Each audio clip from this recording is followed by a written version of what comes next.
Hello, chat. We back on the ground with Ace Attorney again.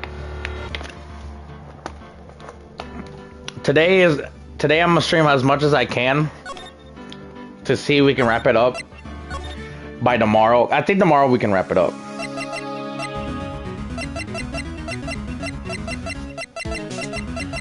Alright, let's talk to Evo.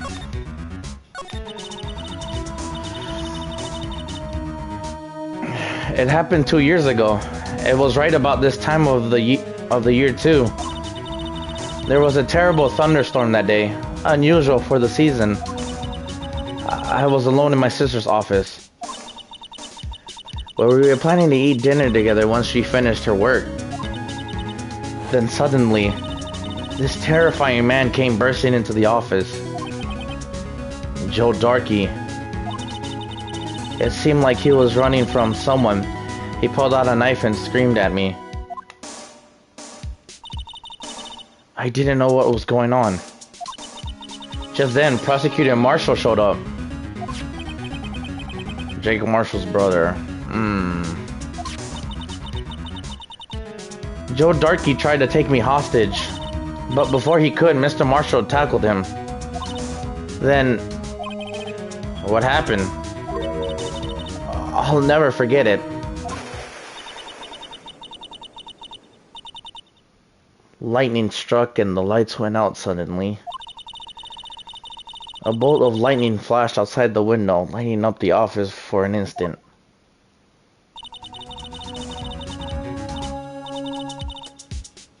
What I saw then burned in my permanent picture in my mind. I can still see it now. A permanent picture?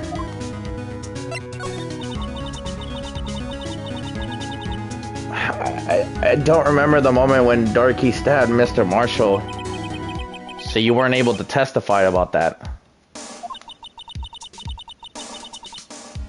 No, I was only asked about when I was attacked. That must be why she made up the crime.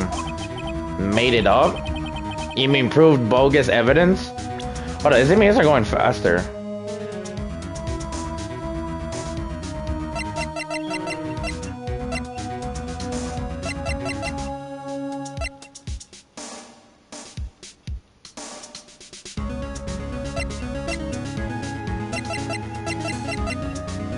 Okay, never mind. There's no way to move the text faster. The prosecutor's office wanted that guilty verdict so badly. Lana forged the evidence and Mr. Edgeworth used it. Edgeworth? Yes, but I'm sure he didn't know anything about it. He couldn't have known he was being given false evidence. Even so, that's when it all started. The rumors. Yeah, the rumors about Mr. Edgeworth. I mean, it's all my fault. If I could have just testified properly, none of this would have happened. So it's true, even though he may have not known it. Edgeworth really was involved in falsifying evidence. After that case ended, Lana was never the same. She became cold, like she is today. She must have not been able to face up with what she did, especially not Emma. What do you see in the incident that crime occurred?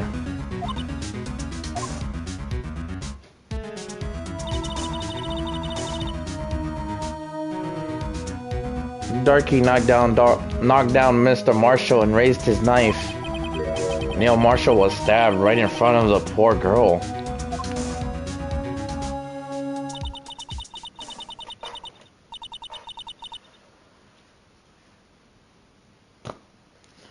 I don't remember what happened after that. Apparently, I passed out.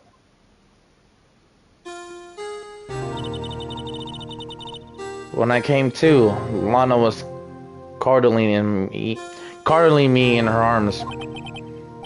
Poor Emma, you've been through so much.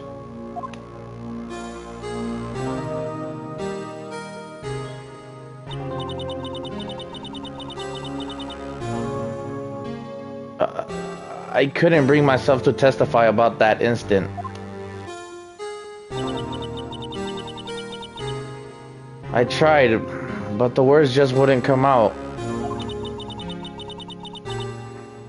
I drew a picture, but it wasn't any good. 2 years ago, you must have been 14. That's understandable. Yeah, she was young when it happened.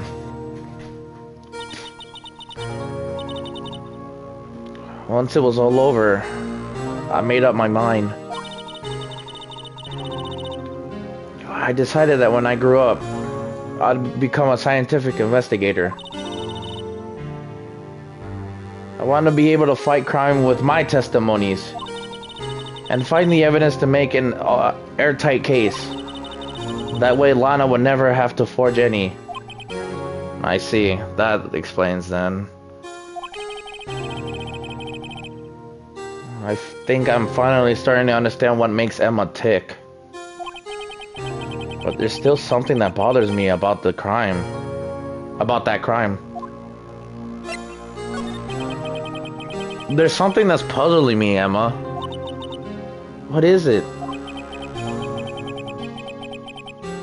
You said you were in Lana's office at the time, right? That's right. Then why then would a serial killer come running in there? Not only that, but he was being chased by a prosecutor? Oh, there's no mystery there.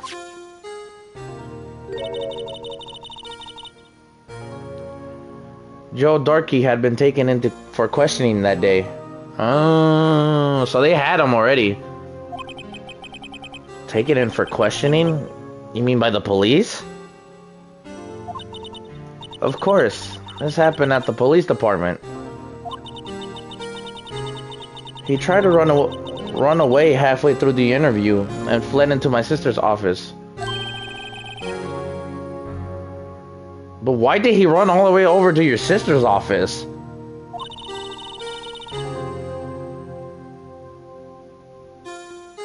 Because the detective offices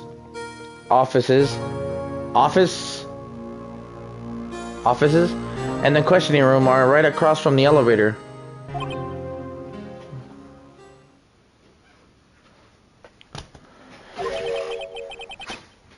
Across from the elevator?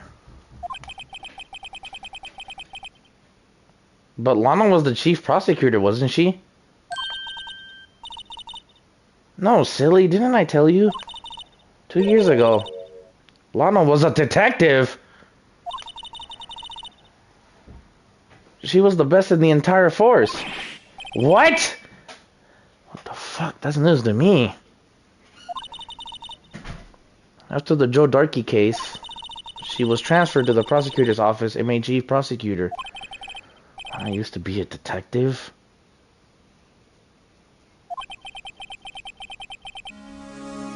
Yeah, I better have another talk with her.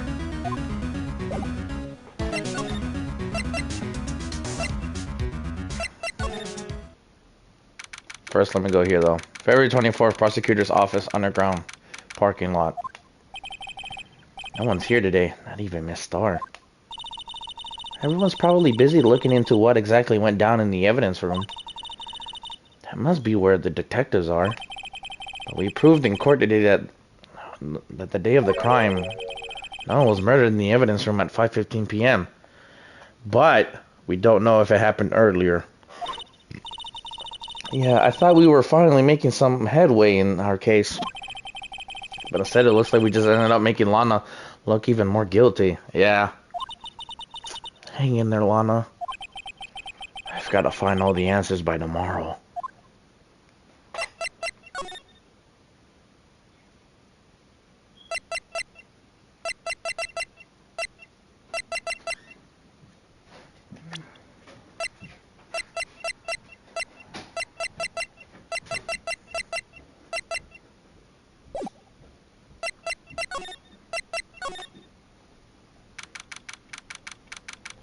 February 24th, High Prosecutor's Office, room 1202. Mr. Edgeworth isn't here. Maybe he's being questioned by the inquiry committee. He took a real beating in court today. Yeah, with Lana admitting that falsifying evidence 2 years ago. I guess we'll just have to come back later.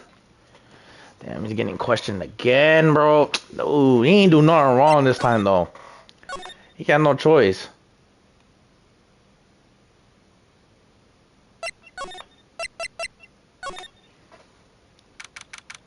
February 24th, police department entrance. Howdy, Bob. Oh, fuck. Howdy, Bambino. Oh, Mr. Marshall. I never thought things would turn out this way when I woke up this morning.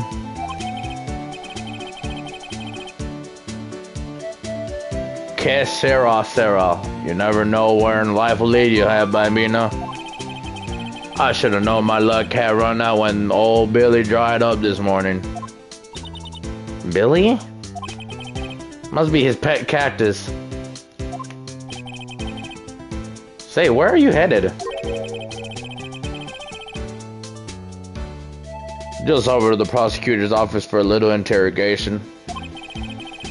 It's a voluntary appearance, but we all know I won't be coming back.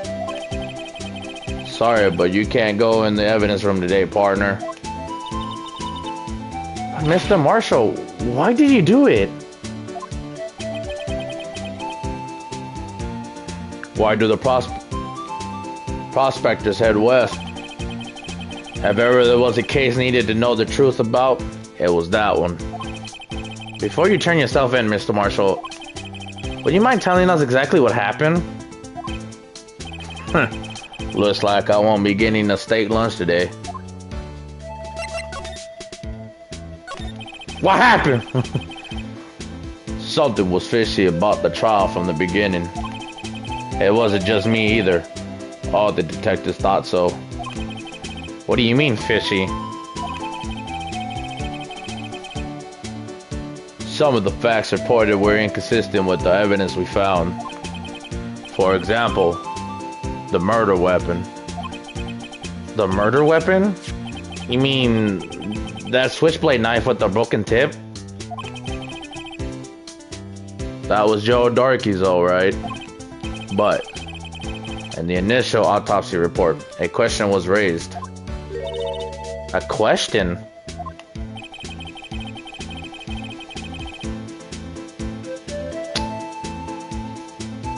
The blade of the knife was not a perfect match with the wound the victim sustained. What does that mean? Alright, Phoenix, come on.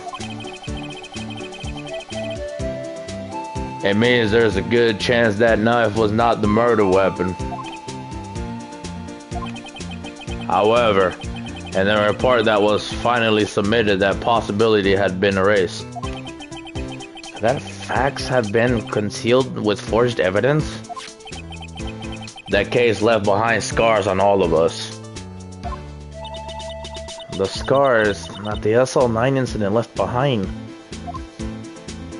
I like the fact that like Edgeworth has been involved in like 3 fucking cases.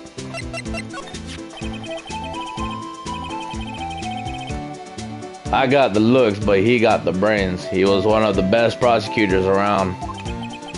I had just made detective when it went down. It was our first case together. Damn. How old was he? Your brother? He was 27 at the time, so he would have been 29. He was awarded the highest honor that very day. The highest honor? You mean the King of Prosecutors? I knew it. What are you looking at me like that for? That's an honor for a prosecutor. Mr. Marshall must have really been close with his brother. That day the SL9 incident took place, that wasn't the same day as...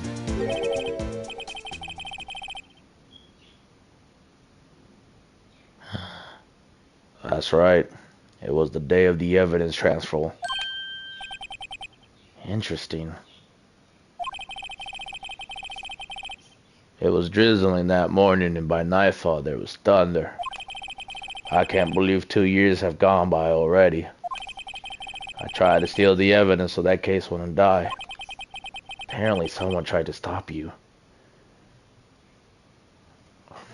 And I think I know who it might be.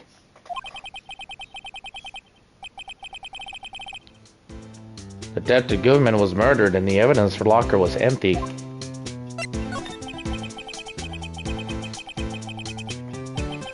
There was something going on behind the scenes in that case. We all knew that later. Every detective involved in that investigation, save one, was taken care of.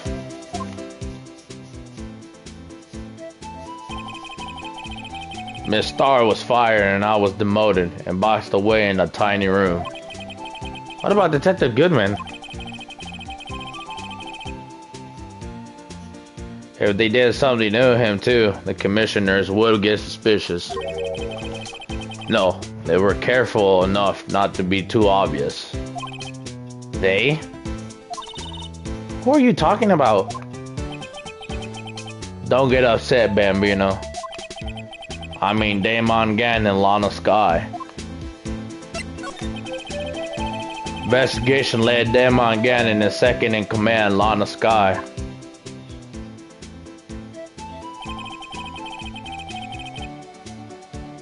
There wasn't a person on the force who hadn't heard of that duo. That case was the biggest step in both of their careers. After the case ended, Lana transferred to the prosecutor's office, right?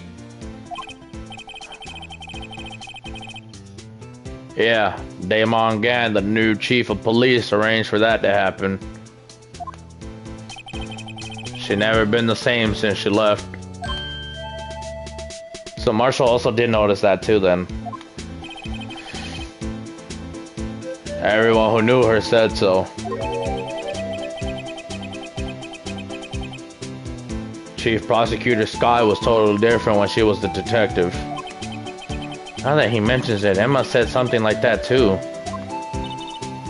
Tell me, what happened to my sister? Sorry, Bambino, but her secret is too well guarded. I never found out. Lana's secret? It all started 2 years ago. We're gonna have to interrogate her. So there you have it. That's my story. Did you enjoy it, partner? It was certainly enlightening. There's one thing for sure I found out in court today. That boy Edgeworth isn't my enemy.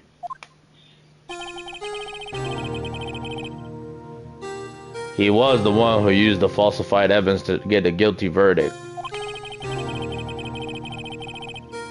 But someone else was the one who gave him that evidence and planned everything. That someone is Damon Gann. Yeah, that's my #1 suspect right now, and it's Gann. There's clues explaining it, and I'll get into detail after we're done.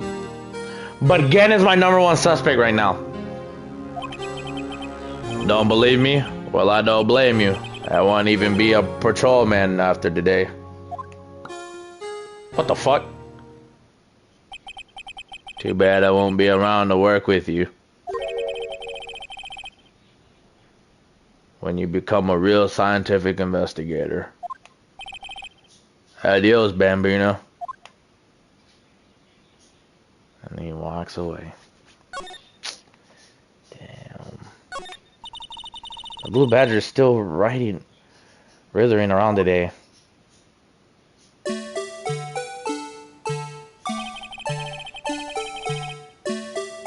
Alright.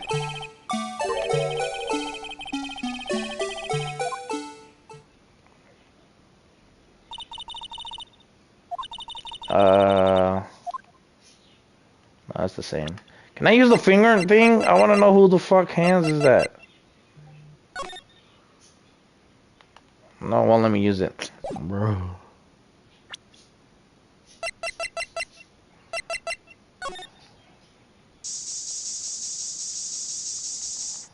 Damn.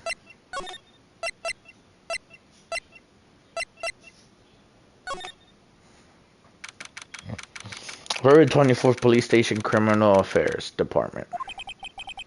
I don't see Detective Gumshoe anywhere. Things seem quite... things seem quite... kind of quiet around here today. You're right. The chief of detectives seems the same though. Why don't we go look for some other people to talk to? Right. We can come back here later.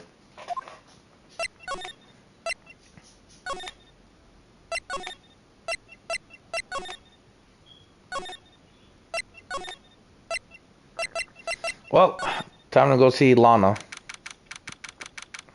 She has a lot of questions to ask. Lana! Mr. Wright, it seems I keep causing you trouble. Falsifying evidence? I didn't think you were the type. Criminals don't mind playing foul. Why should we? But Lana, if you're wrong, an innocent person might be found guilty. Believe me, I understand the risks. Lana. Emma told me about you. Oh?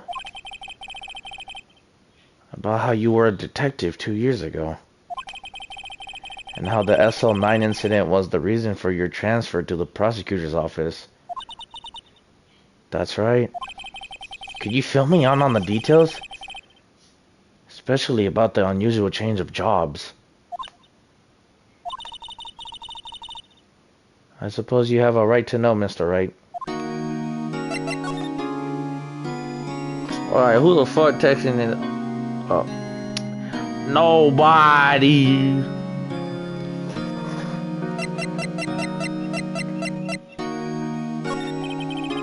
A lot of revelations were uncovered at the trial today, not the least of which was the fact that the case is largely connected to another one 2 years ago.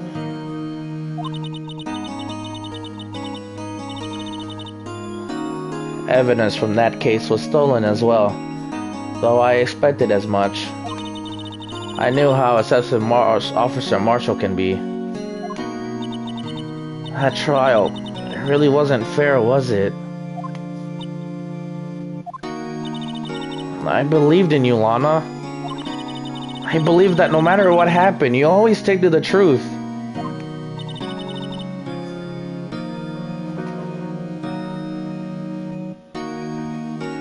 It couldn't be helped, Emma. At that trial 2 years ago, I sold my soul. All drama aside, the fact of the matter is, at 5:15 there was no murder at the police department. Tell me it's not true, Lana. What the witness, Miss Starr, said about you stabbing Mr. Goodman with a knife? Lana, I don't understand. Why won't you tell us? Emma, this doesn't involve you, just me. I don't think I've ever seen Lana look so fazed before. It's true. I was a member of the police force 2 years ago. She was amazing. They still talk about all the cases she and Chief Gant cracked together. Chief Gant? He was the deputy chief of the police back then, but he still worked the crime scenes. Damon Gant. He was everything I aspired to be. They were the best team ever. They solved crimes before the reports could even be filed. Emma really did idolize her big sister. But now you're chief prosecutor. What happened?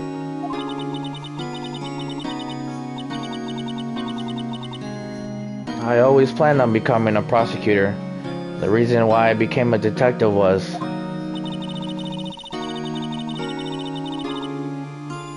to gain experience investigating crime scenes, so you can use that experience in court, right?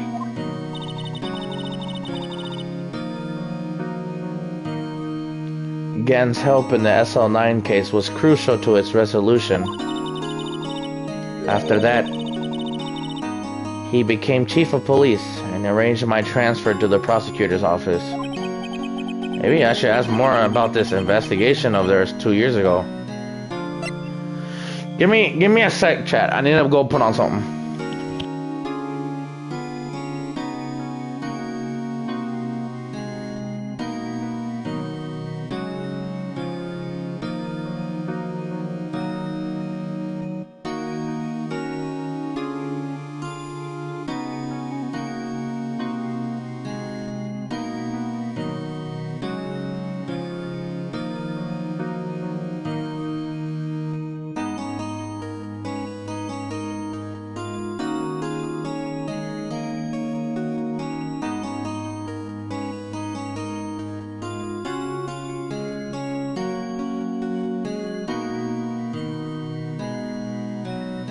Okay, I'm back. Sorry about that, chat. That's because I had to get my brace. My hand is a little bit better, but I don't want to exploit it too much. Not until, I think Friday or Saturday I should be fine, so I'll see how I go.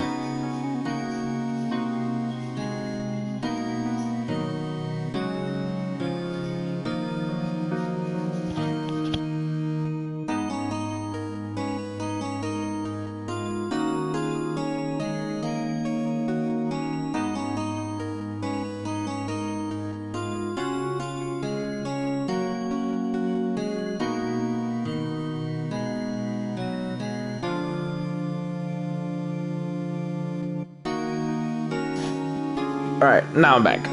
I'm back. Okay. Let's continue interrogating her. 2 years ago, I was second in command in the detectives investigating Darky. Second in command? That means the investigation lead was Damon Gann, right? Yes, Deputy Chief Gann. And I shared the same office and the same investigations.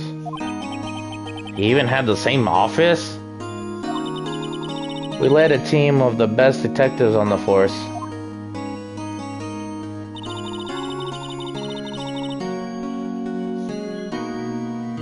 Detective Goodman, whose case it was, Jake Marshall and Angel Starr. It was the first time Marshall worked with his brother. He was quite gung-ho. Without a doubt, Joe Darky was the serial killer. We asked him to come in for questioning. We were desperate for evidence. That's when his final murder took place. Wait, hold on. Was that true? Okay, yeah. I just want to make sure.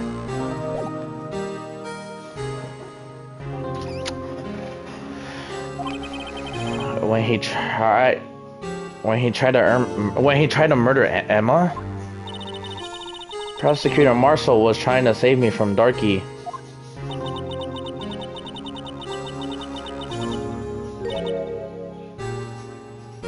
You see, the first person who happened upon the scene of the crime was me. Now you tell us?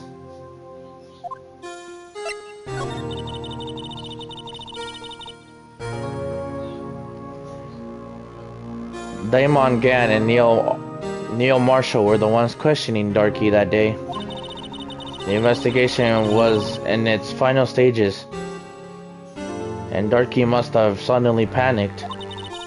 So he waited until Gann and Marshall let their guards down, then fled the room. From there, he ran straight to the office shared by Deputy Chef Gann and myself. That's where he found me. So you weren't the first person to run to the scene, Lana. It appears so. I was filing some papers while Gann and Marshall were questioning Darky.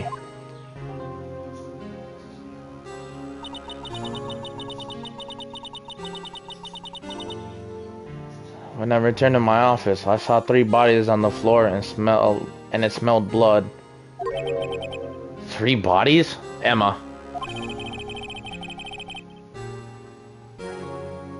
Prosecutor marshaled the victim, Emma, who had passed out, and the suspect, Joe Darkey.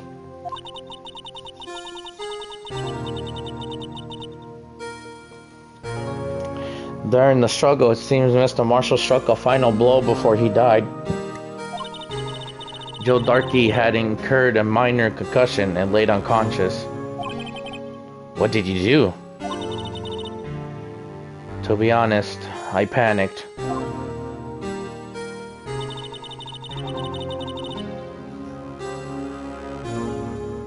I picked up Emma, carried her out of the room, and just held her.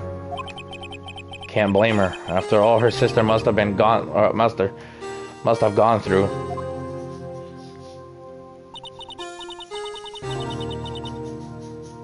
After that, I placed Darkey under immediate arrest.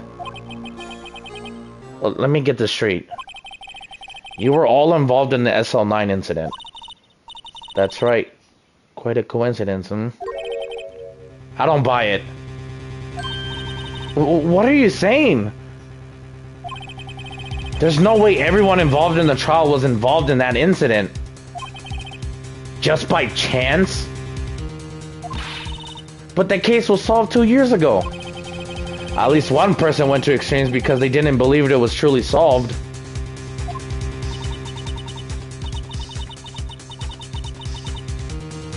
Officer Marshall. Yes, his actions came as a surprise to me as well. Ever since his brother died, he's changed completely. I guess he wasn't convinced with the ruling against Joe Darkey.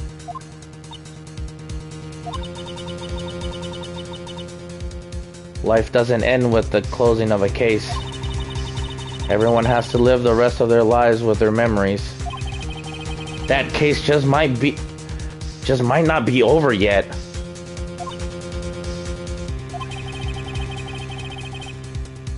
Emma was assaulted by Darkey at the police department, right? Yes, in the office of Damon Gant and I shared. The office that Mr. Gant now occupies by himself, the chief's office.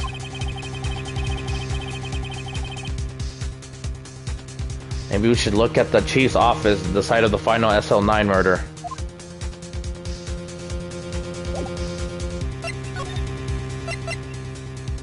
Gant has to be involved in this, bro. There's no fucking way.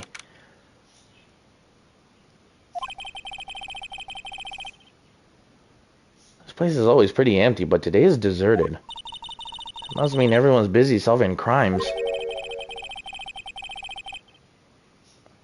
Oh, if you're looking for the others, they're all in the conference room. Hot, thanks. Wow, he actually talked to us. With the chief prosecutor saying what she did, and the decision about what to do, about Mr. Edwards, not to mention our statement of the media in tomorrow's trial. There's more chaos going on than Thanksgiving and Christmas put together. I think festive is the word usually used for those. Sir, we'd like to have a look around Chief Gant's office. Just use the connecting hallway in the other building and take the elevator to the top floor. Really? You mean it's okay for us to go in there? I mean, we aren't police officers or anything. Hey, you're right. You can't go in there. It's off limits. I see where Detective Gumshoe gets his unique charm. Well, what are you waiting for? Let's head to the chief's office. Yeah, well. It's our only lead. What the fuck is this bullshit?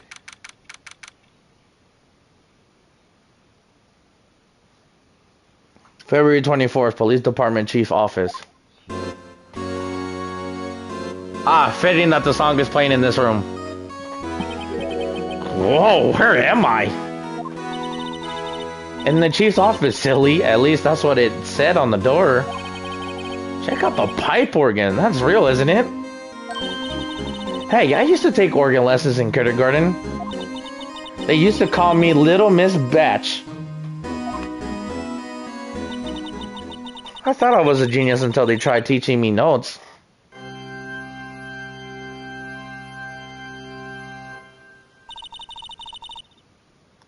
I could never remember where C was. Oh, fuck. Hmm? Oh, it's you two.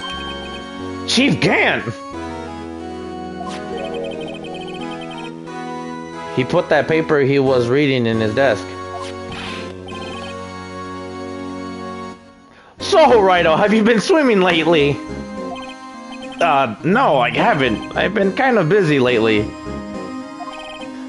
I can appreciate that. I've had my hands full too with Mr. Marshall misconduct and Lana's provocative statement. Provocative statement? Oh, you mean about the forged evidence? 2 years have passed since that incident. My, how time flies. See that big picture on the wall over there?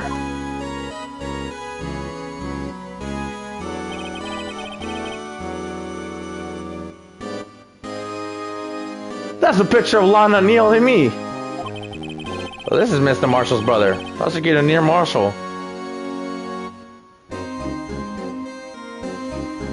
What the fuck is going on in my Discord? It doesn't even fucking matter. We took it to commemorate our work together. Yeah, I noticed something too. It's the fucking vase.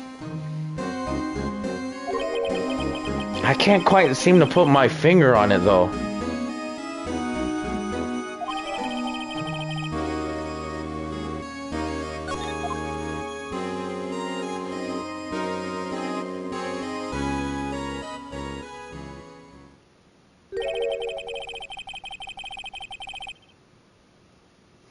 Anyway, I like to reminisce all day, but there are matters that need my attention. I'm going to lock up here, so let's go out together. Oh, but this office, it was the crime scene 2 years ago, wasn't it?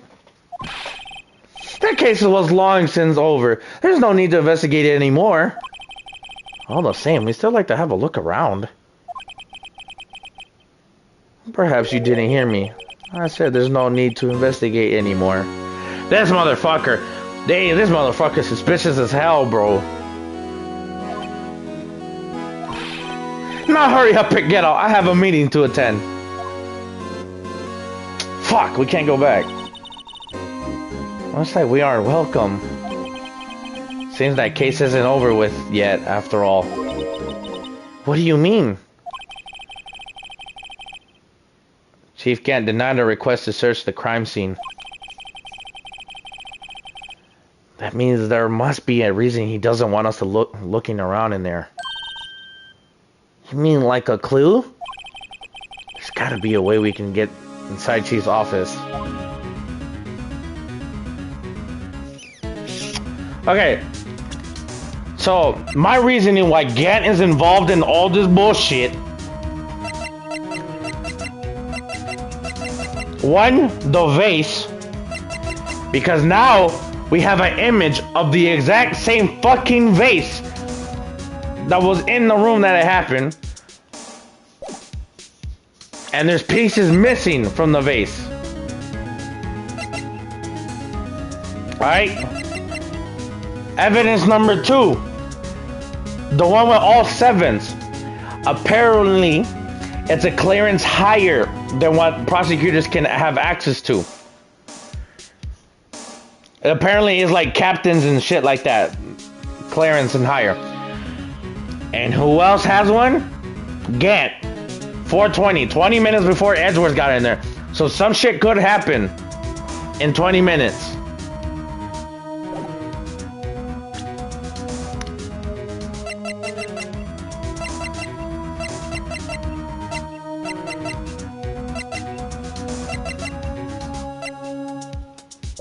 Okay, so how do we...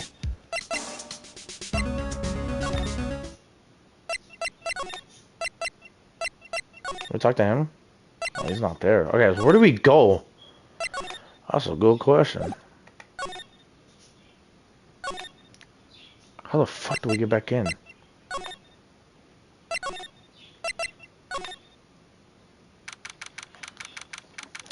Alright, Police Station Criminal Affairs Department. Hey, pal! Detective Gumshoe, aren't you supposed to be in the meeting? I'm, just taking a breather. My feet hurt. From sitting so long? Actually, from serving everyone coffee. Damn.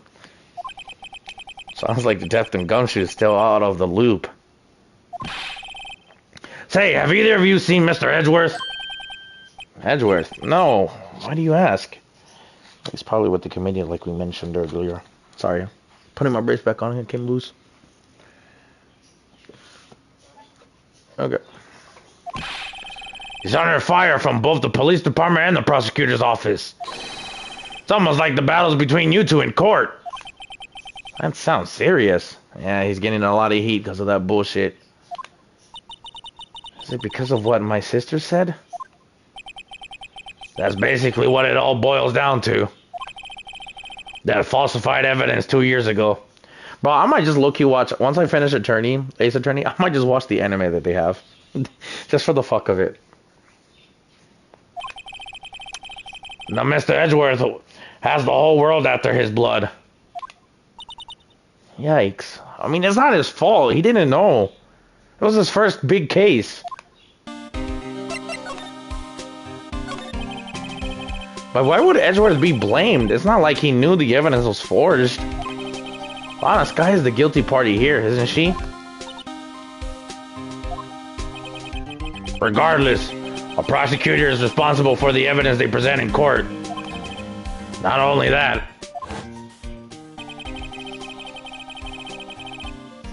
but as you know, there have been a lot of rumors going around about Mr. Edgeworth. His amazing talent as a prosecutor kept him safe from those who don't like him. Yeah, but if this comes out, then yeah, okay, yeah. They'll still get on his ass because people don't like him. Fuck, I didn't read it. Are there really so many people who hate him? In our world, only those with talent rise to the top. Mr. Edgeworth not only has that, but he's young. There's no better recipe I know for making enemies.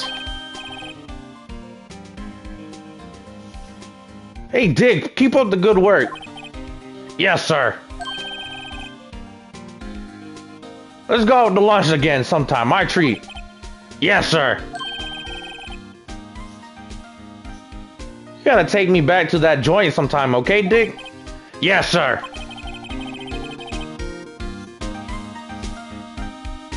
Seems you don't have any problems with enemies. Yeah, well, I'm careful not to stick out. Anyway, I'm a bit worried about him. No, I said I'm taking a break either today or tomorrow. I might do that tomorrow. Take the day off and do it. And then finish the trial Saturday, maybe. If I don't finish it today, which I might have to move it tomorrow, the Saturday. It all depends, but I know tomorrow I'm taking the day off. I'm a shower and then shiny hunt all day. Cause I gotta keep up the grind of shiny hunting. Anyway, let me get back to the lore.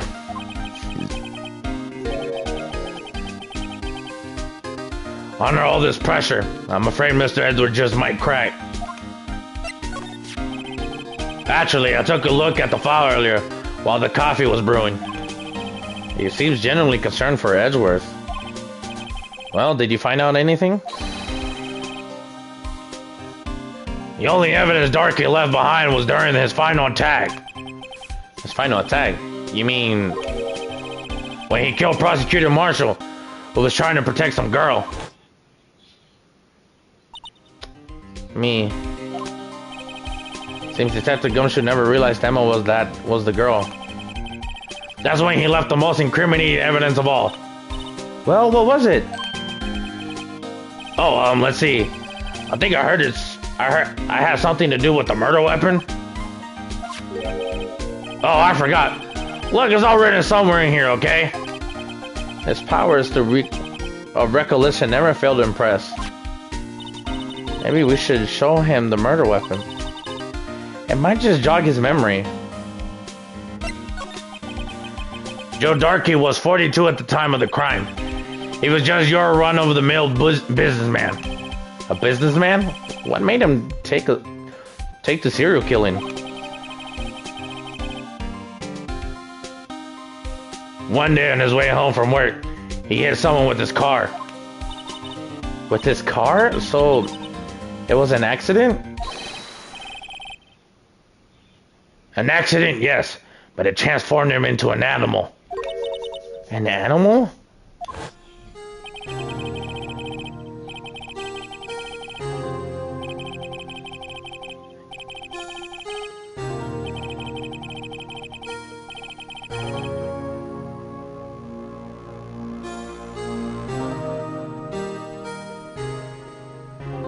I wish I got all that. That was quick. He killed. What the fuck?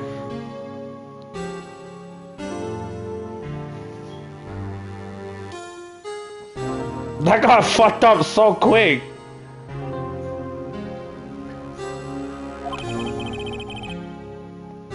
Seems he was a pretty careless animal. Of course, this is all conjecture. There wasn't a single shred of evidence. So he turned himself in? Yes, but in the middle of his questioning, he fled and murdered his final victim. Prosecutor Marshall. That crime was witnessed by someone too, but luckily Darkey was arrested on the spot. It was a good thing that last witness wasn't killed. That last witness, aka Emma.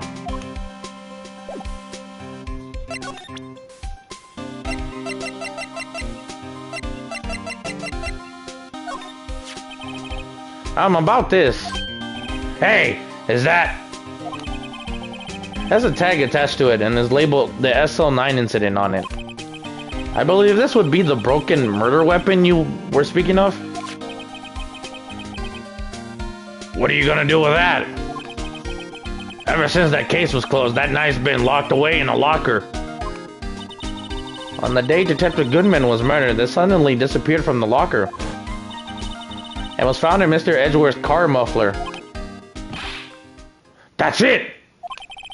Now I remember what that incriminating piece of evidence was. When you showed me that knife, it all came back to me. Well, what is it, Detective? Quick, before you forget again.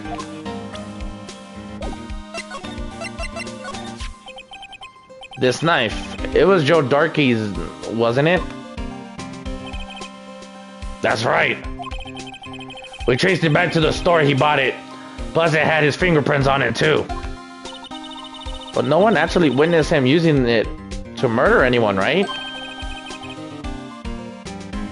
That's where his luck ran out. When you take a good look at the knife, you'll see it's broken. You don't have to take a good look to notice that. Yeah, well, anyway. Take a guess where the broken off tip of the knife was found.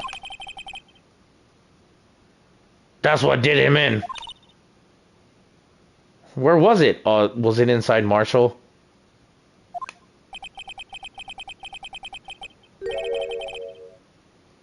Yep. The victim, Neil Marshall, was carrying it inside his own body. It was found deep inside the stab wound. Did it match Darkey's knife? You bet. Down to the last fiber. That's pretty conclusive.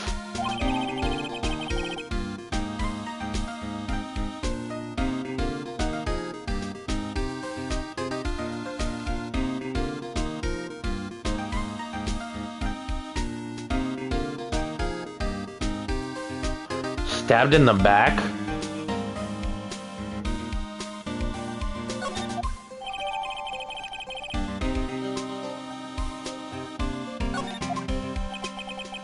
Well, there you have it in a nutshell.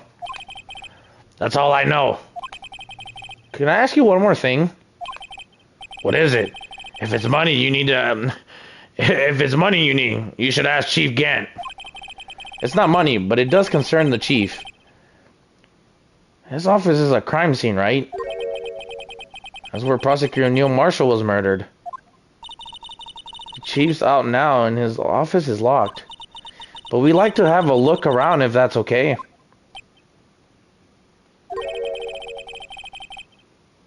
Well, any detective's ID card can unlock the door. What? Really? But if I let a civilian in there, I'll be charged with breach of trust. Breach of trust? Simply put, I'll be canned. Oh. Sorry, pal. I don't plan on getting fired because of you. How about this ID card? It was Detective Goodman's. That won't work either. The data was deleted the day he died. Oh. So in other words, Gumshoe is our only chance of getting into that office. I wonder if there's something we could show him that would make him change his mind. What the fuck would I use to show? What the fuck?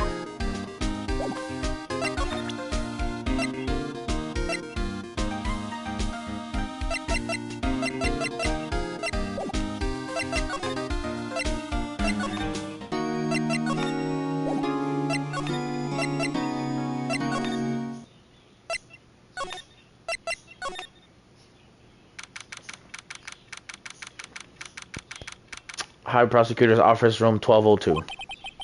I wonder if Edgeworth is back yet. There he is! It looks like he's writing something.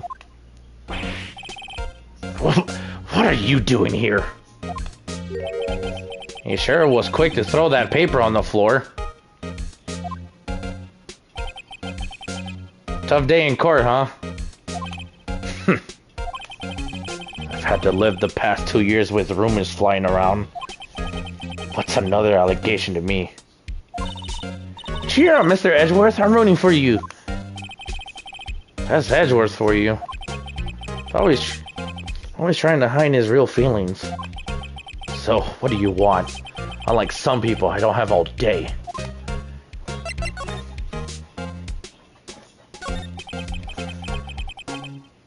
There's no excuse for what I've done. 2 years ago, I used false evidence to obtain a guilty verdict. That's what it all breaks down to. Nothing I do can erase that fact. But you didn't know, did you? I mean, that the evidence was falsified?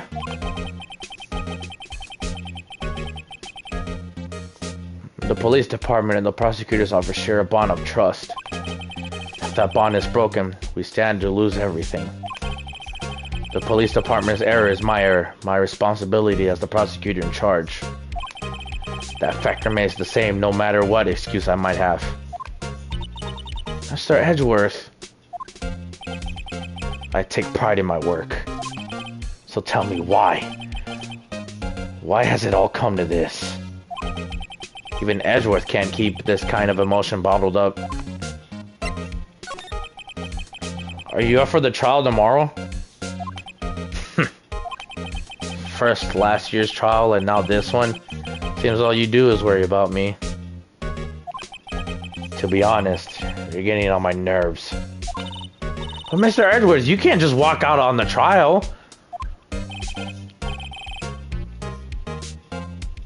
Tomorrow's the last day. It's too late to change prosecutors. I bet that's why my superiors are baking on. I never thought that case would come back to haunt me like this. What do you mean? A list of evidence. It seems too short. You're telling me I have three tabs of evidence in this case, which is the most we've had so far. Most lists run twice as long. It's only half as long as most lists. That is odd. After Neil Marshall was murdered, I became prosecutor for that case. May not have been part of the investigation, but I knew what I had to do. Use the evidence I was given to prove the suspect guilty. That was really the only thing on my mind at the time. Say, we just saw a picture taken around that time. That picture, something seems strange about it. Can you tell us again about what happened that day? The day Detective Goodman was murdered?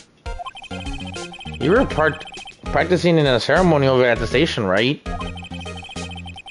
I never cared for ceremonies, but I had to attend that one. Because you were awarded this? Those receiving awards can't exactly skip out on the ceremony. I don't know about that. Well, maybe in his position, yeah, because he's a fucking prosecutor. I skipped on my fucking graduation ceremony. I had better plans in life. Fuck you mean going to a ceremony for 3 hours? Fuck you talking about? I finished up at the office in the morning and then drove over to the police department. You finished up at the office? Yes, just odds and ends. Clerical stuff. I didn't plan on returning to the office that day. That is, until I was asked to take something back. Take something back? This. Oh, the screwdriver! Oh, shit. Oh, yeah, Chief Gann asked you to hold on to that, didn't he? Yes, it was a piece of evidence in a case that was closed half a year ago. He asked me to bring it back to the prosecutor's office. That's the story we heard yesterday. So you came back here to the prosecutor's office because the chief asked you to? That's right.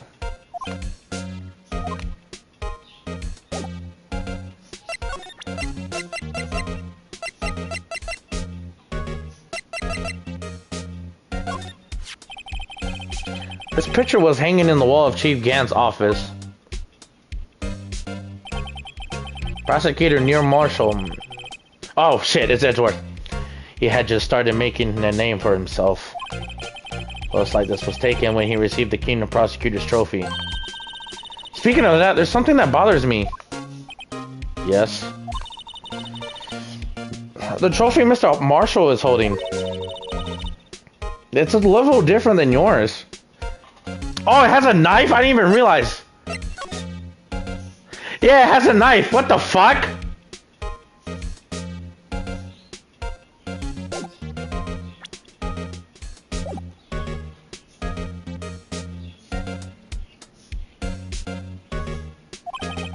Yes, you're right. Ah, I remember now. Remembered what? That was what the official prosecutor's trophy looked like until 2 years ago.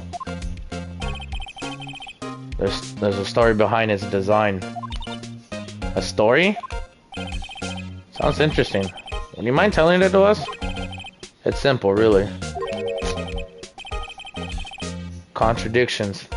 That's what the award's based on.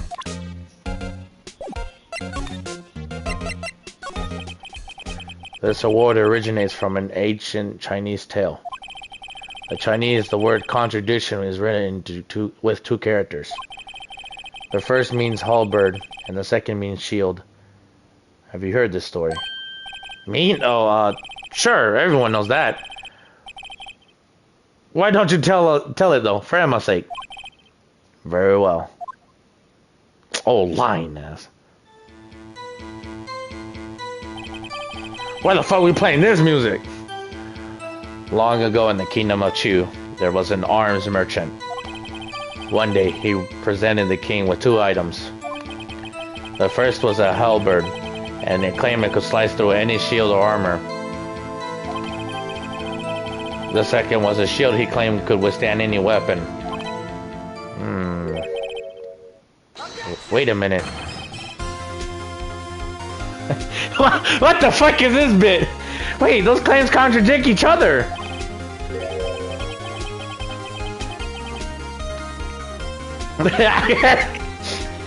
Very perceptive, but then again, you heard this story before, right? Anyway, as you mentioned, the very descriptions of these items discredit them both. When the king pointed this out, the merchant was left speechless. And thus the Chinese word for contradiction was born. Ah, okay. This song that's playing is like by far my favorite song in the game. That's so good. Oh, I see. So the chipped shield and the broken knife symbolize... Precisely so. They symbolize the merchant's items. The ancient tale ends with the merchant at a loss for words. Because both of them can break one another. But it's in our nature to pursue matters to their conclusion. Even if the results in something as ugly as this. Wow, thanks Mr. Edgeworth. I learned something new today. That's funny. If that's so, then why were you only given a shield? You'll have to ask Chief Gant. 2 years ago, he had the halberd part of the award abolished. Chief Gant.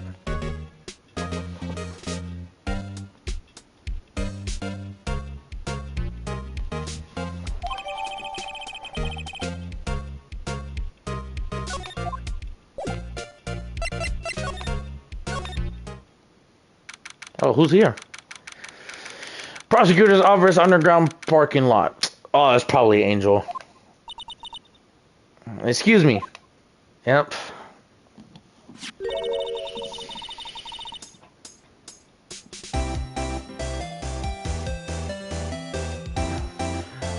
Would either of you care for a quarter pound of roast beef? Miss Star! I guess she's out of lunches. You certainly are the curious sort, aren't you? Kind of like the first person who sucked a cow's nipple to discover milk. What the fuck? What the fuck? Still, I never thought you'd go digging up the case from 2 years ago. Everyone in the Chala is involved in the SL9 incident. Not only that, but the murder occurred on the very day the evidence from the case was due to transfer. This can't be all an attribute to mere coincidence. Aren't you forgetting something? You know, that little scene that happened to witness. The instant Lana stabbed Detective Gubner with a knife. No matter how much of the past you dig up, it won't change what I saw. Roast beef is meant to be savored when eaten. It stars hatred toward Lana. Well, it dates back to 2 years ago.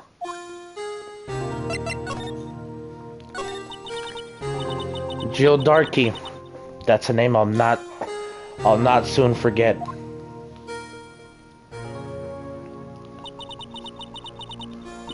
We tailed him for half a year. Oh, the pressure. Still, I don't think I was even more alive than I was then. Those days were steamier than a bowl of hot gravy. Poor old Jake Marshall, though, must have been going through hell. I mean, because of his brother's death? They were close, those two. After Neil died, something took over Jake. He became obsessed. Seeing Jake like that made her all the more desperate. Her? She's talking about Lana. Lana Skye. My sister? The best of the best were put on the SL9 case. Of course they were led by the legendary duo. Gant and Lana. Lana and Chief Gant?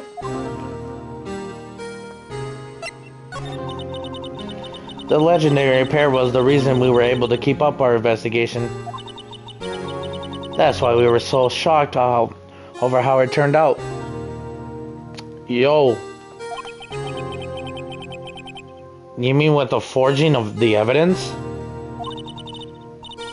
Don't get me wrong, Joe Darkey got what he deserved. Still, it was obvious the evidence produced in court was being manipulated. Items our team never found would suddenly appear, while other items were kept secret.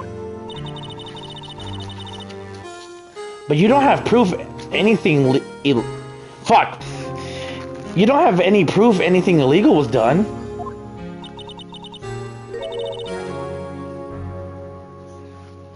Yeah, case 4 was good for the twist, but this one by far has a lot to going for it. For like case 4 was my favorite up until now, because I haven't played the fifth case, which was this one. Case 4 was the best one, but holy shit, this one is taking a fucking turn. Fuck, my head be hurting, bro. I'm gonna be honest. Alright, but I'm gonna continue reading. I'm proof enough of what happened. After that case, all of us, save Goodman, were relieved of our duties. Months without even so much as an explanation. Then Lana Skye transferred to prosecutor's office and became chief prosecutor. Lana always wanted to be a prosecutor.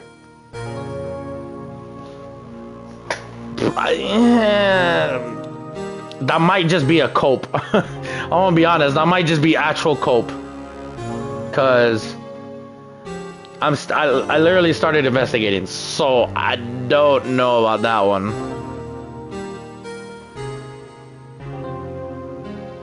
Are you gonna complete the trilogy? For real? Damn. Well, yeah, no, that's the plan.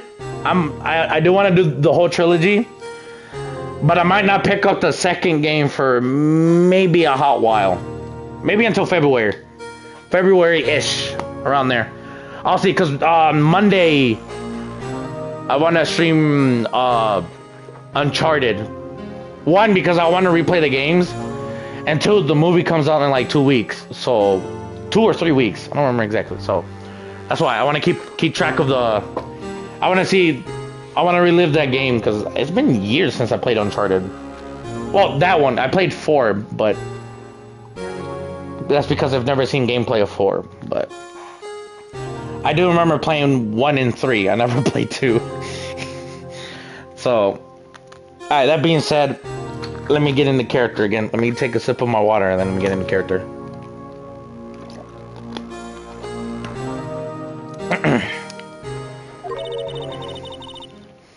Nothing's quite as simple as it appears. Huh? Lana Skye was merely being used as a pawn. That's my take on the matter. She was being used? Damon Gant and Lana Skye. Gant led the investigation with Lana second in command. They were the best. They solved all kind of cases together, didn't they? Damon Gant's magnetism in particular was almost unreal. His magnetism? By that I mean his ability to attract evidence. He produced the most incredible evidence in the cases he handled. Incredible evidence, you mean?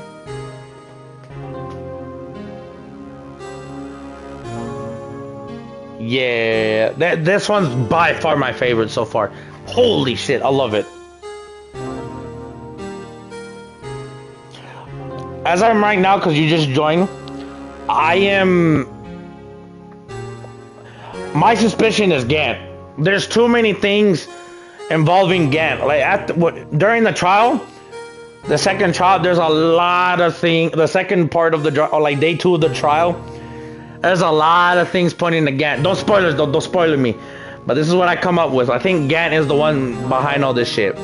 There's a few things I am keeping note here and there, but Gant is #1 suspicious right now. And the way this motherfucker acts too, I don't know. Oh yes, there were rumors about him even back then. No one dared to confront him though. I take it she's talking about forged evidence. Yeah. Back then, everyone looked up to Lana. All the detectives wanted to be like her. Really? Oh yes, myself included. I was a fool, really. She hated everything cooked, crooked, and always watched out for the other detectives. That's why she was so concerned for Jake. Mr. Marshall? When Jake's brother was murdered, she felt that as if she had lost her own brother. If it wasn't for her, I don't think Jake would have ever recovered from his shock. That's what makes it all the more infuriating. Miss Star. That's why I'll never be able to forgive her. Why did she have to turn out so cold after that? Which is still the question, why? Alright, what is she being used as a pawn? Lana transferred to the prosecutor office 2 years ago, didn't she? Yes, thanks to Chief Gant's powerful influence. Chief. That's right. Having solved the SL9 case, his position was secured. Oh, the third one? Shit. Oh yeah, Trials and Tribulations. That's what the fuck it's called. Yeah, my fault.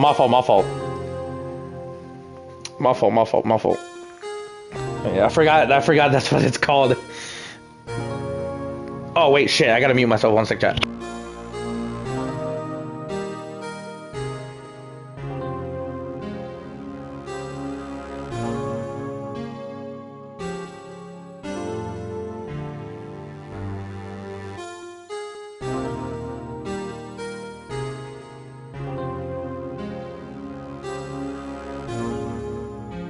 Alright, I'm back. Sorry. I had to say a few things that were important, so that's why I had to mute. I'll see. I'll probably get there in time. I'll probably get there before the summer. Hopefully. I say that hopefully because I'm hearing strong rumors of a game that I want to play. And if it comes true, shit, I ain't picking up Ace Attorney for a while then. But I have to wait and see until February, because February is that time when I get more accurate information, so I don't know. Anyway, let me continue. There was only one thing left for him to control, and no one could stand in his way. The prosecutor's office. Oh! What? You mean that's why Lana was transferred? If he could control the chief prosecutor, he could control the prosecutor's office. That must have been his goal all along. Oh shit! Oh shit!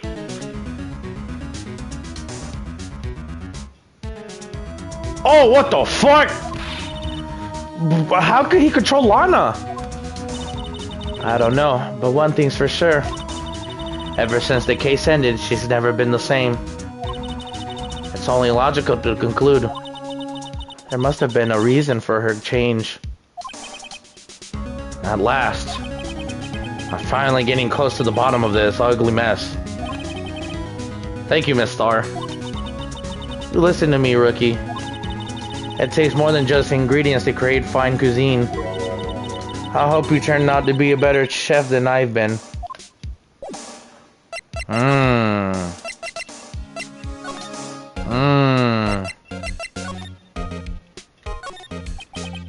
I wonder what he was writing before. Come on, Mr. Wright, let's take a look. Are you crazy? Edwards is sitting right there. Just distract him. I'll check it out. Hey, Edgeworth!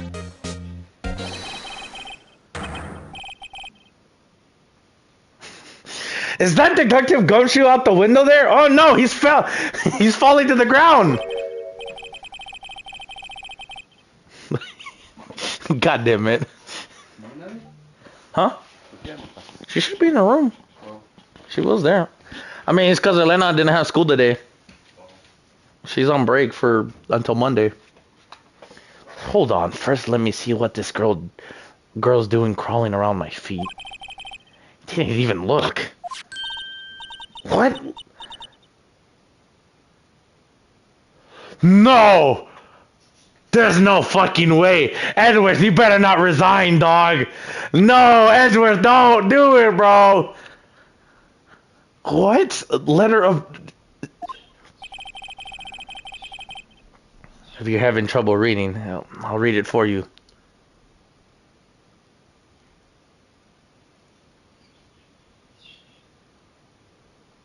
Yeah, there was a reason I didn't get the game that came out in the summer. It was it June or July? The one that had like 2 or 3 games that were like set in different times, because one was like in like Britain and the other one was like in like old timey Japan and shit and whatnot. That was like a bundle. Like I think it was in the summer this year, of 2021. I'm not 100% sure. I believe that was the case. I saw it. I was like, damn. I was like, I don't see the spark as an Ace Attorney, like the original 3 here. I was like, I don't see the spark. I was like, I'm not getting it. I was like, plus I'm not getting it because I haven't finished this fucking game. So what the fuck I'm getting that game for? I have to finish this one if I even considered buying that one. But no, I did see it and I was like, I don't know. It's just not the same. I don't know. It's just the iconic characters. Like, these are iconic characters. Come on now. It says letter of resignation. No! No! No! Resignation? Edgeworth, you don't mean... I'm tired, right?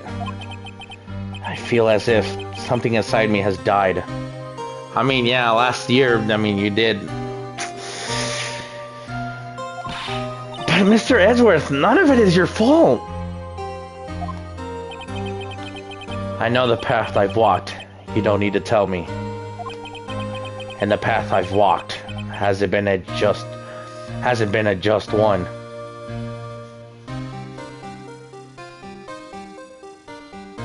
Oh shit, yeah, I forgot Miles had his own game. Miles Edgeworth did have his own game. I forgot about that.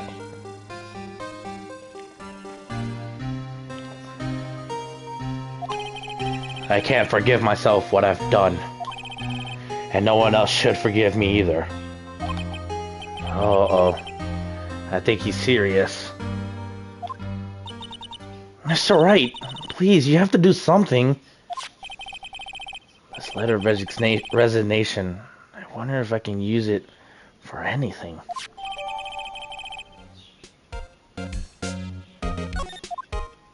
What the fuck? How would that be? Whatever. Oh shit! I know exactly what to use it for. I know exactly what to use it for. Hold up.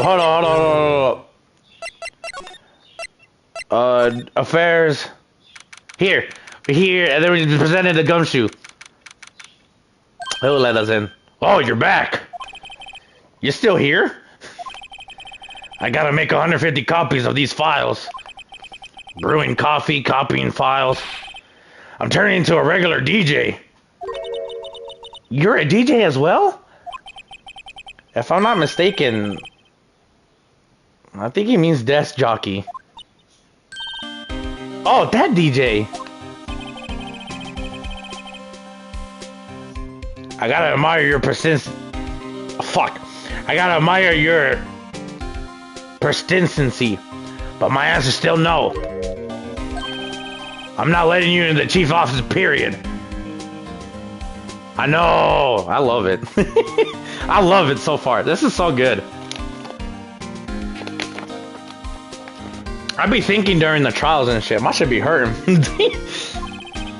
It'll be my neck on the line. That office is the last crime scene of the SL9 incident. I have to take a look in there. There's gotta be something we could do to make the detective change his mind. I know exactly. This was this crumpled up piece of paper. No way! Mr. Edgeworth can't be serious! Is he ever not serious? I can't believe they pushed him this far. Mr. Edgeworth really feels responsible. When I first met him, I thought he was cold as ice too. But I know different now. He trusts us detectives to prove with sound evidence. But we betrayed him. Detective.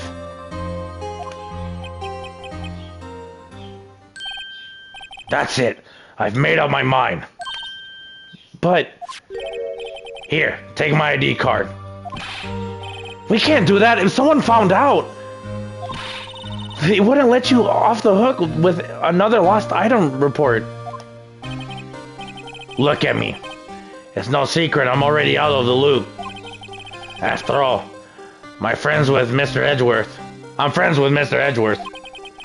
Depending on how this case turns out, I may already be as good as terminated.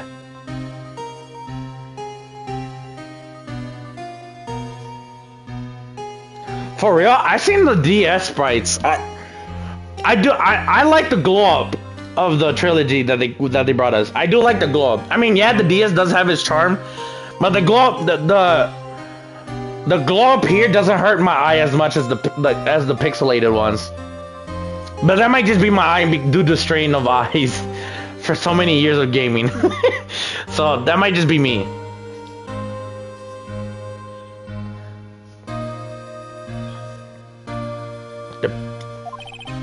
What?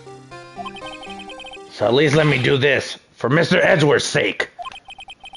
Alright, detective. Thank you. Tuck swiftly into your pocket. Alright, now we can go. We have one shot to explore this room. And it won't go in vain, Gumshoe. Here goes, Mr. Wright. We are in.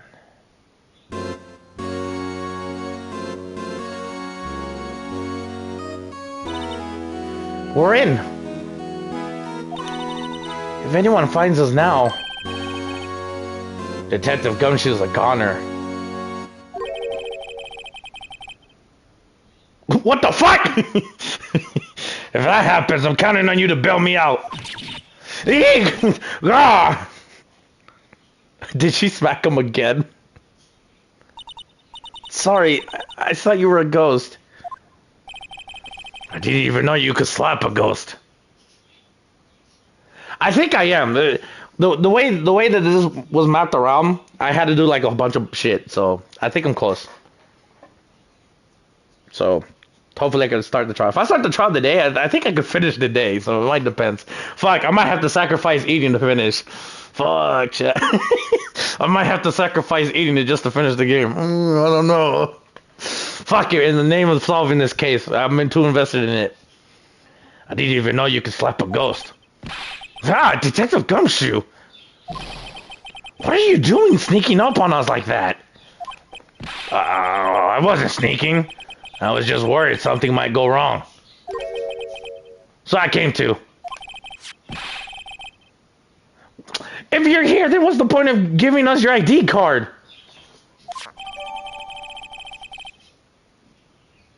Gumshoe's ID crushed and rendered unusable in pocket. Hey, don't do that on my card!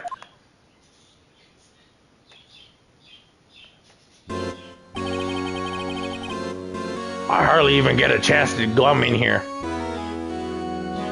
Ah, okay, I see. Okay, the dual screen. Yeah, I guess. Yeah, the dual screen. Yeah, it does make it more convenient than just this.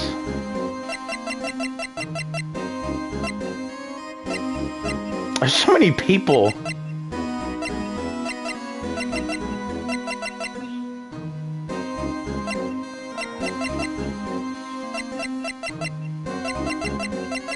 There's so many people involved. There's so many people involved. Ah, fuck. So I figured I'd have a look around myself. Besides, we're all in this together now. You really do want to get fired, don't you? Not if we're lucky. Now come on, let's see what we can find out. I've got a bad feeling about this. Yeah, we're about to get caught.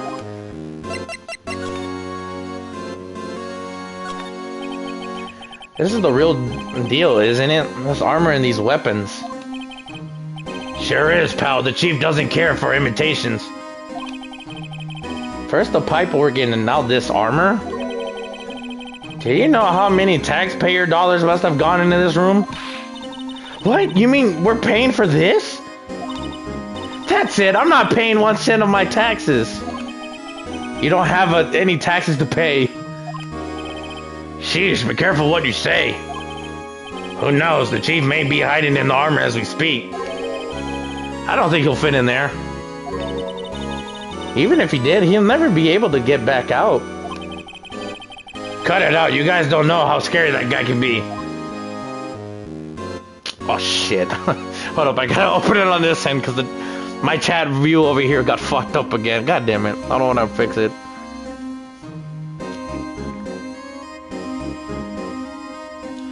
Yeah.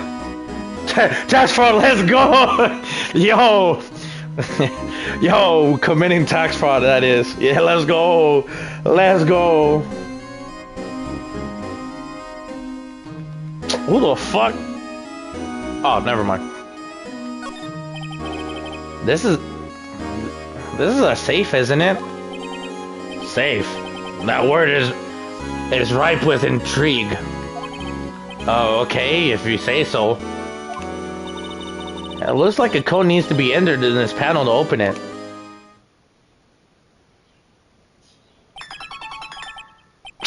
What the fuck?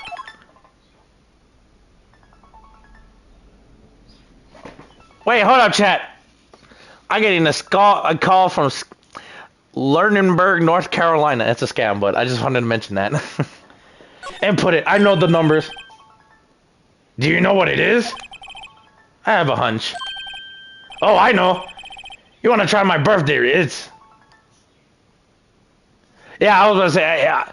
If what my gut is telling me that my evidence that I got here, I'm pretty sure it's the all sevens that I mentioned on the trial. It's gotta be that. There's no fucking way.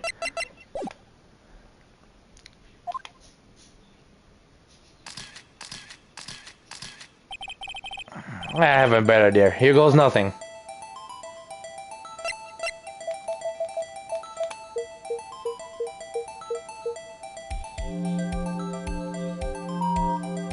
Ha, bitch! Got it! Bingo! Got it, baby! I knew that shit was gonna come in handy. What number did you enter? Whose birthday was it? Whose birthday was that, pal? I'm not saying every single 7 individually. All 7s. The final ID card number on the record. What? The number of the mysterious executive officer who entered the room that day. You mean all 7? That ID number? I think you're 1 7 shy this time. This can only mean one thing. That Chief Grant's ID number. Oh, I say Grant. Gant. It's Gant. I don't know why I say Grant. It's Gant. Say, anyone care to look inside? You already know I'm looking. Is there any money in there? How much does he have stashed away? Look, it's a... Oh, yes! The last piece of the vase that was broken. A shard from a broken cup? This somehow looks familiar. Where have I seen this before? There's something else here too. What's this? It looks like a piece of leather cloth. And there's a handprint. This is a handprint, isn't it? Hey, I saw someone wearing a shirt like that once. You think the chief made up the design? I don't think so. Oh, well, it was just a thought. Is that it? Is that all that was in the safe? Apparently so. It's empty now. A piece of cloth with a handprint on it. And a broken shard of a cup. They look like they look like pieces of evidence.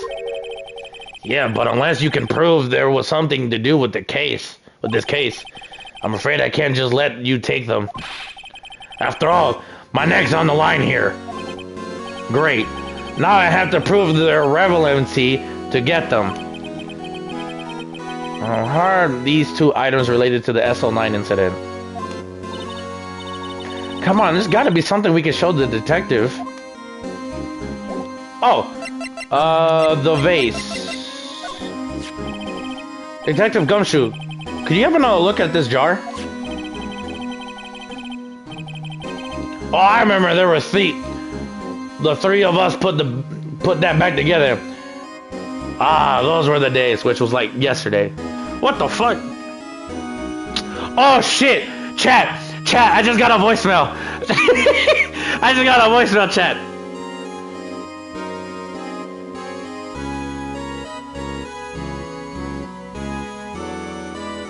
Wait, chat, I'm gonna mute myself. One sec.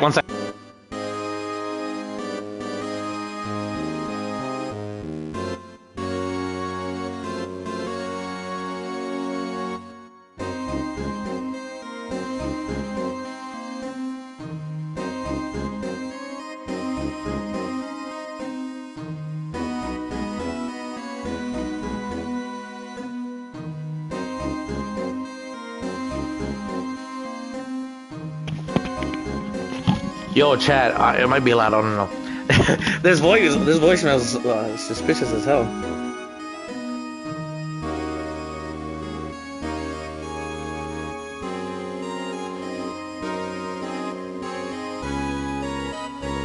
Oh, dumbass, caught him red-handed, chat. This was an actual person scam. You can tell. He fucked up. He left the voicemail. He fucked up. But it wasn't like a default voicemail. Like, we're calling you about your extended car warranty or bullshit. Like, like shit like that. Or like the classic Amazon one was like, there was a purchase on your Amazon account for like, I don't know, like $200 or some bullshit. And whatnot, right? That's like the new one that they use a lot. Now this fucking fucked up. He didn't hang up the call because he started talking to his homie. Oh, dumbass. It's kind of early to be nostalgic. Wasn't this the jar of piece of evidence from that case?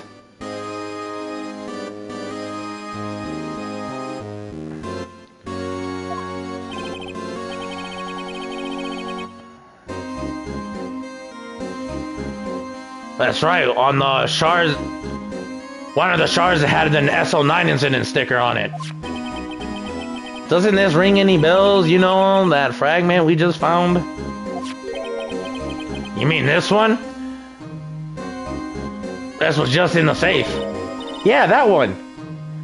That was in the safe.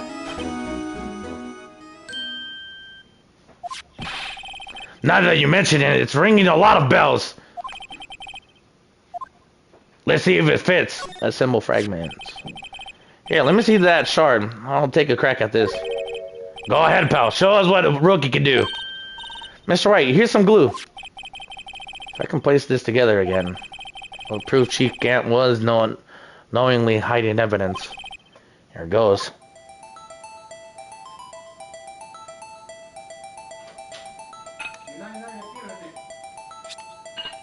Here it is.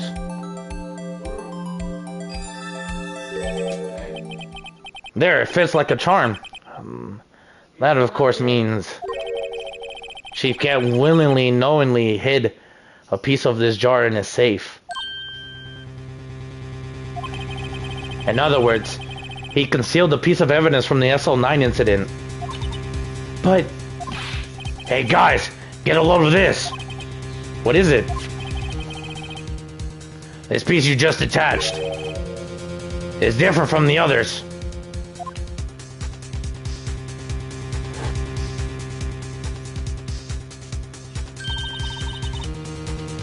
There's a reddish line on it.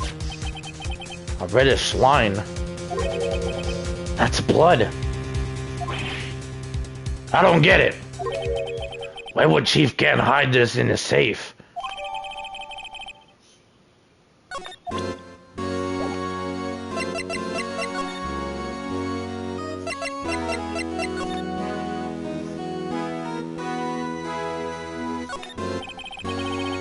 These shells are mostly empty. Lana must have cleaned them out when she transferred over to the prosecutor's office. I am hungry, Chad. Fuck. There's a small picture frame on the left shelf. Hey! This is when Lana and I went to the theme park. Shawit.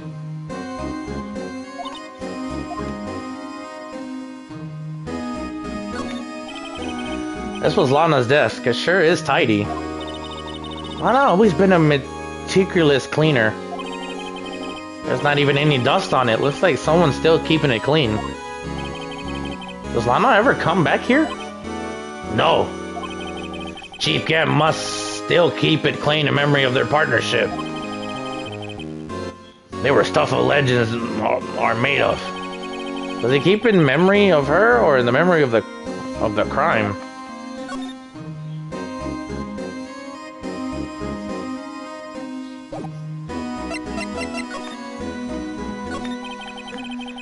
That desk on the other side of the room, was that your sister's? Yes, that's where I was waiting for Lana on that day 2 years ago. Is anyone using it now? No, sir. This is entirely Chief Gant's office now. He practices a strict policy of preserving the crime scene. That's a strange reason to leave it there. He leaves it as a warning to everyone else. He wants us to always be alert. He told us so himself at our New Year's party. Of course, he was pretty intoxicated at the time. True. I see. So ever since Lana left, no one ever touches the desk? No one except Chief Gant and the cleaning lady who's in here each morning. Still, 2 years have passed since the incident. There can't possibly be any clues remaining. Can I ask you something? Sure. You only came here to look around, right? Because it's on one of the SL9 crime scenes? I mean, that's your only reason for coming here, isn't it? Why do you ask? You don't think? Nah, you wouldn't be. No. No, there's no way. Never mind. Don't worry about it. Okay, now then, let's look around for a bit more. Hey, hold on! Not so fast, buddy! Huh? What is it? When someone tells you don't worry about it, it's supposed to start bothering you, pal. You don't just let it go at that. Sorry? This guy's starting to get on my nerves. Okay, so what's bothering you? You two don't think Chief Gant might be a suspect, do you? No, I do. This motherfucker is screaming at the top of my lungs. This motherfucker's the suspect. What? He's right, Mr. Right. What do we think of him? Chief Gant. So it's finally come to this. What do I think of him? Perhaps it's best I don't divulge my feelings yet. There you go. Ignore me again.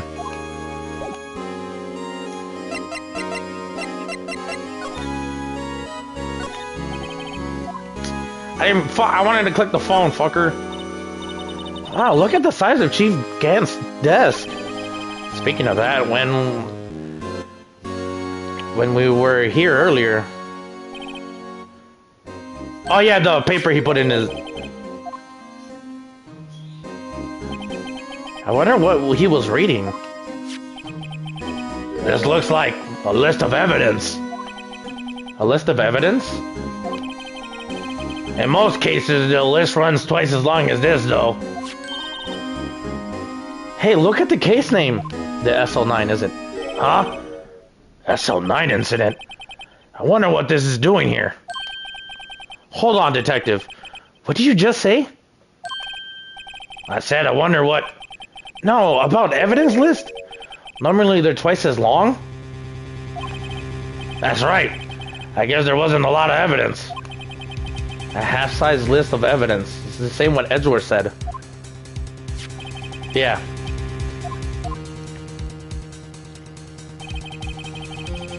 What would the other half of the list be doing here? Wait, the other half? Oh, shit! I knew it! The chief must be hiding something about the case. It would appear so.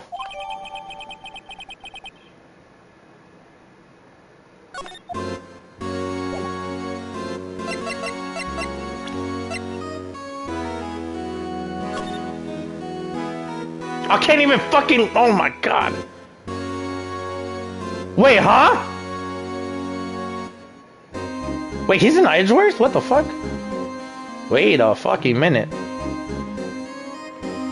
What is this? I wonder what this is. It looks like someone drew some kind of sketch here. What is it? Did you find something? I can't make it out. I'd rather keep quiet about it for now. Huh? Oh, no, it's nothing. Why are your eyes moving about like that, Mr. White? I better not forget about this picture.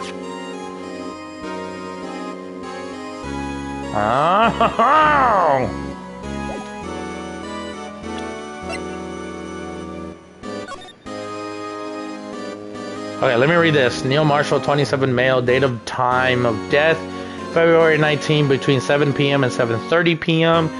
Single stab wound, pierced heart and lung. Said man died from blood loss in under 10 minutes. Weapon found and wound was missing tip.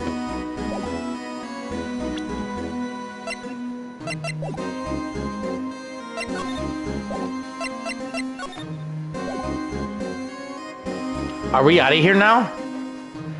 I think I'm done. I don't know. God damn, what the fuck happened to my feed, bro? There's a lot of shit. Let me just unclear it.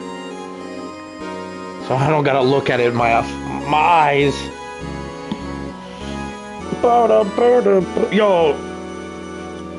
Yo, chat, let me pivot real quick. while I just take a breather real quick, because my voice is getting kind of hurt. Because that should be hurting.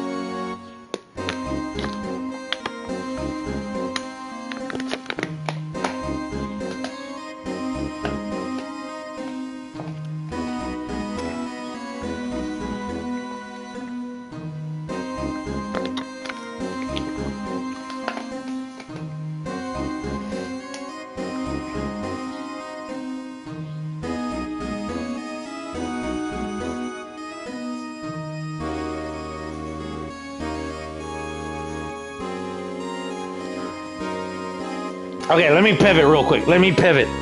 What was it? Fuck, now I forgot what I was gonna pivot. Fuck, I'll remember. Alright, I guess we're gonna continue. And... let's see. What do we do? Oh, wait, we can use the fingerprint, can't we? Because there's still the cloth we have to look at.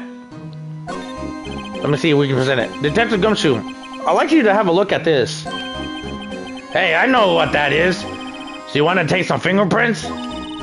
That's a great idea, Detective. Alright, go to town, sheesh.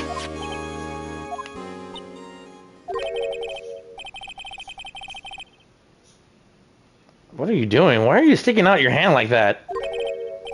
Go ahead, take my fingerprints. It's not your fingerprints we want to take. Huh? Come on, this isn't the time for jokes.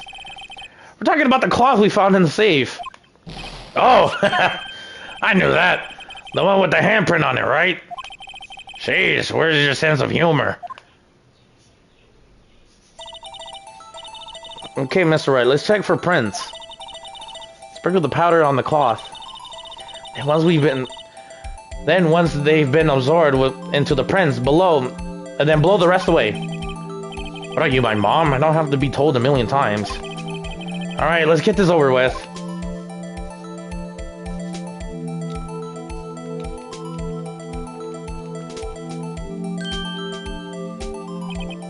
I gave it my best shot. What kind of result won't be any good for matching prints, will it? But it doesn't look like we can get a clear result from this print. Okay, let's try a different finger then.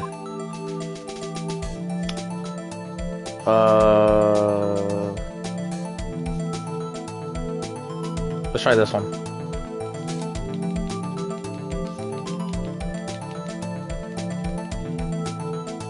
Oh, got it. We got one.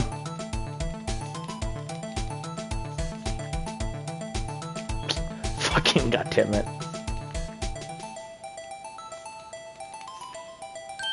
There you go. Alright, now whose is it?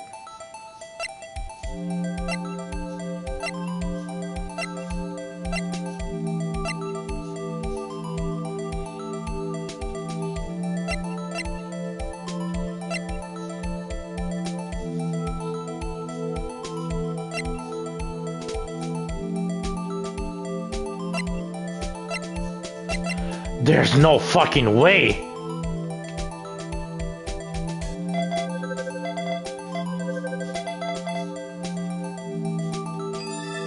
Emma? No. How can this be? Why are Emma fingerprints doing here?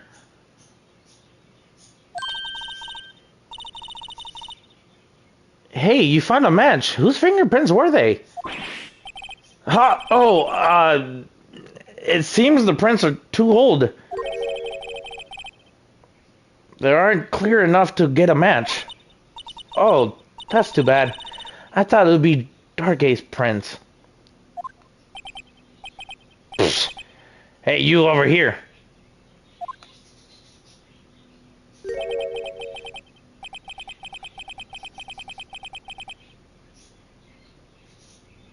Oh no, he said it. Fuck. What's going on here? What are that kid's prints doing inside the chief's safe?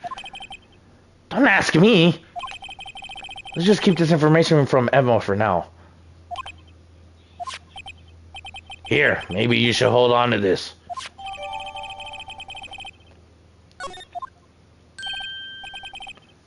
Well, was I any help? I guess we're done. I think we hit the trigger. Of course. Thanks to your ID card, we were able to get some hard evidence. Oh, fuck, it's him. I knew it. I fucking knew it. We was done. No, that's not very kind, is it? In other words, if it wasn't for his ID card, he would have been useless.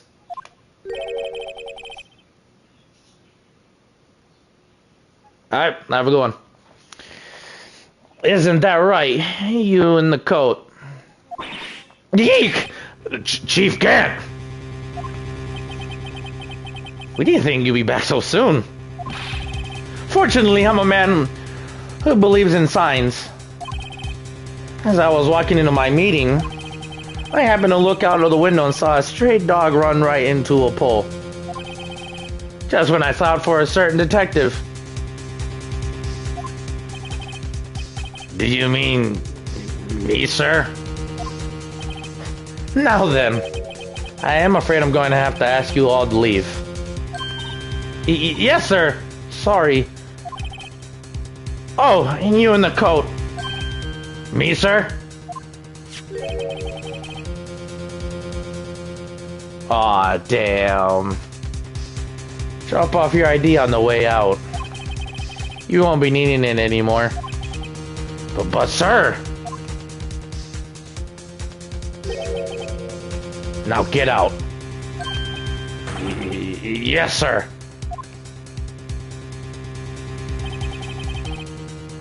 We'll be on our way too, then. Wait, you! The one without the spiky hair. Don't go yet. Me, sir? I'd like a word with you. But, sir, I'm not a licensed scientific investigator. You with the spiky hair, you're free to go. Mr. White?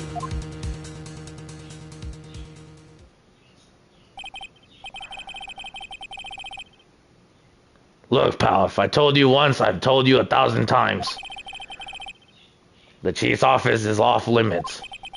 But no, you just had to go sneaking in there like that, didn't you? I thought you said you didn't care anymore if you were fired. Yeah, but if I knew it would be like this, then I would have never said it. Now that I've seen the evidence Chief Grant has hiding in his office, I think it's finally starting to get the picture. But why was she kept eerily silent about all this time? Son of a bitch! This motherfucker said something to Emma. Oh, what the fuck? My head hurting. Hold on, let me... Hold on, I'm gonna mute myself.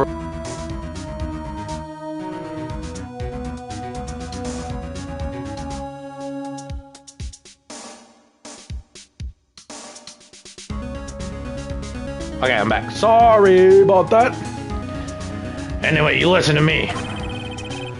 I'm gonna try to smooth things over with the chief again. Later, pal.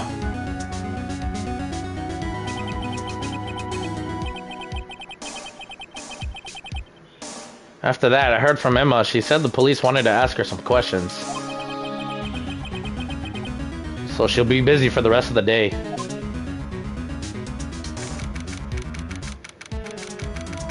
And we go back here.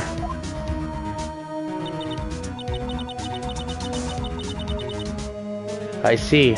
So the chief asked Emma to come in for questioning. It's no use thinking about it. Tomorrow's the final day in court. I'm committed for doing everything I can to defend you, which is why I'm here. But I've already told you all I can. What you've told me over these past couple of days is absolutely nothing. Not a single useful thing. Really, I believe I did mention something quite important. Something I told you right at the beginning. I said that I was the one who stabbed Detective Goodman. You know, I think I finally figured it out. I know who it is that's lurking behind your words.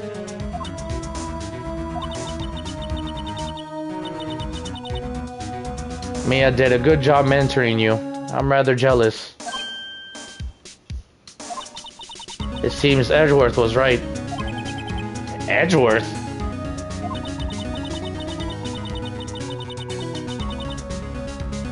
Once you've convinced you know something, no one can persuade you otherwise. Thick-headed is the term he used, I believe. Now's my chance to get her to tell me the rest of the story. I have to admit, I was more than a little perplexed at first. You insisted you did it, yet there was no incriminating evidence. That's when it hit me. It's not that you were unwilling to tell the truth. It's that you're incapable of doing so because of a certain individual. What an intriguing notion. A certain individual, you say? So you think I'm protecting this person? Protecting? No. I think afraid of is more like it. Fuck my wrist. If I'm not mistaken, the person in question may have persuaded you to silence.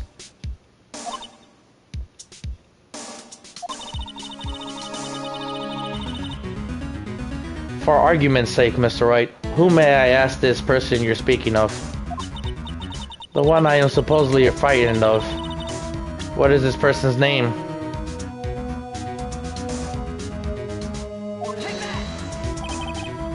Well, Miss Sky? Mr. Wright, you are addressing the chief prosecutor. Do not forget your place. I take it she's still not ready to spill the beans. My apologies. Can you please tell me a bit more about what you think you know? We were partners until 2 years ago. I respected him as a detective. Assuming he is respectable, then tell me something. Why would he try to hide his crimes? his crimes. Both you and Edgeworth will be brought before a broad of inquiry for what you did. Specifically, hiding and forging evidence. Of course, these are serious offenses. Why is it, though, that Chief Grant's name was never mentioned? Chief Grant? Edgeworth didn't know truth behind the forgery. The only party who could have possibly tampered with the evidence was me. I had access because I was second in command of that investigation. Yes, you, but also one other, Damon Gant. If you intended to accuse Chief Gant, you'll need more than just words. Show me proof that Gant falsified evidence in the case. I just found this in a safe in the chief's office. This jar piece, this piece of cloth. Do you know what these are? These pieces of evidence from the SL9 incident. The person concealing evidence was none other than the Chief Gant himself. Now tell me, why are you taking the blame for him? Touche, Mr. Wright. As you summarized, I cannot disobey the Chief's orders, even if it means being found guilty for murder. Why not? Come now, Mr. Wright. You can't possibly expect me to be able to tell you that. 3 days ago, I had no choice but to cooperate. And the murder of Detective Goodman? Or perhaps I should say, follow orders. Yet, that's more accurate than cooperate. There's no way she was forced to kill him.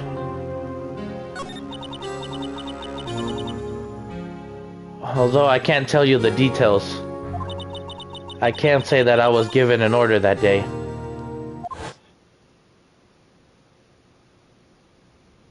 I need you to dispose of Bruce Goodman's body.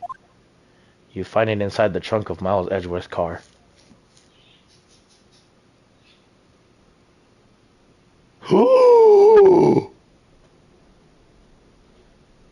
Oh my fucking god! It's starting to make sense, chat.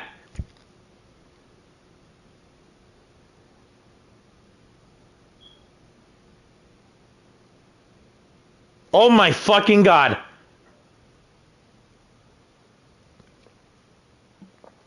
The reason why, oh my god. Alright, we're gonna have to talk about it in the trial.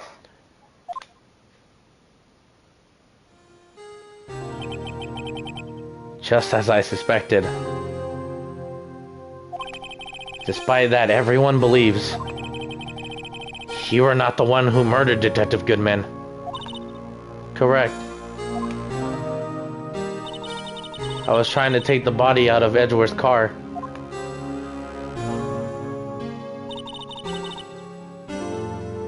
The truck's lock was broken, and I discovered the murder weapon while inspecting the body. The murder weapon? You mean Edgeworth's knife? No.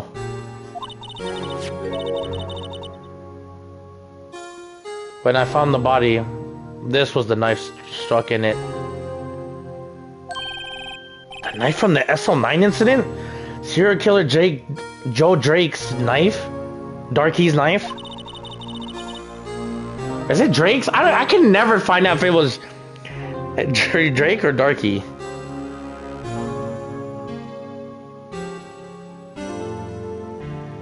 Was it? No, it's Darky. It's Darky. It's Darky. Because Drake is DR, not DA. I couldn't just leave the knife in him. So I took it out and stabbed him with another knife. And that will be Edgeworth's knife. That's right.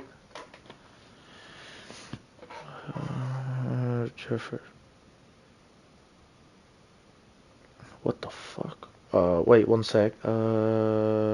Here.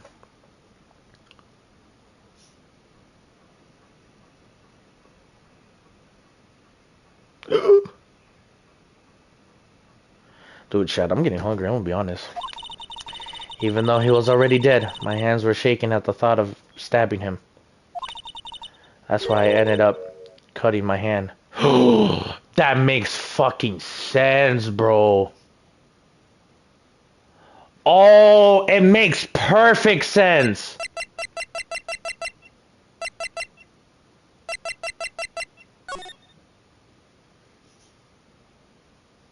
It makes perfect fucking sense.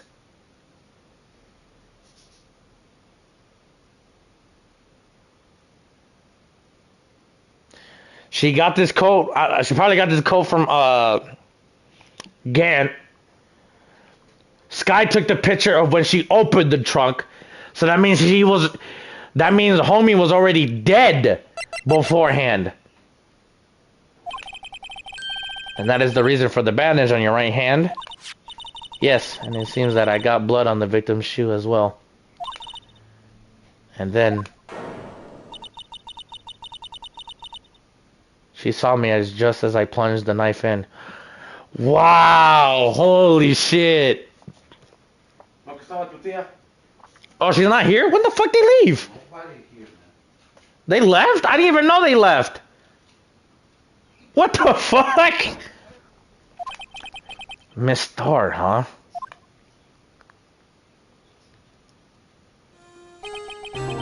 Why do you need to hide Darky's knife so badly?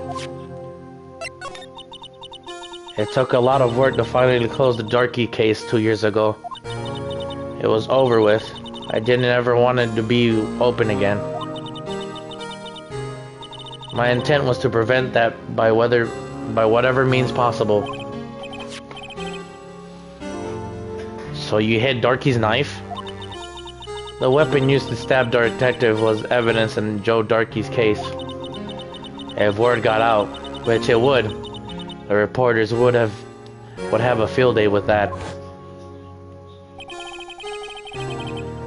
So you wrapped the knife in your scarf and hid it. In Edgeware's exhaust pipe. Right. Then I called my sister to tell her what happened and to ask her to hide the knife that was inside the muffler. You asked Emma?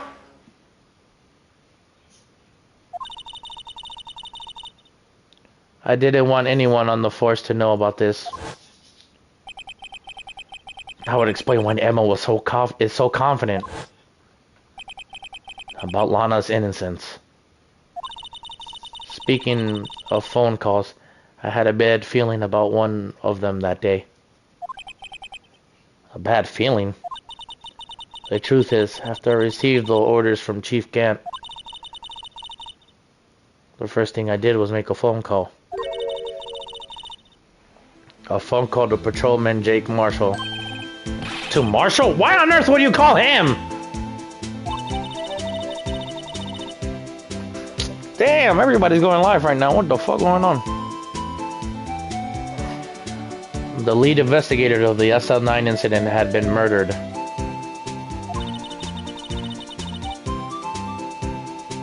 I wanted the fact to keep hidden, and I needed help.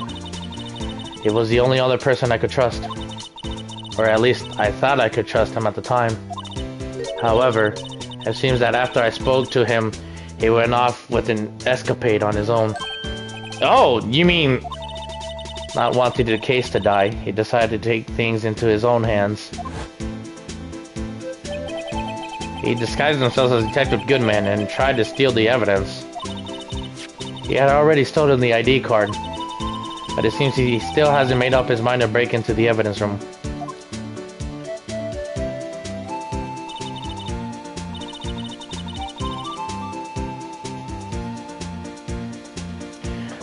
After my phone call, any remaining doubts he had must have disappeared. So your phone call caused the incident in the evidence room.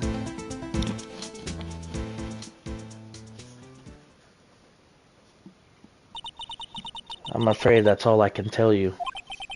But Lana... Even I respect Mr. Wright, both as a defense attorney and an investigator. Now please... Don't pursue this any further in court tomorrow. Tomorrow's trial. There's only one way to drive off Lana's demons. I've got to get at the bottom of everything. Detective Goodman's real murderer.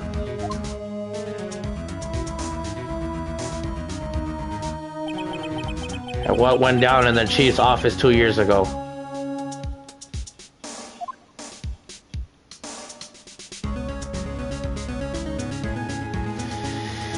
Oh my fucking god, this is so good, bro.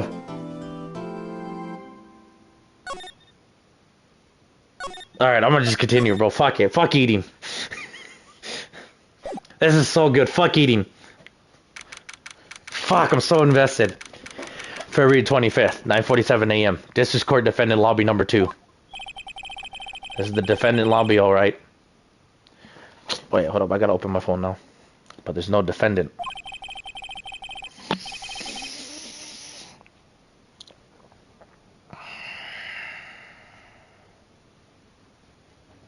Attack on Titan be like, oh, the to be continue bullshit. I've been trying to reach Lana all morning. Where could she be? Wait, let me mute 1 second.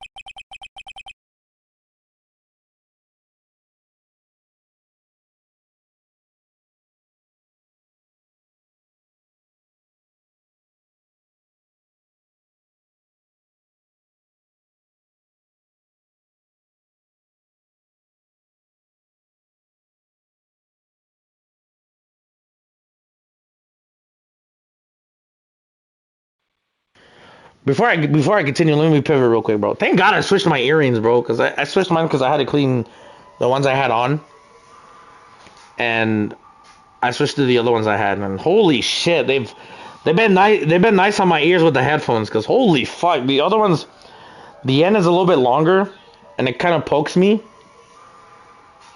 a bit here and there, but these are pretty cool. These are way better. Who the fuck is in the... Okay, never mind. And where's Emma for that matter? It almost seems as if something's been happening behind the scenes. Is it Edgeworth? Yep. Edgeworth! Knowing you already figured it out. Who's the owner of the All Sevens ID number is? Well, I have the pretty strong hunch. Looks like I'm not the only one who's figured it out. You know, the only reason this child didn't reach a verdict yesterday is because there was still a room for doubt regarding the ID record. If that number does belong to who you suspect, then no doubt will remain. After all, he hasn't been officially charged with anything. True, not yet.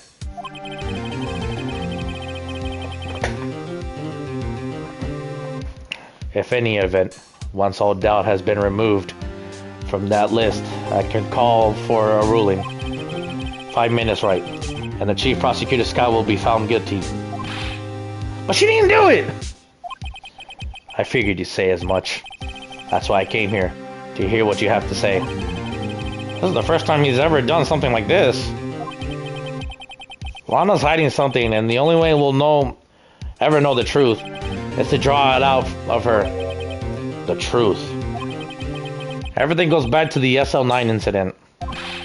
Don't be stupid. Today is the last day of the trial. We don't have time to reminisce about the past. That depends on you. If she's found guilty, you'll lose your only chance to find out what really happened. I'll think about it. See you in court, right? This is it. If I'm ever going to find out what Chief Gant has on her, it's now. February 25th, 10 a.m. District Court, courtroom number 9.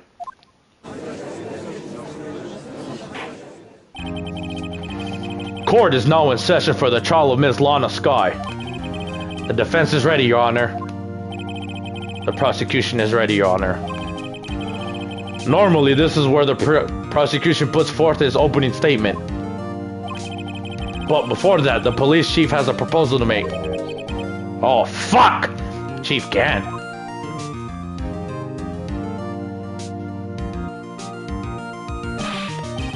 Morning, folks. How's everyone doing? Hey, Augie. How you been? Been back to the pool yet?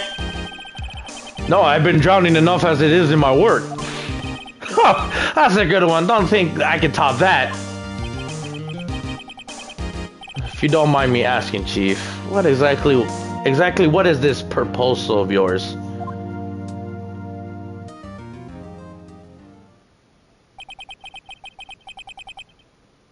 Lana, that is to say, the defendant, has asked me if she could speak directly to the court. She wants to do what? Having heard what she intends to say, I feel she should be granted her request.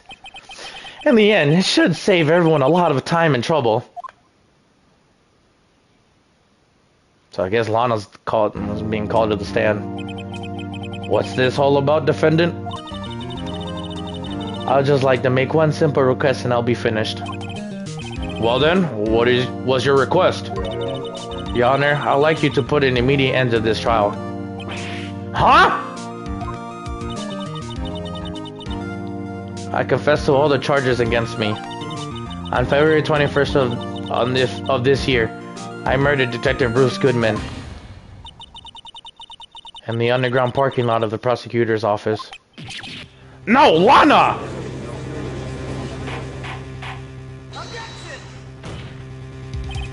You can't! Your Honor, the defendant's claim does not change the defense's plea. In that case, Mr. Wright, I no longer require your services. But Lana! Your Honor, I hereby forfeit my right to an attorney. The prosecution may lack direct evidence against me, but it has sufficient proven its case through testimony and circumstantial evidence. I would like you to render your verdict now, if you please. Well, the defendant certainly has the right to self-representation. Her request is legally valid, although it is an unprecedented situation. Bro, this shit turned to an event. Indeed, it appears there's no further need to continue this trial. Even if Mr. Wright may feel otherwise. This can't be happening. It appears that the time for the verdict has arrived. This court finds the defendant.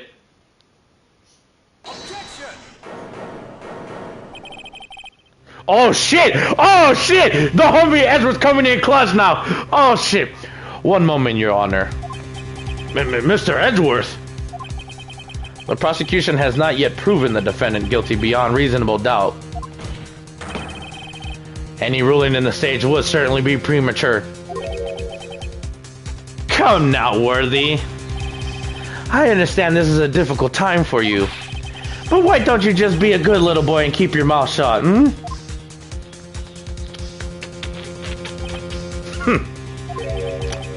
I don't think I care for your tone, Chief Gant. What? Created another fabrication to cover up your past mistakes. Sorry, but I'm no longer the naive little boy you would have me be. With this sudden confession from the defendant, it's obvious to make some kind of deal was struck behind the scenes. Some kind of deal, hmm? Not everyone operates as you do, Worthy. I thought so. Your Honor, the prosecution would like to change its first witness. Oh, to whom? As is the first witness, the prosecution will like to call Miss Emma Skye. I request the court hears her testimony. Mr. Edgeworth, I am exercising my right to self-representation. I don't think we need to continue. I don't care about what you think, Miss Skye. The exposure of the truth sometimes results in tragedy. However, no matter how tragic the truth may be, it would be an even greater tragedy to avert one's eyes from it. Very well. The court shall grant the prosecution's request. That's okay with you, right, Chief Gant? Sigma Male Edgeworth, bro. True, bro. Worthy, you live to regret this. Mark your words. Miss Emma Skye, please take the stand. Looks like Edgeworth has decided to take the horse by the reins.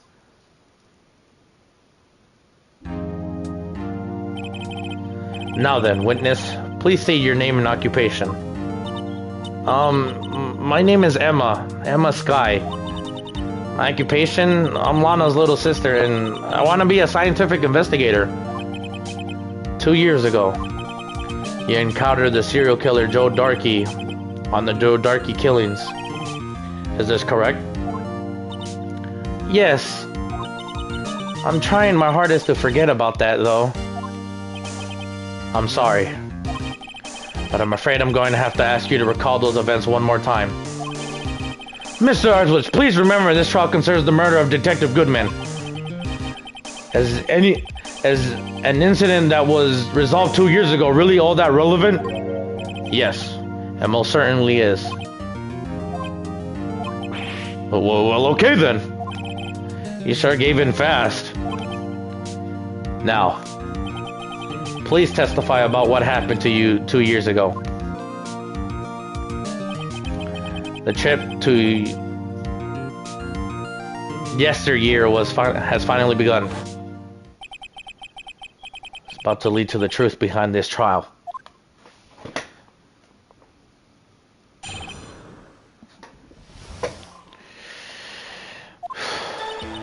I was waiting in my sister's office that day. A man came running in and took me hostage.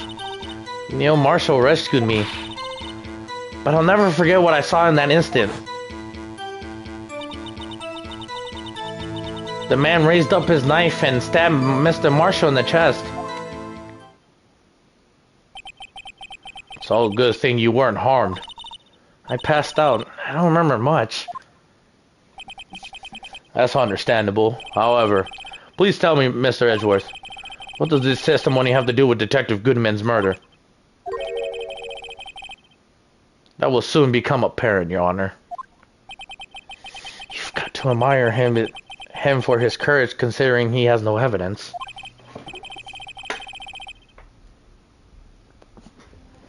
Very well. The defense may begin its cross-examination. Damn. Alright, we get to cross-examine Emma real quick. I was waiting for my sister at the office day. Can I ask her why you were there? 2 years ago, the defendant was a detective at the police department, correct? Yes, she was second in command under the deputy chief of police, Gant. My sister, she was the best detective ever. Yes, I remember. Deputy Chief Gant and Miss Skye used to be quite the pair. I believe they shared the same office. That's right. I've always sat at my sister's desk and dreamt about playing that organ. I wanted to play it that day too. The police department and the prosecution office held a ceremony that day. Lana promised to take me to dinner after she finished her work.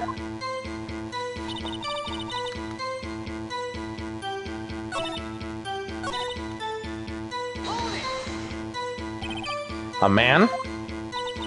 Yes, Joe Darkey. He was a serial killer.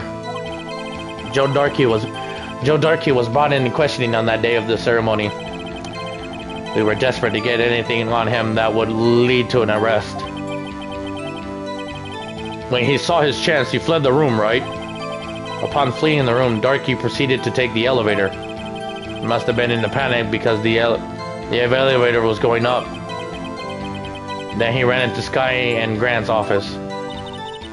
There was a lot of noise coming from outside, so I opened the door to have a look. That's when I saw him.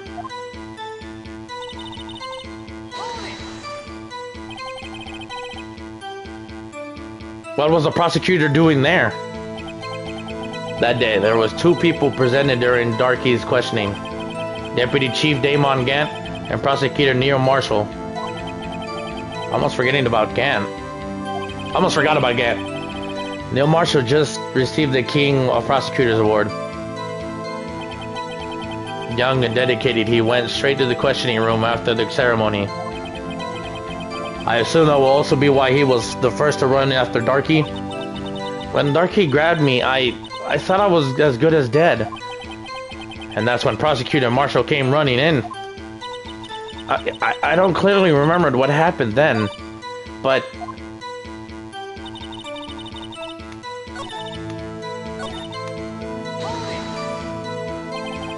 Can you tell us about that? Mr. Marshall jumped on Darky just then. The lights went out. The lights went out? It was just about this time of year. There was a terrible storm going on and lightning struck nearby. So the electricity went out. Wait a minute. If it was pitch dark in the room, you shouldn't have been able to see anything, right? Right, but just then lightning flashed again outside. That suddenly flash left an unforgettable image on the scene in my mind. I see. I told the detective about what I saw, then... The detective? Yes, Detective Goodman. He was in charge of the case. Detective Bruce Goodman, the victim. So you spoke with Detective Goodman about this 2 years ago? Yes, that's what's so scary about this trial. And you told Detective Goodman about what you saw? Yes, but... At the time, the words just wouldn't come out. That's why I drew a picture. A picture? Yes, I think she mentioned that before. Well, Mr. Wright, have you heard enough? This picture the witness drew, I believe it was a very important meaning. It has a very important meaning. But the list of evidence I was given 2 years ago didn't contain a picture. Witness, would you mind if we added this statement to your testimony? Yes, Your Honor.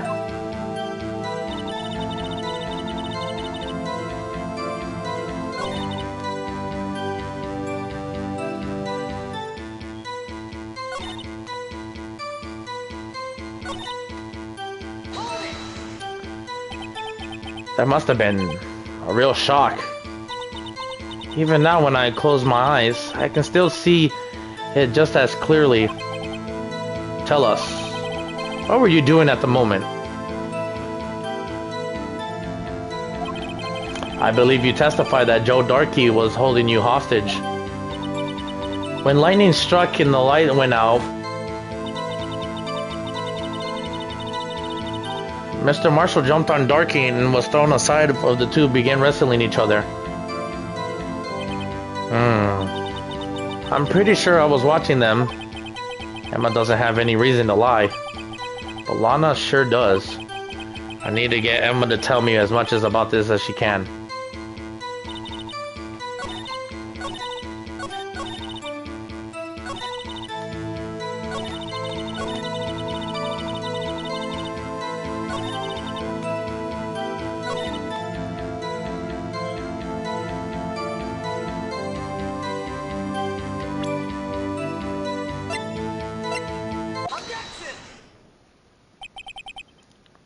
Mr. Edgeworth. This little girl put all her heart into drawing that picture. And yet you would insist on denying its existence? Huh? Hey, I'm not the bad guy. All I'm saying is that it was the prosecutor for that case. I wasn't handed such a picture. That may well be. But that doesn't mean it doesn't exist. Behold. This is the evidence list for the SL9 incident. Please turn it over, Your Honor. Turn it over? Turn it... Ah! What's this? Yes, what is that? Hey, that's it! That's the picture I drew! Indeed. Two men appear to be wrestling here. What's the meaning of this? What are you doing with that list? Me? Only the prosecutors in charge should have access to that list. Huh? These lists, they're different from each other. What? It would appear, Mr. Edgeworth, that the evidence list you were handed 2 years ago was incomplete. These two lists fit together and form one. You can see the marks here where they were torn apart from each other. So you see, Mr. Edgeworth, it's quite obvious what happened 2 years ago. Only half of the evidence in that case will ever reach you. What? What? Order! Order! But Miss Skye, why did you draw your picture in the back of such an important list? Because that's what Detective Goodman handed me in the questioning room, Your Honor. Wait a minute. If this list was torn in half, then that means... Your Honor. Are you alright, Mr. Wright? Your eyes are bulging from your head. If the evidence list was torn in half, then there might be more to the drawing on the back of Mr. Edgeworth's list. Yes, that's quite conceivable, Mr. Edgeworth. It's possible. Let's see.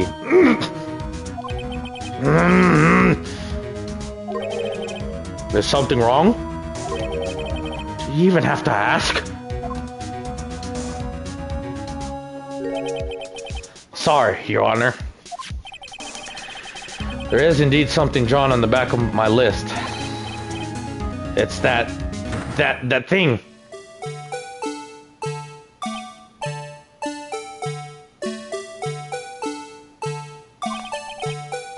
That's that thing.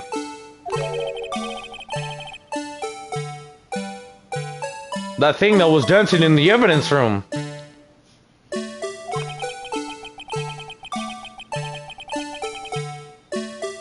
Clearly, this act of vandalism is the work of a certain chief of detectives. I guess he was out of scrap paper.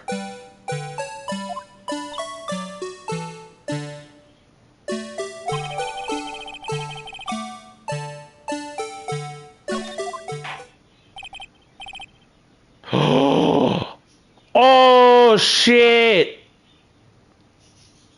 Emma didn't do that one.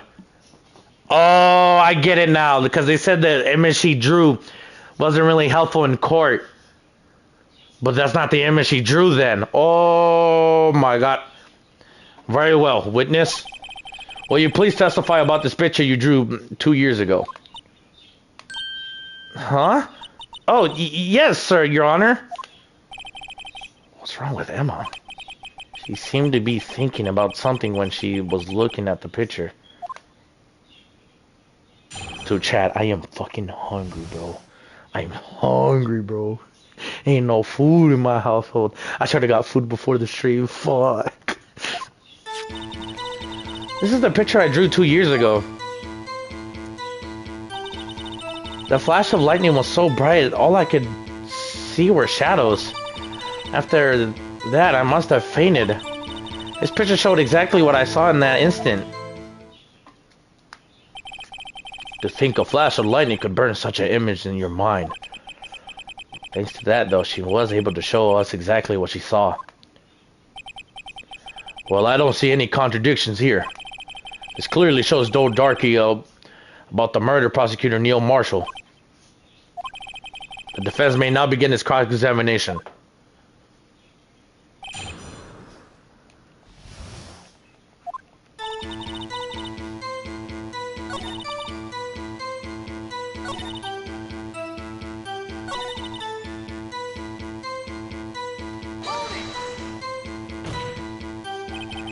Sorry for asking so many times, but are you sure you drew exactly what you saw? Of course, this is the exact scene. Doesn't influence in any way from you with your talks with the detectives. Are you insulting we somehow manipulated her memory, Mr. Wright?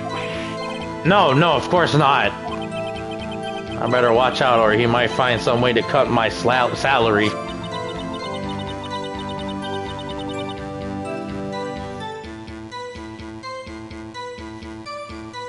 Sorry, one sec, chat.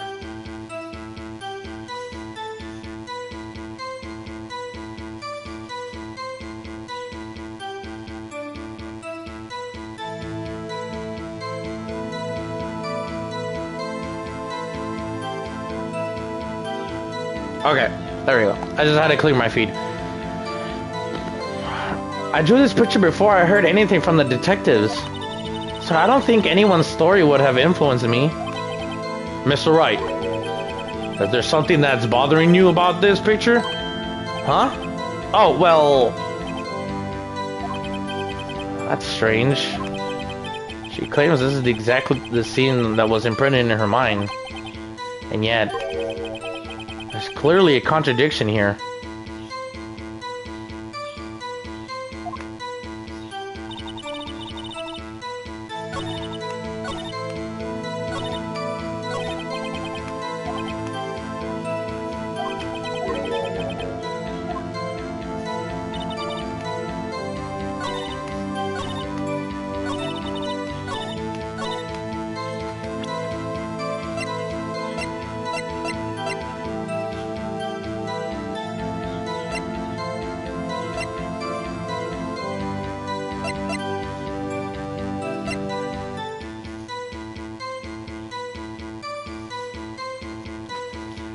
It looks like he got stabbed in the back, but like we can't know for certain.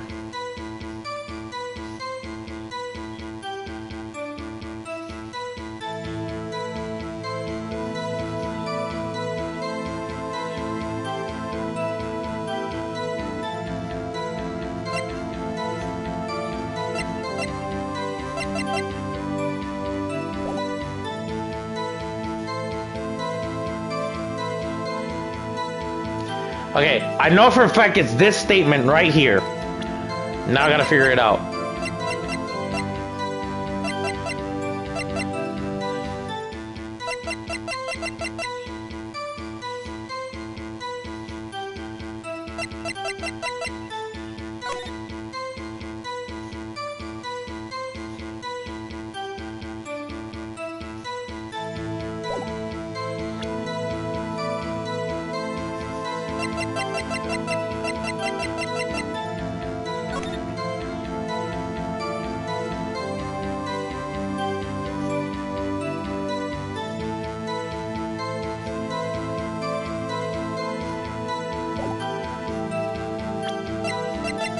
Okay, so it's not that knife.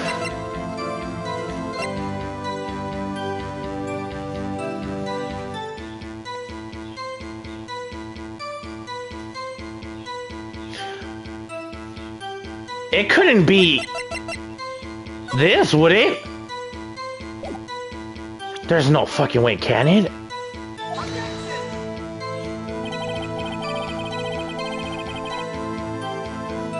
Or did I fuck up? I fucked up, didn't I?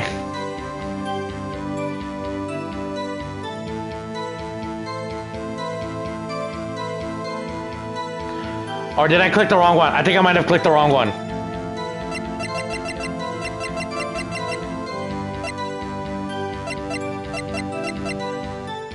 Wait, fuck, I clicked the wrong one. Fuck, it just hit me. I hit the wrong one. My fault. That's on me.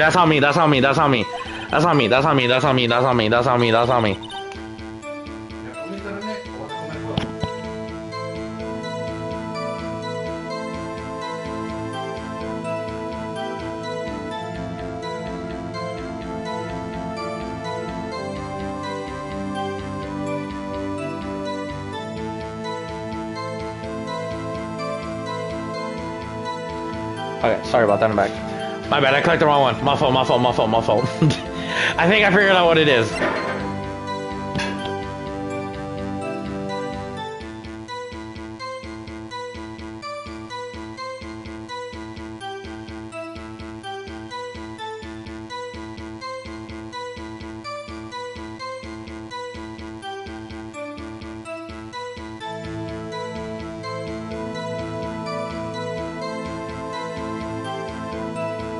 I'm back. Okay, my fault, my fault. I clicked the wrong one. I was looking too much into it, like the knife. No, it's the way it's positioned.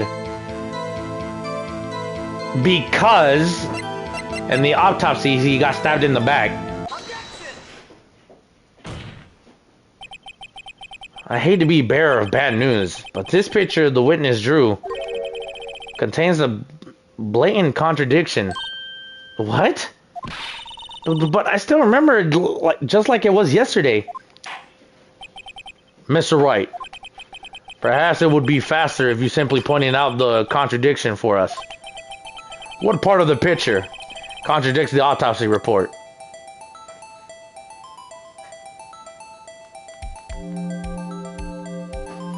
Is it the tip?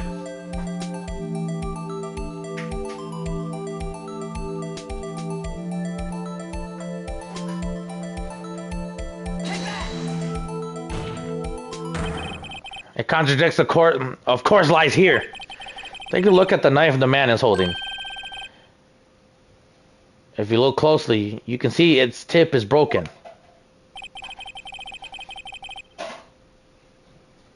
Even I don't have to look closely to see that, Mr. Wright. But Mr. Wright, look at the evidence. See the murder weapon? The tip is broken too. If I recall, the tip of the knife was found broken in the victim's body. It was the conclusive piece of evidence that proved Joe Darkey was the murderer. No. I'm afraid that's not so simple. If it was broken before the stabbing, I'm afraid it's not so simple, Emma. And where, pray tell, could you possibly see a problem? It's obvious, really. The victim suffered a single stab wound to the back. If the victim was only stabbed once, then the murder weapon should have not been broken. Ah! What's the meaning of this? Perhaps the knife was broken beforehand? Sorry, but I'm afraid that's not possible. The tip of the knife was found inside the victim's body. If it was broken beforehand, it couldn't possibly wind up there. That's right. But what does this mean? The tip of the knife was undeniably discovered within the victim's body. The only possible explanation is the witness' memory is mistaken. That's why I asked her so many times if she was sure she remembered correctly. I believe you were annoyed at the time. But she was sure she remembered correctly. But there's no other way to explain this inconsistency. Not so fast, Mr. Edgeworth. There is another explanation. Have you forgotten already? About a little something called falsified evidence. You're sitting on thin ice, right? All I'm saying is that this broken knife tip might be the piece of evidence that was forged. You can't deny the possibility. No.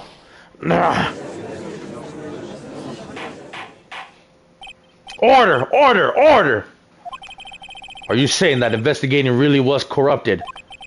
Your Honor, please allow me to once again to go over the events that took place the day of the murder. The police department and the prosecutor's office were holding a ceremony that day.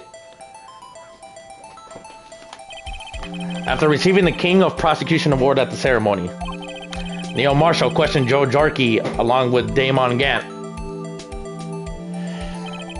During his questioning, Joe Darkey fled the room. Prosecutor Marshall crashed after him and was killed by Darkey. It is the mind belief somewhere in this story there is a lie. I'm not lying. The man really was holding up a broken knife. If that's true, then there's no other way around it. This could not have been the actual murder weapon. There must be another broken knife. What are the chances of there being 2 broken knives? Another broken knife besides Joe Darkey's? Could there have been one?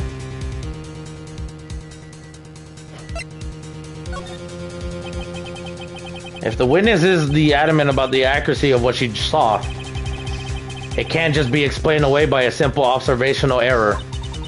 Mr. Wright? In that instant, Emma really did see a broken knife. I assume then that you have some information about this other broken knife. If so, please feel free to enlighten us. The murder weapon was already broken prior to the murder. It's only one way. Take a look at the murder weapon. Oh, fuck. Could it actually be this fucking knife? The answer lies in the past. 2 years ago in the past. 2 years in the past. Right inside this picture. This is the picture at the award ceremony. Ah! What is it, Mr. Edgeworth? It's the broken murder weapon. What was the award Prosecutor Marshall is holding?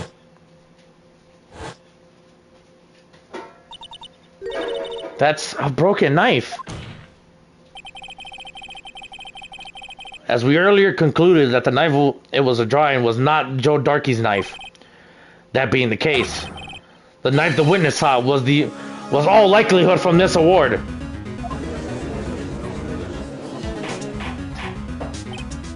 Order! Neil Marshall was awarded King of Prosecutors that day. As an award, he is given his broken shield and knife. When he chased after Joe Darkey, he pulled out this knife. Being a prosecutor, he did not carry a pistol. This broken knife was only the weapon he had in the dangerous situation. But that can't be. No, why not, Mr. Edgeworth?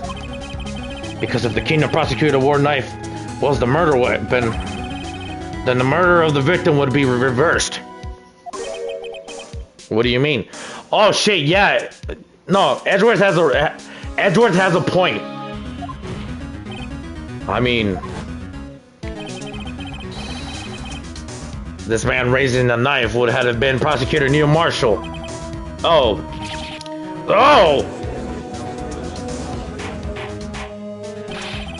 But the prosecutor was the one who actually died. That's true. What's going on here? It seems Mr. Wright has been a bit too eager to jump on conclusions. Wait, I remember now. I remembered everything. Witness? Mr. Edgeworth. What is it? Could you show me your evidence list again, please? His list? The one with that picture scribbled on the back?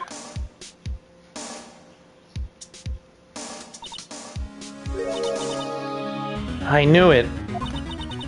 This picture. I'm the one who drew it. What? You drew that? That's right. The list wasn't torn in half at the time I drew this picture.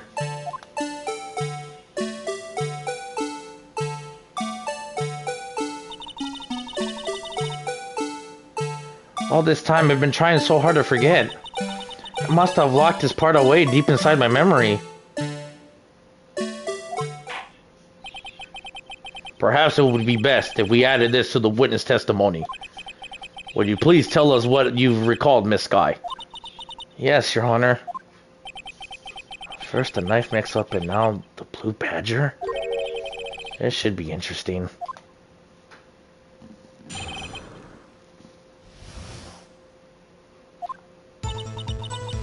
When I saw that man raise his knife, I panicked and rushed toward both of them.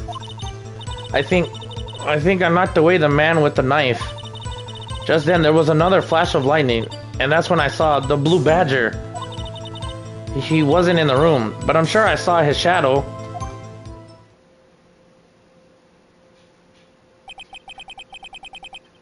This is certainly most unusual.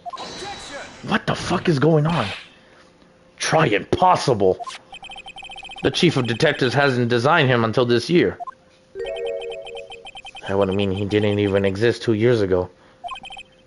Yes, well, the defense may now begin this crime has got...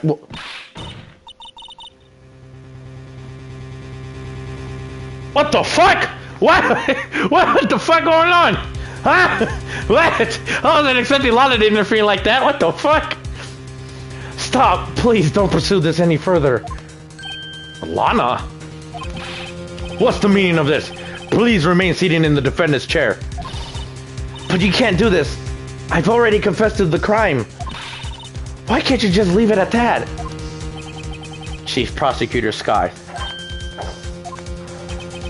We've already come this far. It's too late to turn back. Silence! The defense will now begin its cross-examination.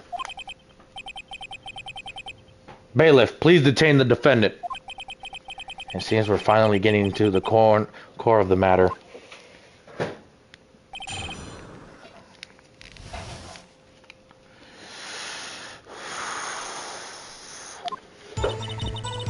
When I saw the man raise his knife, I panicked and rushed both of them. I think I knocked away the man with the knife. What do you mean, you think? It all happened so fast, and I was in shock. I don't remember everything clearly. What I did is all kind of a blur. Miss Sky was almost killed before she was a witness to a murder about to take place. With so much happening in a matter of seconds, a little disorientation is only natural. I saw the man about to stab the other person who I thought was Mr. Marshall. I knew I had to stop the man with the knife. What you did was very brave, young girl. So then what happened next?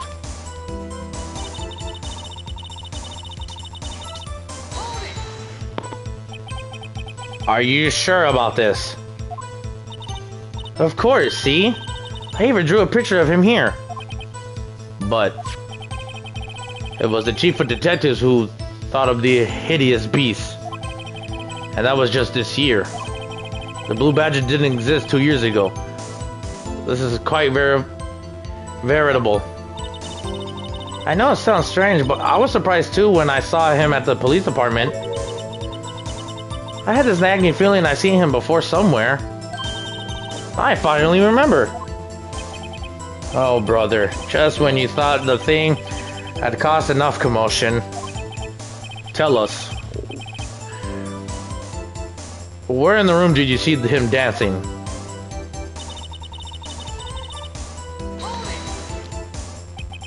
His shadow?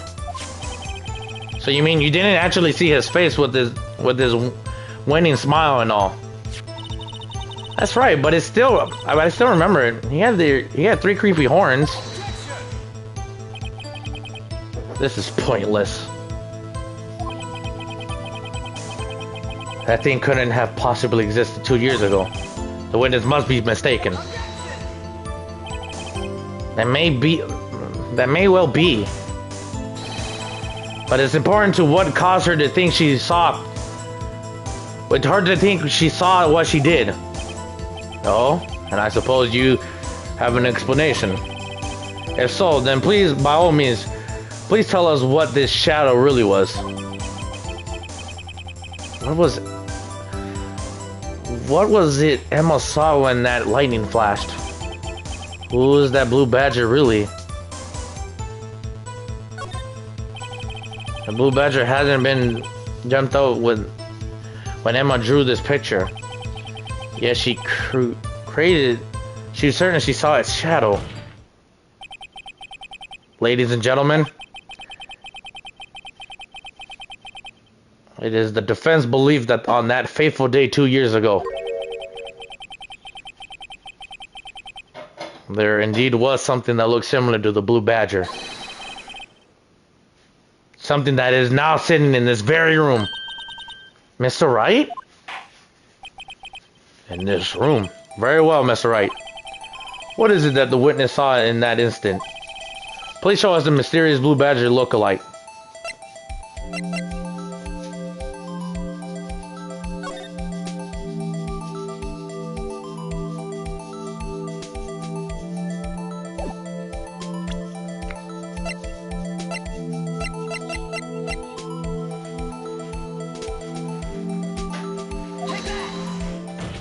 is the jar.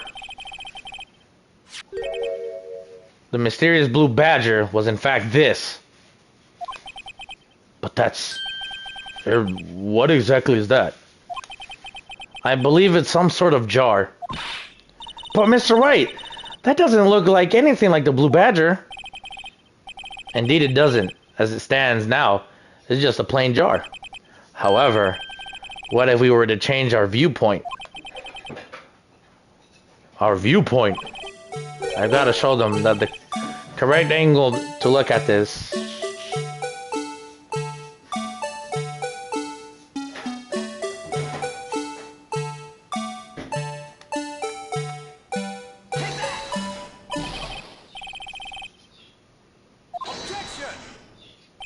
Wait.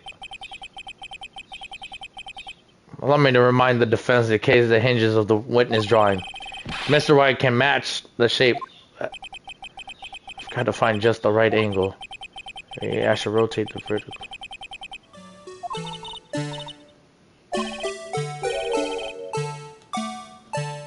Oh, what?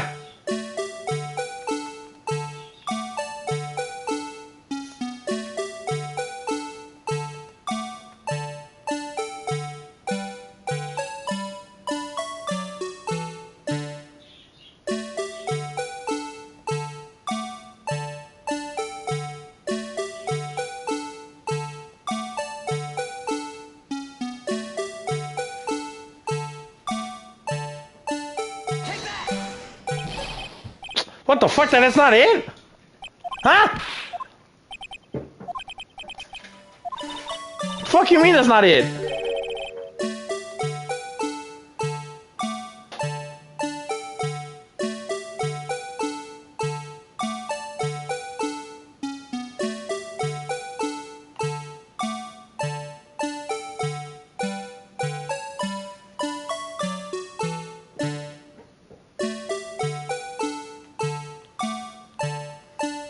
What the fuck?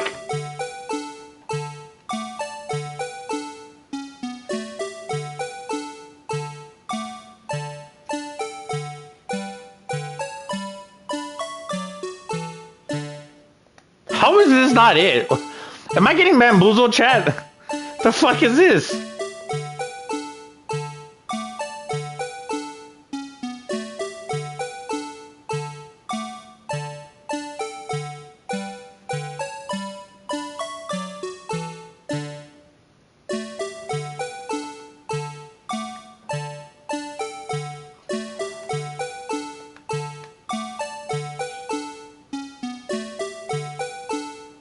Oh, I got it. I think it's this.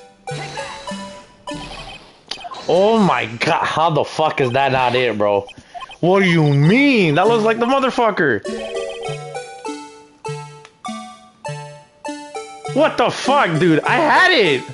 That was it. Okay, so it's this angle.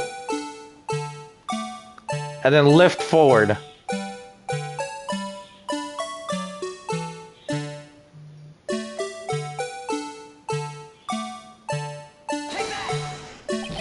How is it not it? What? That is literally the fucking image. What the fuck are you talking about? Dude, this game is pissing me off, dude. Fuck you mean that's not it? What the fuck? What the fuck do you mean that's not it?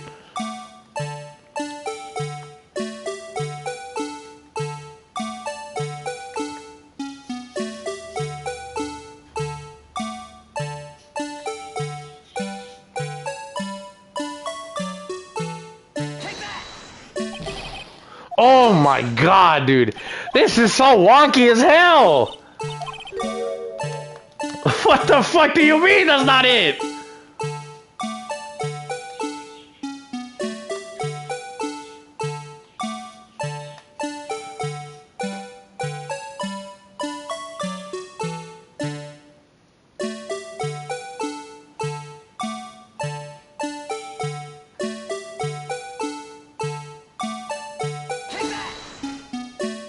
I got it!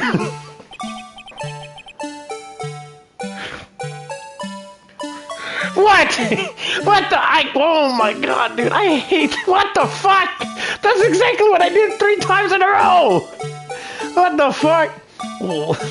Whatever. Well, is this a miracle or what?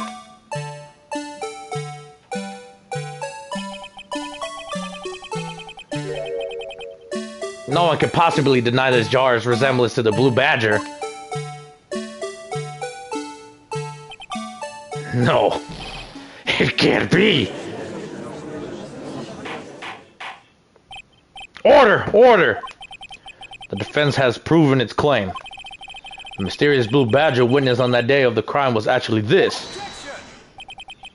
Although we all enjoyed Mr. Wright's dramatic performance, one question remains.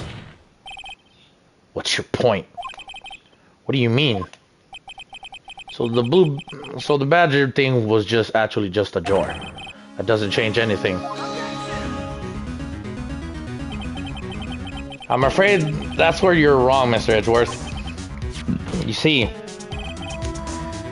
this changes everything. Indeed? Very well then. Please tell us. What's different now than we know about the witness that we saw the jar? Give me 1 second. I wanna... There's like food at the table for me real quick. So I'll be back in like... Not that long. 1 sec.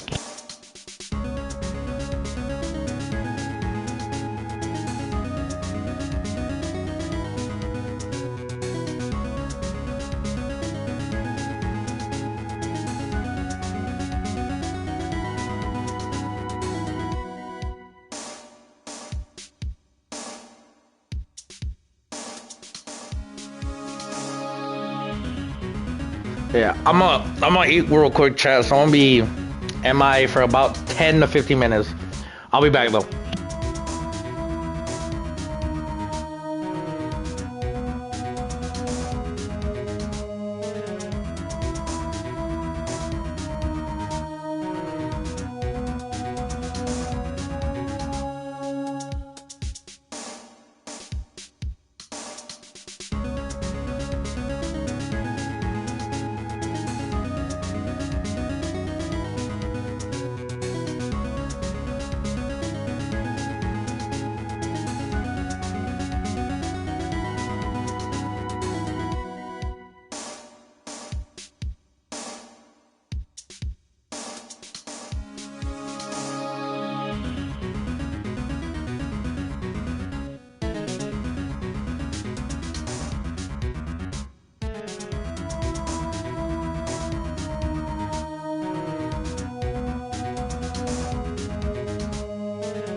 Okay, sorry, I'm back.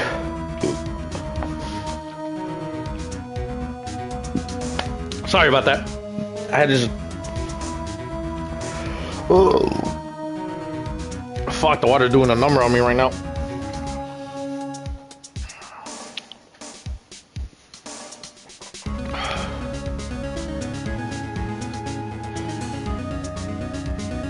Okay, so...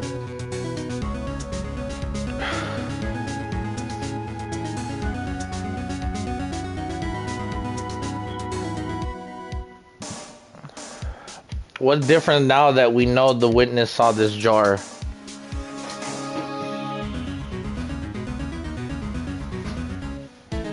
The location? Allow me to take these in turn. Duh, they're puppies. What you talking about, dog? At the moment of the murder, the witness saw this jar. Actually, let me move something real quick.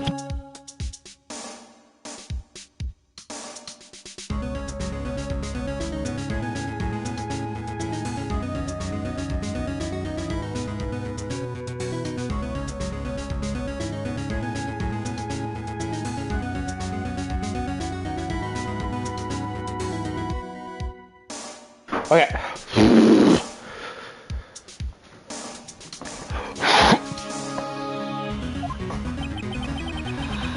At a very specific angle, I might add, Mr. Wright. But yeah, well, not knowing this, Ricochet has seen this jar. Where? The location of the jar is shown in the picture taken on the day of the crime. On the shelf office of Damon Gant.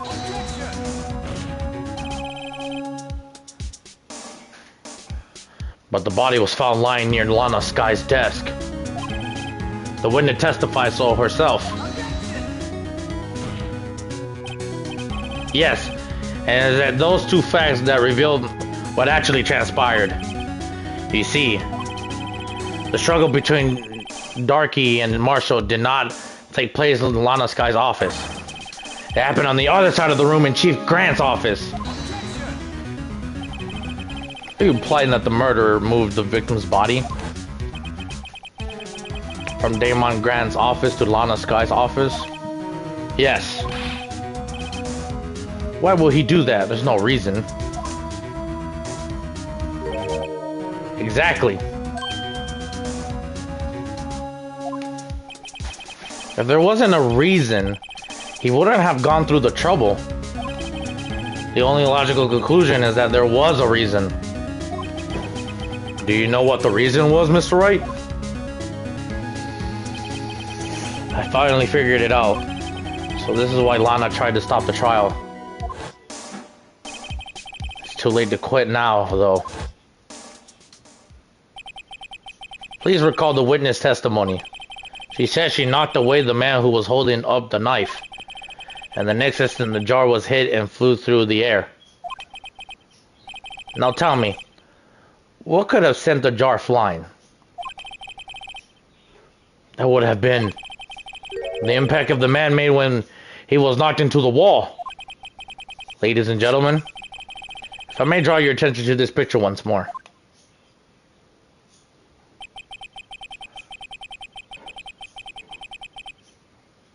If the man was knocked in the direction of the shelf the jar was sitting on, what would he have hit?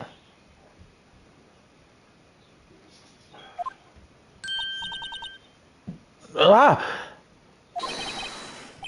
The suit of armor, holding a very sharp and dangerous looking sword. Oh my fucking god. Yes. Says the man who was knocked until the armor was carrying a broken knife.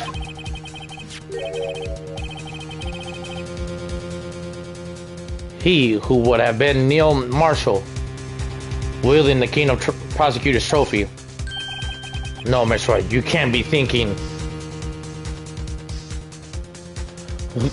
We had the image reversed. Yes. There's another possibility that of what actually transpired in that room. Another possibility. Of course, the perpetrator would have had no idea, but nevertheless. I don't know if I can go through with this. Mr. White, what's the matter? If events took place as the defense theorizes, then the outcome is obvious. In that moment, assuming the man Emma Sky knocked away was actually Prosecutor Neil Marshall.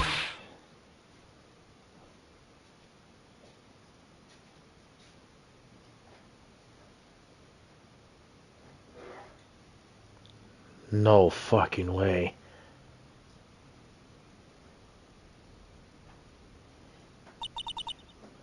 No fucking way.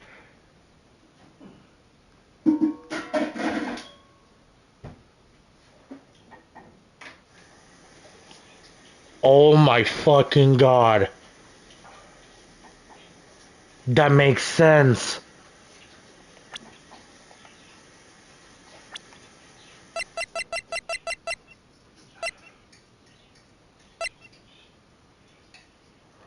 Oh my fucking no. You mean Mr. Marshall died because of me? No!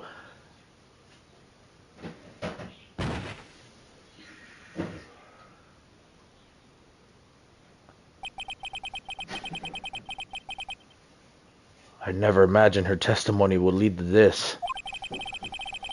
So it was the witness who took the victim's life, and then proved so with her own testimony. This is unprecedented.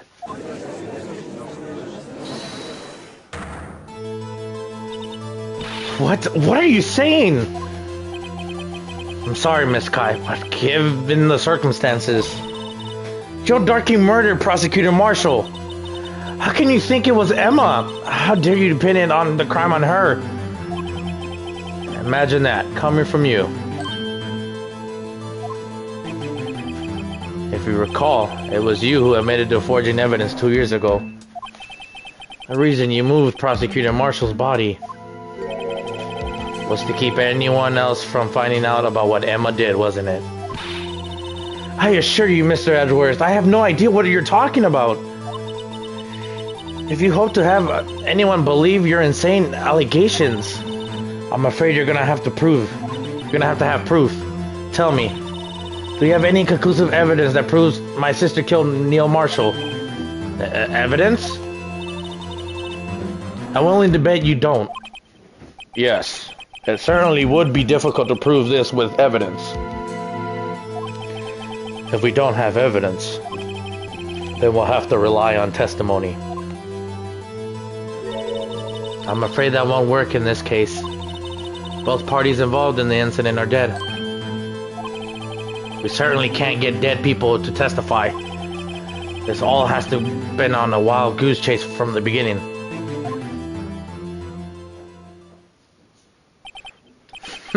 Touche, Miss Sky. Of course. That only leaves us with one possibility. You mean there's still another possibility? What do you mean, Mr. Edgeworth? I mean the possibility that the victim was left us a message. For better or for worse, Mr. Marshall did not die instantly.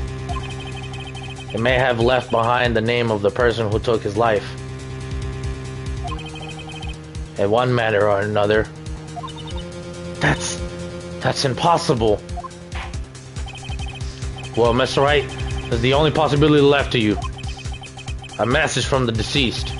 Does such a message exist? Gotta think of the court record. The real murderer's name and the victim may have been left behind.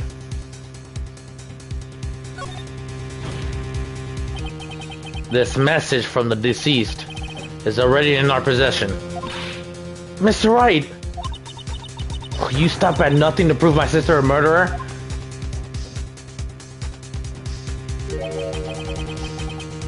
Do not be mistaken, Miss Sky. Our purpose is not to accuse Emma of any crime. There's only one thing we seek. The truth. no matter how painful it may be. Now then, Mr. Wright, please show us the piece of evidence that conveys the message of the deceased.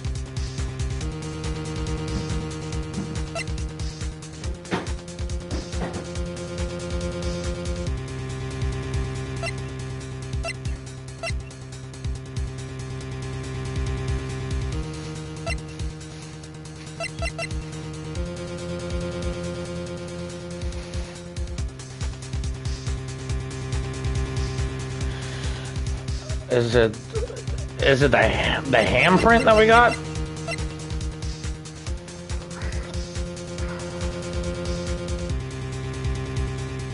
Or is it the jar? It might be the jar.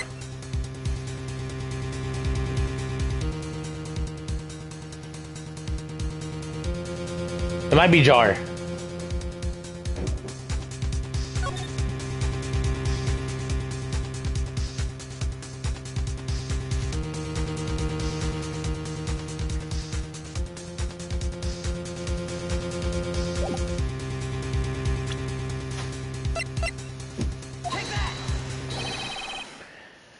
This is the message left by the deceased. This is that blue badger from before, right? Is he going to just speak the killer's name? If that thing could, I'm sure it would. Looks like everyone's forgotten this is just a jar. A message was left here, on the surface of the jar. What do you mean? If you look closely, there's a faint trail of blood on this jar.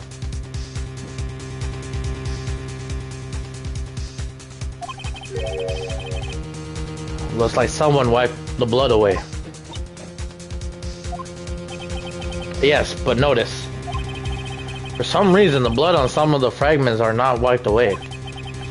Yes, that is a line here drawn in blood. So what you're saying is these dots were once lines. Prosecutor Marshall did not die instantly. He used the few precious moments left to him to leave behind a message. And that someone apparently wiped away. The blood must have spread through the jar where the lines changed directions. Precisely so. All we need to do is connect these points. And the victim's message will become apparent. I didn't know.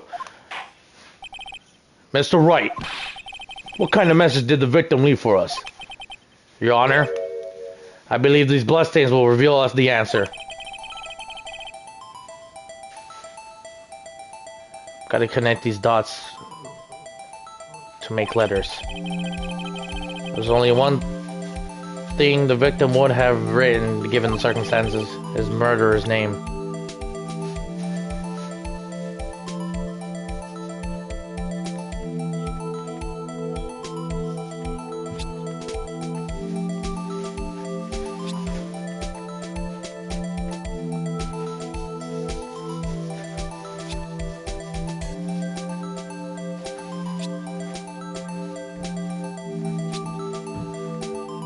No.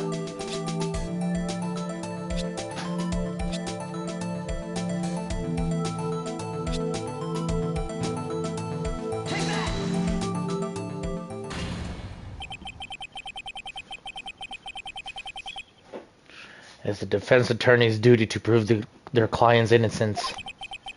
That's why all I have been thinking about is saving Lana. After all my efforts, I never thought it would turn out like this.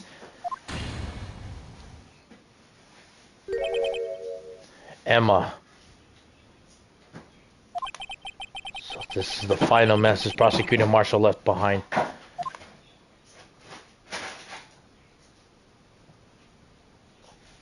No way. Of all people. She may have not meant it, but in the end, the one who took the victim's life was Emma Skye.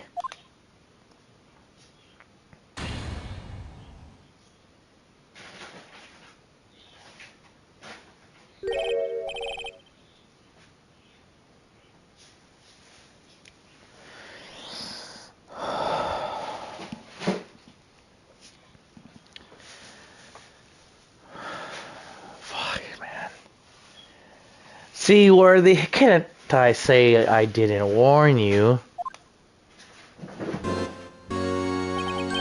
Chief Cat. Do you understand the implications of what you've done? What? What are you talking about? 2 years ago, Joe Darkey was sentenced to death. He was convicted because of his final murder. I believe you were the prosecutor in the case, were you not? Yes, Worthy. Because of you, an innocent man was sentenced to death. Not only that, but you used forced evidence to ensure his conviction.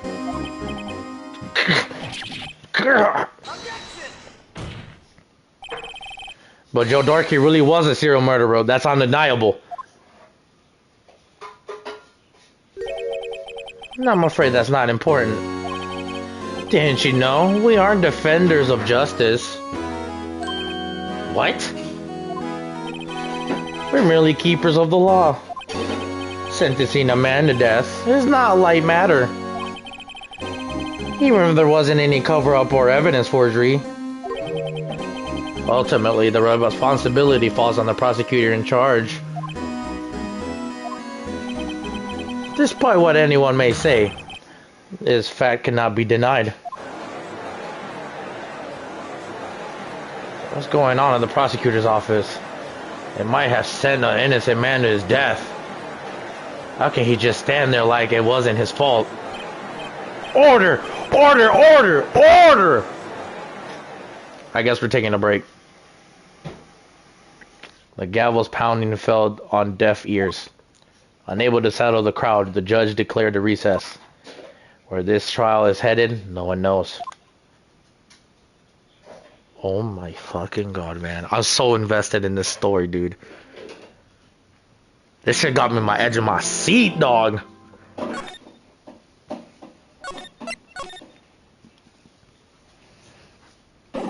Dude, that's crazy. Emma killed him, bro. What the fuck, man? February 25th, 1206 District Court, Defendant Lobby number 2. Sorry, Edgeworth. I didn't mean to get you in trouble. Don't worry about it. This is my problem, not yours. Hope I'm not interrupting anything, pals. Oh, guess I am. I'll come back later. Wait, Detective Gumshoe, what is it? You've got a lot of nerve, pal, making the detective run around while on duty. And to top it all off, you call me here. I seen half of your people at funerals. I think Alana's having run errands again. Let me tell you, this is the last time, pal. Here, she asked me to give you this if there was a break in today's trial. Evidence law? Edward was talking about this just the other day. Return to the basics.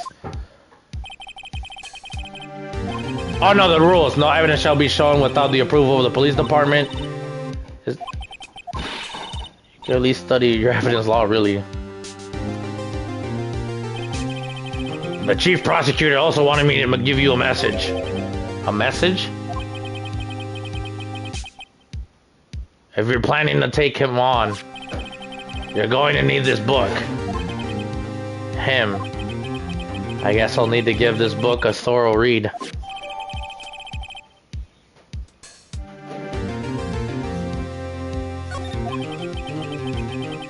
Doesn't look like the book will do any good now, though. Actually, let me see the book. No evidence shall be shown without the approval of the police department.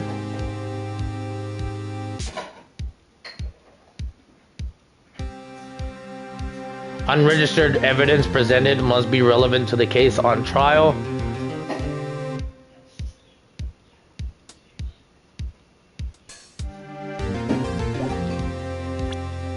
That might have to come in handy later. He might just start throwing bullshit at us. All that's left now is the chief prosecutor's sentence. That's where you're wrong, detective. Huh? Haven't you figured it out yet? Why I'm still sitting on the prosecutor's seat? Despite all these allegations being thrown at me. Mr. Edgeworth. The real trial today hasn't begun yet. What? What else is there left to do? Your credibility's been all but ruined by the forged evidence you were unaware of. Emma Skye found out she unwillingly caused a man's death. And now you're telling me you want to do more? You've got to be kidding me, pal. You're missing the point, Detective. Lana didn't murder Detective Goodman. She merely stuck a knife into his dead body. That means the real killer is still out there. What? And we're going to expose him. No matter what it takes. This case has hurt too many people. It's time to bring it to an end. What time is it, bro? Dude, I'm so invested in this fucking story, dude. This is so good. 5:36. I got time.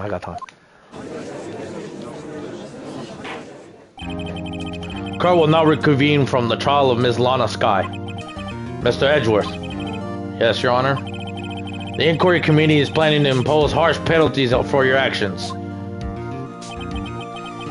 Thank you for the news, Your Honor. Yes, well, normally this is where the prosecution calls forth a witness. But,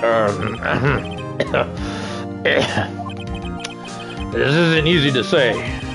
You see, there is some concern that you, Mr. Edgeworth, may have, struck a bargain. You think I may have manipulated the witnesses? I didn't say that. It's just, you see, everyone has been talking and... Very well, Your Honor. I have a solution. A solution? That being the case... the prosecution will allow the defense to call forth all further witnesses. What? But there's no precedent for what you're proposing. Undeniably, this is an unusual arrangement, but a very effective one. It would prove that I haven't struck any deals with them with the witnesses. Well, Mr. Wright, what do you say? Unbelievable. Edgeworth has found a way to continue the trial. Very well. The defense accepts the prosecution's proposal. Then it's settled. The defense may now call forth the next witness. Mr. White, you do realize this is your last chance. If you call the wrong witness, his trial is good as over. The defense comes to bring out the real murderer. This son of a bitch that's in my face. This son of a bitch who's in my face. Damon Gant. The defense calls Damon Gant to the stand. Damon Gant? What does he have to do with anything? As the defense partner 2 years ago, Mr. Gant was first-hand knowledge of the crime. I feel we should hear what he has to say about it. As luck would have it, he should be in the courthouse. He would also be the least likely to have been manipulated by me in any way. Wouldn't you agree, Your Honor? True. All right, bailiff, please escort Mr. Gant to the stand.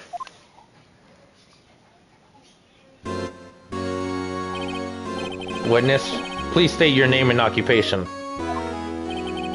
What is this? Some kind of practical joke? I was just on my way to lunch.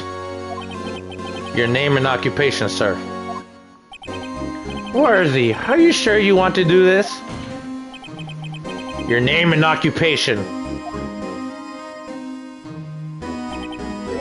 So, you want to play hardball, huh? Please, Mr. Gant. Fine. My name is Damon Gant. I am the acting chief of police. Now then, Chief Gant, the court requests to hear your testimony. Oh, righto. What's with the grim face? First, let's clear up this SL9 incident. Oh, you mean the time where Lana's sister murdered the prosecutor? Personally, I think it's been made pretty clear already. There's still some things unaccounted for. Oh, like what?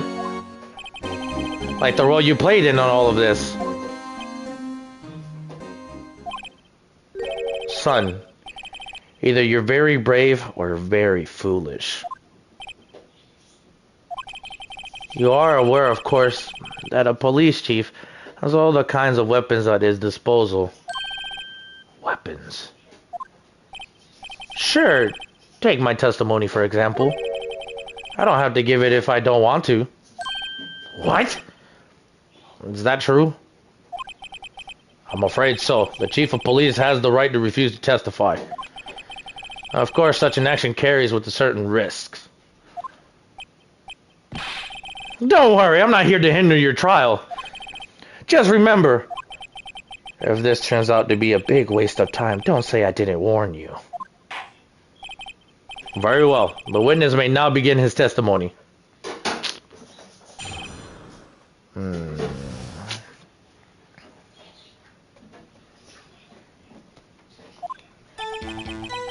As I recall, Neo and I were questioning him that day. To make a long story short, he slipped up. We slipped up, and the power outage didn't help either. When I went to my office, I found Lana there. Apparently, she had already arranged the crime scene. As you can see, I had nothing to do with the forgery. Is that when Darky was arrested? Him? He was lying on the floor unconscious.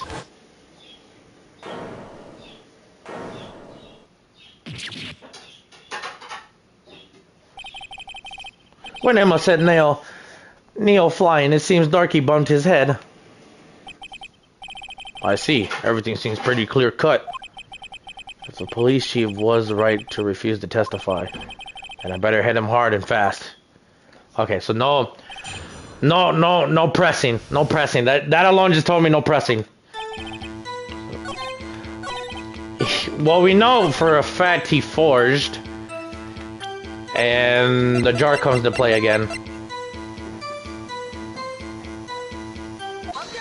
The jar, because we found the piece.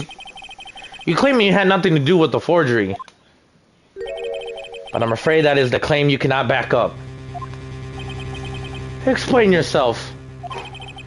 Several pieces of evidence were found in your office. Take this jar, for example. That's the blue badger you showed us earlier. A piece of this jar was discovered in your safe.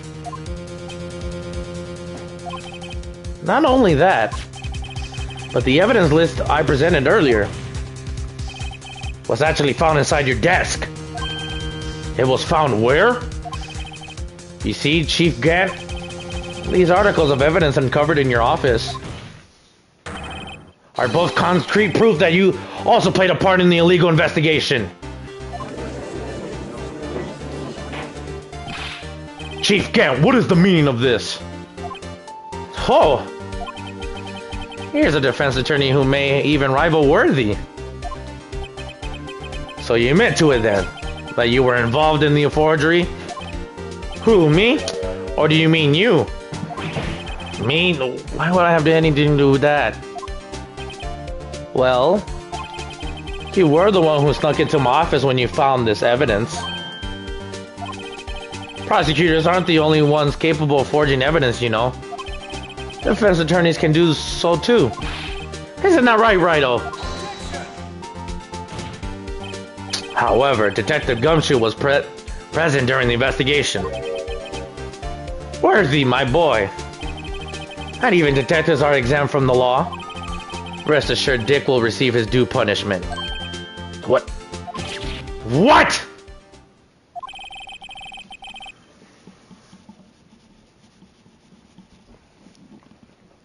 If Detective Gumshoe's salary drops any further, he'll end up paying to work. Don't put my phone like that. Yes, well, in light of the detective's presence, please give us your testimony regarding this piece of evidence found in your office and the relation to the forgery that took place at the crime scene. My. Kids these days no longer know how to put two and two together.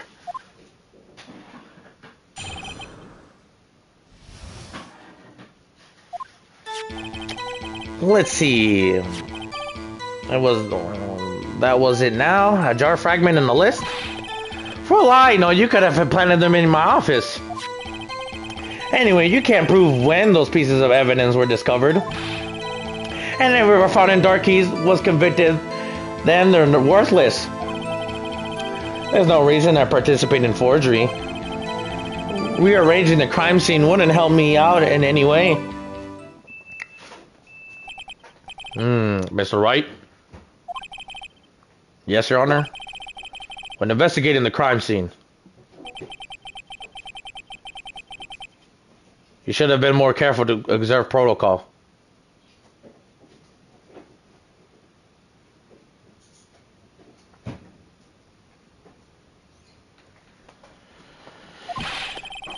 You do understand what I am, the chief of police, right? There will be consequences. Oh, Indeed, I believe I will press charges.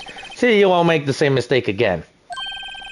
my apologies, Chief, but would you mind waiting until tomorrow for that? Today is, well, you know. Alrighty, Yorgi. In return, though. I know. That place, right? Huh? Why are these guys telepathic?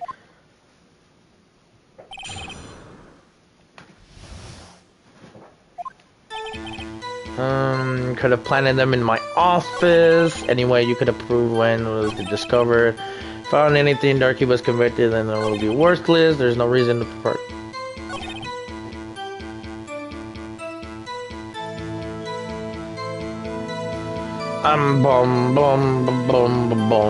I think it's his last statement. I think it's this one. Press it. Really, Chief Gap. At the very least, there is one very big benefit you reach from all this. Oh, I wasn't aware. What is this benefit? That would be, of course, to be the position you have, Chief of Police. Oh. The resolution of the SL9 incident secured your promotion to Chief. That is itself a sufficient motive. Oh, that's a good one. Huh? Do you really think I'm that incompetent? What do you mean? Even without that case, I was already in line to become the next chief. The resolution of the SL9 merely sped up the inevitable a little. Is that true, Edgeworth? Yes. It was going to be made chief anyway. Yeah. Be careful when pointing that finger, or you might wind up being the one pointed at. So that means there's only one possible motivation for you to commit forgery. If you didn't do it for yourself, then you did it for someone else.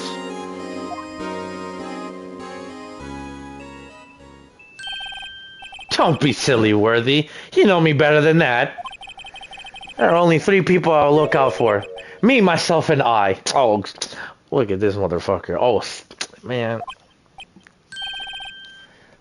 There, it's out in the open now. Hudgy, would you mind if I change my testimony a little? By all means, please do.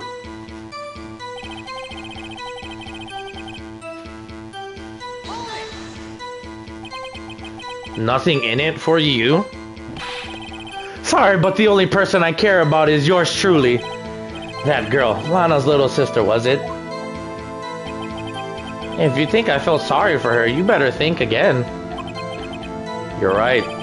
You don't feel sorry for anyone. Be tough on crime and be tough on people. That's how I was raised. You seem to be lax enough to yourself, though. Oh, now that's a good one, Worthy. Could there have been something in it for him? Given his selfishness, would he have... Given his selfishness, would he have helped someone out? True, you may not have helped out anyone for their sake. But if it would benefit you, you might decide to assist someone.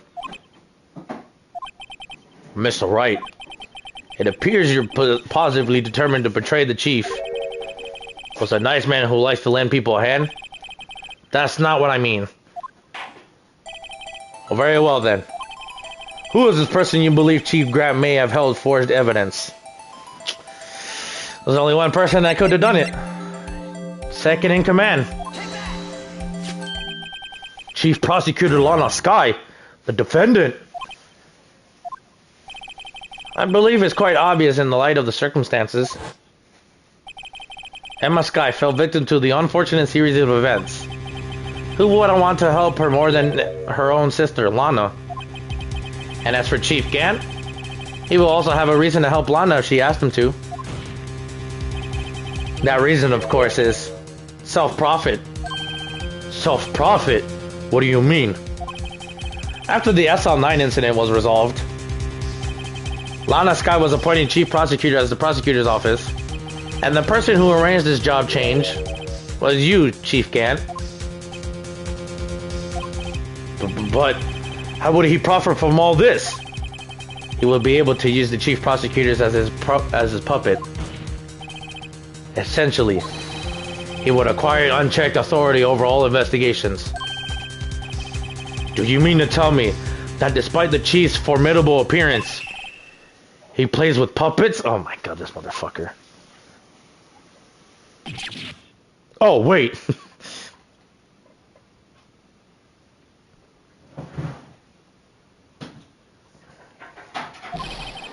You must mean puppet as in someone forced to do his bidding. Never mind. A minute, Chief. You assigned Lana Skye in forging evidence.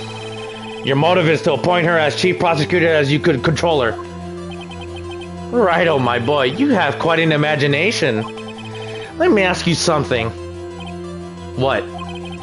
Do you have any proof of this, that I controlled Lana? For example, is Lana testifying that I've done such a thing?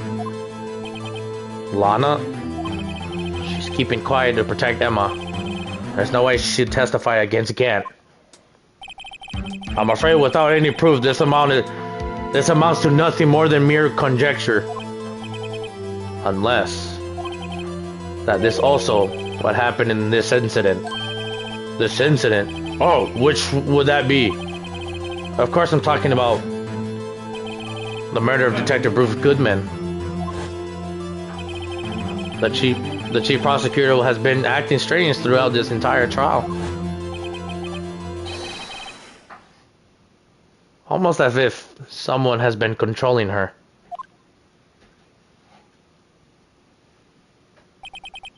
Worthy, you better watch your tongue.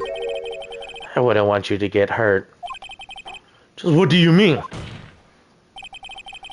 What he means, Your Honor, is that Chief Gant is involved in the murder of Detective Goodman.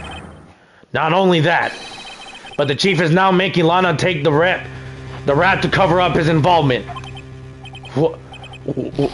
What?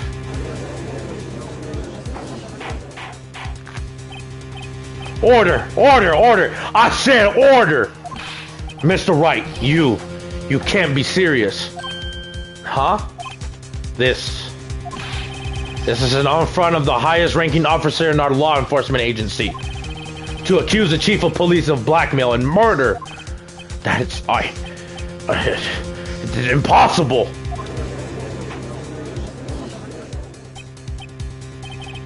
Your Honor, I was merely reiterating what Mr. Edwards said. I'm easier to understand language. It's too late, Mr. Wright. There's no turning back for us now. It looks like he's on the one who decided to go through with this. It's funny, Edgeworth is helping me on this one. Like, we're actually homies on this one. To take down one guy. Can you prove this, Mr. Wright? That the chief of a high-ranking officer of law is involved in this murder? Good question. Regardless of his rank title, Chief Gant is just as a man. The question is he a criminal? I believe the evidence will tell. I see. Alright then. Let's see what Mr. White's got, and it better be good. Show us the evidence that ties Chief Gant to the murder of Detective Goodman.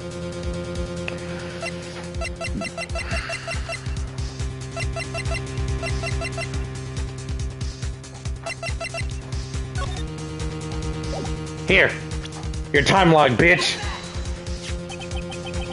This is the ID card list. Yes, the one that shows who entered the evidence room on the day of the crime. There was one ID on the list we couldn't determine the owner of yesterday. All 7s. Sorry, but there's no way you can prove that's my card number. That's your number. What? How do you know that? The safe in Chief Gant's office requires a code to open. A 7-digit code. 7 digits? You don't mean... I'm afraid so, Your Honor. The code was all 7s. The same as the remaining ID card number on the list. Chief Gant, you entered the evidence room on the day of the crime. Oh, we got him shook. We got his ass shook. Oh, shit. Order, order. Chief Gant, what do you have to say? Nothing. The defense search of my office was in violation of regulation. And I will demand Mr. Wright the punishment the maximum extent of the law. But right now, the court demands an explanation from you about the use of this ID card.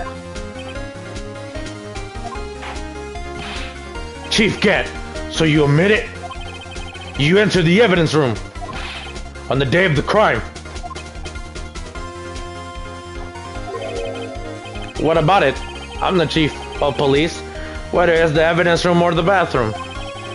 What's the difference? I can go anywhere I want. Tell me, when you enter the room, were you alone? I always go to the bathroom alone, as I do with the evidence room. Detective Goodman wouldn't have happened to be with you that day, would he? Of course not. Why would he be? I hadn't seen him in days. No, bullshit, the ceremony. You hadn't seen him in days, Chief Gant? I'm afraid you're just undone yourself. On that day, you had to have met the Detective Goodman. What do you mean? The trial's purpose is to determine Lana Sky's guilt. No, it isn't, Your Honor. This trial's purpose is to determine the truth. If Chief Gant met the victim of the day of the crime, then we need to determine one thing. What transpired during that meeting? In that case, Mr. Wright, I'm going to have to ask you for evidence. Show us proof that the victim went to meet Chief Gant at the day of the crime.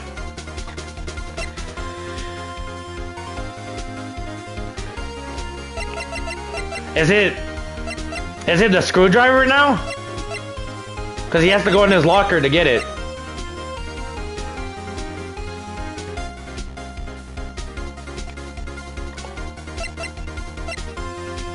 Oh no, the lost item! Because you can only give it to the chief of police. Detective Goodman lost his ID card on the day of the crime. Or to be more accurate, Jake Marshall stole it. So Detective Goodman filed out a lost item report. He would have given that report to the chief of police. Yet you are in possession of that report? Which means you can't be sure he filled it. He filled it. How do I know, you ask? Because he needed to enter the evidence room that day. He needed to? Yes, to transfer the evidence out. Oh! Detective Goodman took the form to you, Chief Gant. Then, you accompanied the detective to the evidence room. I accompanied him?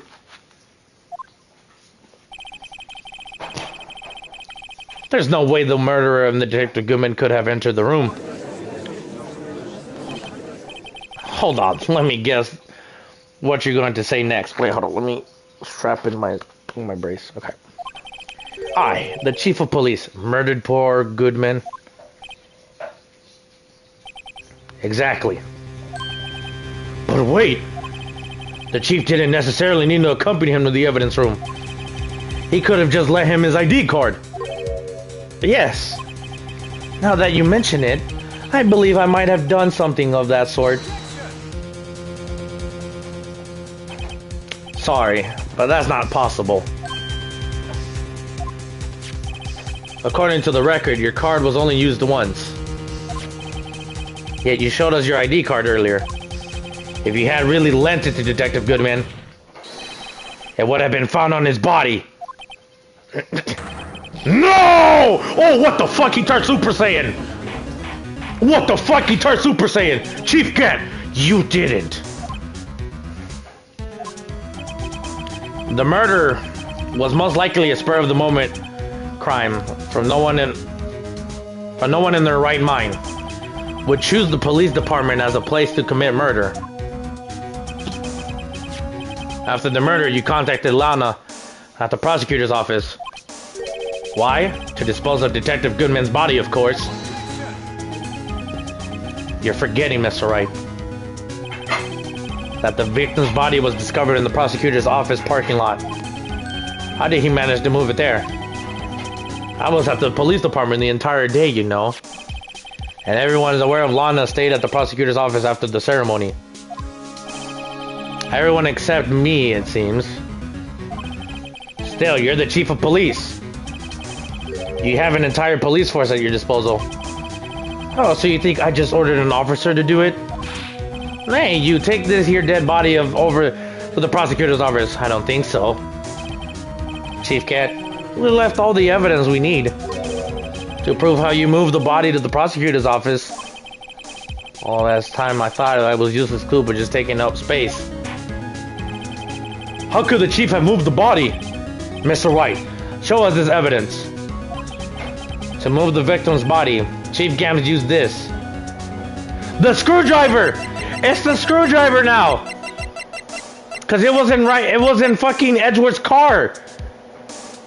And the lock of the car was broken. This is how you move Detective Goodman's body. What's that? A screwdriver? And the only way he can get this evidence is through his locker, which is a fingerprint locker.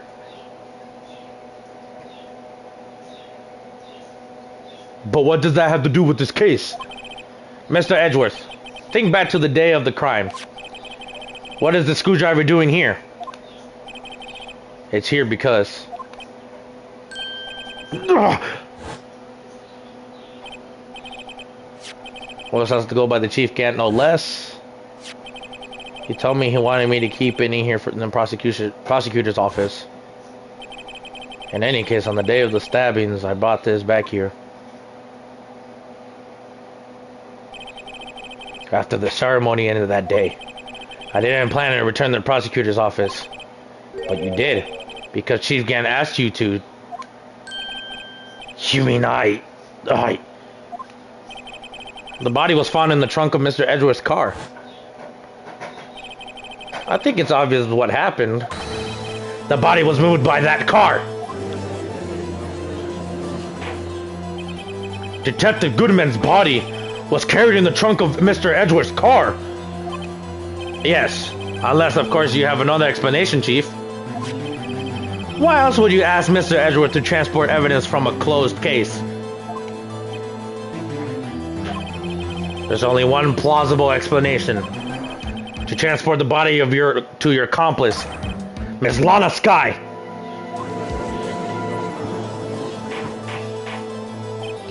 Order! Order! Order! What's going on here? Is there no room to rebuttal for the defense outrage accusations? Think back to the photograph Miss Starr took at the prosecutor's office. This was not a photo of the body being stuffed in the trunk to be taken away. This was exactly the opposite. It was a photo of the body being taken from the trunk. Chief Gant, please say something. I believe your time is up. My time's up?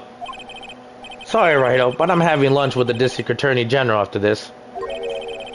We have to get going if we're to make it in time for the early bird special. But the cross-examination isn't finished yet. Remember what I told you earlier. A police chief has all kinds of weapons at his disposal. Weapons? Like the right to refuse to testify. I'm invoking that right now. What? This is not right to be casually invoked. There are certain risks to be considered.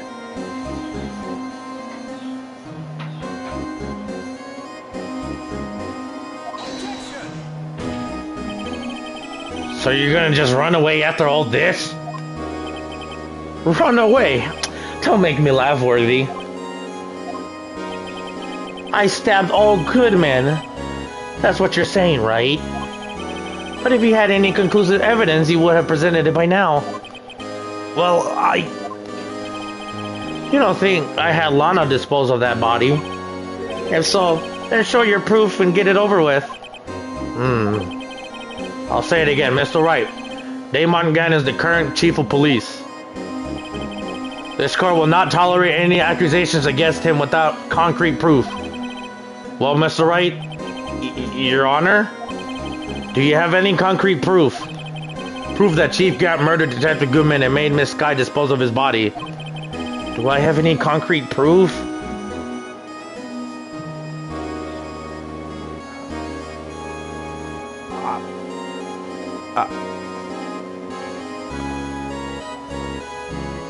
I don't. I don't have any proof. I just been throwing shit out. But I don't really have concrete proof. There's only one person that can testify, really. Yeah, I don't have any. No use showing evidence that I'm not even sure myself. No, Your Honor. At present, I have no conclusive evidence. See you, Orge. In that case, this court is forced to penalize you for your allegations against the chief. What? Here's a tip. Never gamble with what you can't afford to lose, Righto. It seems that Lady Luck was on my side again today. Okay, Orge, I'll leave the rest to you.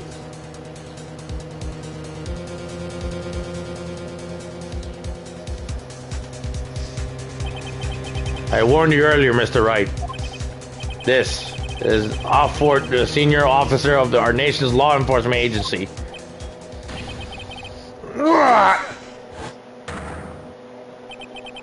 Lady Luck, Maybe we should have a word with her. Mr. Edgeworth, what do you mean? There's one lady who knows the real truth behind this trial. We haven't yet had the honor of hearing her testimony. A lady who knows the truth, another witness. In the absence of a conclusive evidence, the only other method is to prove his testimony. But Chief Gant was invoked his right to refuse to testify. There's still someone else, one more witness who can answer all the questions raised in this trial, someone right in this very room. Mr. Edgeworth, who is this person? Why are you asking me, Your Honor? Have you forgotten? The defense is the one calling witness today. Mr. Wright, does such a witness exist? I'd be willing to tell the truth. But we can't just stop now. Yes, Your Honor, the defense calls forth Lana. The defendant, Miss Lana Sky. She was in the underground parking lot at 5:15 on February 21st. Her task to dispose of the victim's body. In accordance to a certain someone's orders. Mr. Edgeworth? Our prosecution has no objections, Your Honor. Very well. The court will now take the final recess for the day. In 15 minutes, we will reconvene to hear the defendant's testimony. This court is now in... Hold on. Huh? What the fuck? Chief Gant, I thought you were going to eat. Listen good, Lana. He's talking to Lana. I don't think you need me to tell you this, but if you accept Mr. Wright's claims, there will be terrible consequences. That's right. Your sister will be found guilty for Neil Marshall's murder. This isn't good.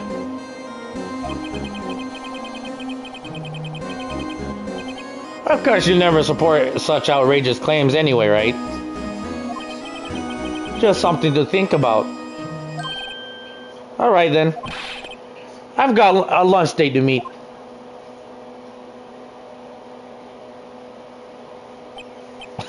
I'm the judge and I'm dumbfounded. Okay, if there are any further objections, this court is now in recess. Dude, oh my god, bro. He is, bro. This motherfucker using his power. He's like, you know what? We get him on the ropes. He's like, you know what? Fuck off. I'm out of here, bro. I ain't got time for this. And then dips. And then comes back and says, if you say any word, you're fucked. What kind of bullshit?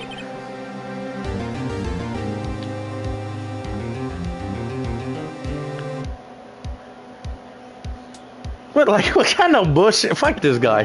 Me and my homies hate this motherfucker.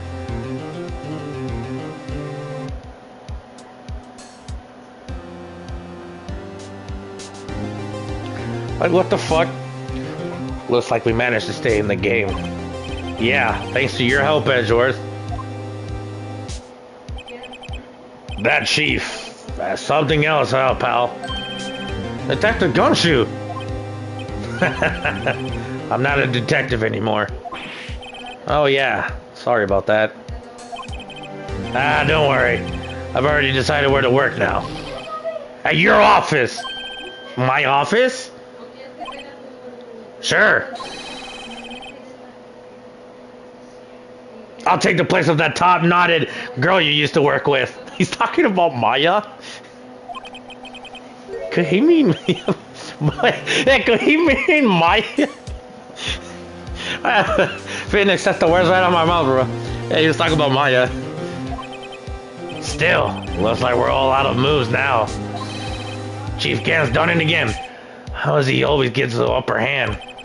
It's not fair, he has the right to refuse to testify. Settle down, right? Remember what the judge said.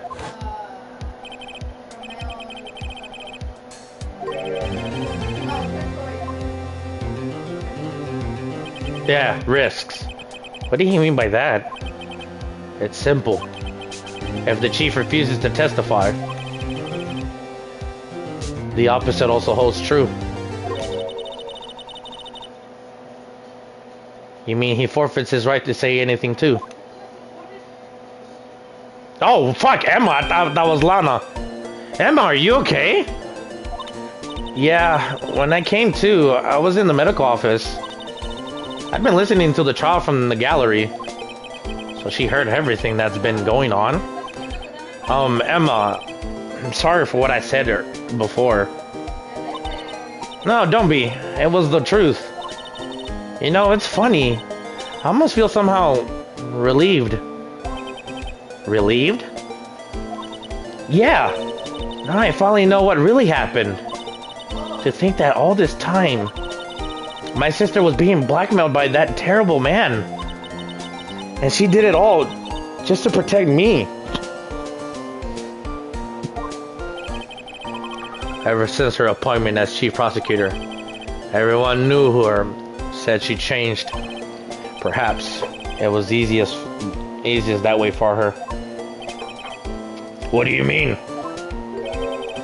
What do you think I mean? To follow Chief Gant's orders. She must have shut herself up deep inside to force herself to do anything and everything the chief told her to do. That must be why she became so cold. It was all my fault. It's all because I murdered Mr. Marshall. Hey, don't go blaming yourself now. If you want to blame anyone, blame society, pal. Chief Gant may be able to fool everyone else with his forgery, but he can't fool my memory. I remember now. I knocked Mr. Marshall into that armor.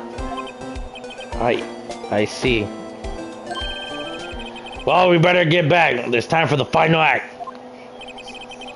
Emma, why don't you wait?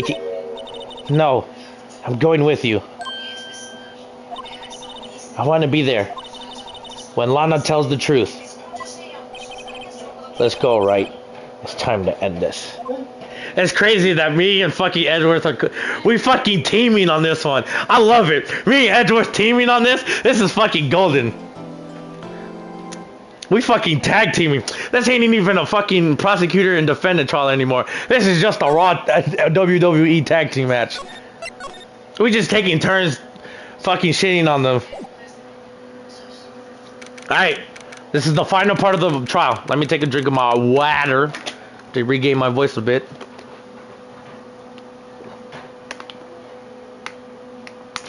What you making, Theo?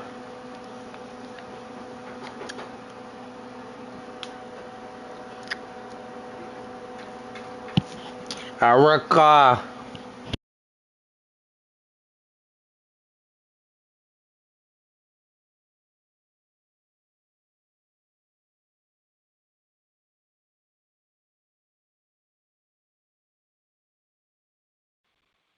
Okay, I'm back. February 25th, 12:21 p.m. District Court, courtroom number 9. Actually, let me go use the restroom.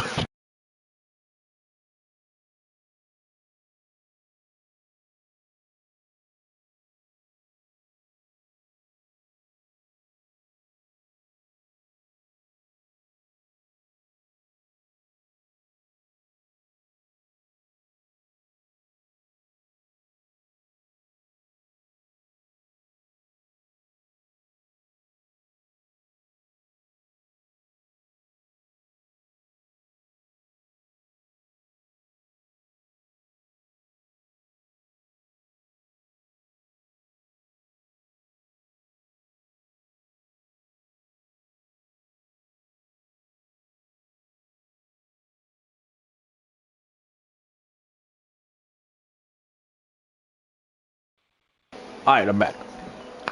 How to refresh up for the last bit of the... This is it. This is for everything that we worked for. Now then, will the defendant, Ms. Lana Skye, please take the stand?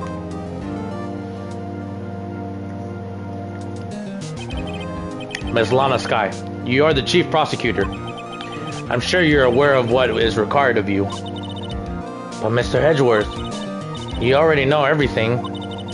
You know all that I've done these past 2 years. Please provide the court with your testimony, Ms. Skye. And remember, you are under oath. You want to hear the truth. Of course, the truth. Lana, no matter what happens, I'll always be your sister. Now then, your testimony, if you will. Sorry. First, tell us about your relationship with Chief Gant. Everything hinges on your testimony. You're the only chance we have to get Gant. I'll do everything in my power I can do. I have worked alongside Gant for years. There's no truth to this blackmail theory. I fabricated the evidence 2 years ago by myself. When I found Prosecutor Marshall's body, I arranged the crime scene. My only motivation was to get Darky convicted. It had nothing to do with Emma. Are you sure about this testimony? Your Honor, I'm confessing to a capital offense. Of course I'm sure. But Lana! If this is true, that means Chief Gant has nothing to do with this. So I've been telling you from the beginning. Please, Mr. Wright, you've got to help her. She sacrificed herself because of me. What if she's telling the truth? She's not. I know my sister. Whenever she speaks stiffly like that, she's hiding something inside. Deep down, she's really screaming in agony. Yeah, this is no time to start second-guessing myself. The defense may now begin its cross-examination. Okay, there's one... I want to... Why arrange it?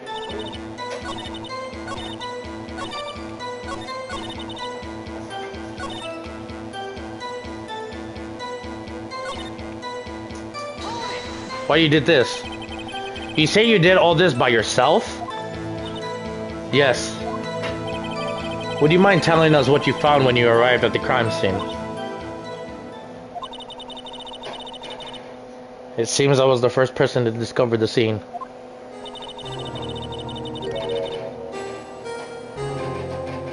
The broken prosecutor's award knife was stuck into the victim's body. What?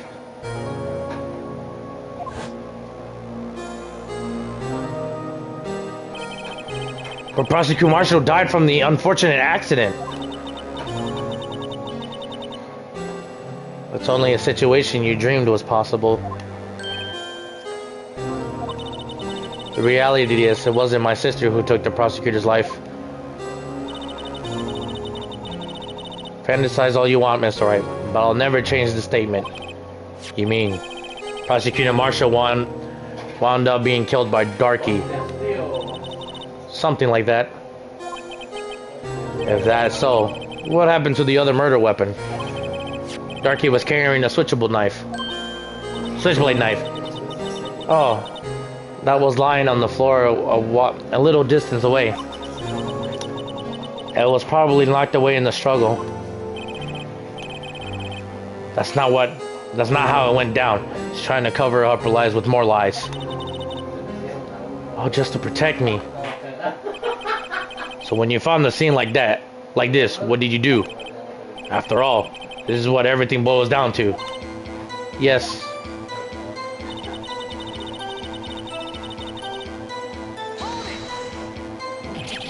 You planted the tip of Darky's knife in the victim's, then you moved the body.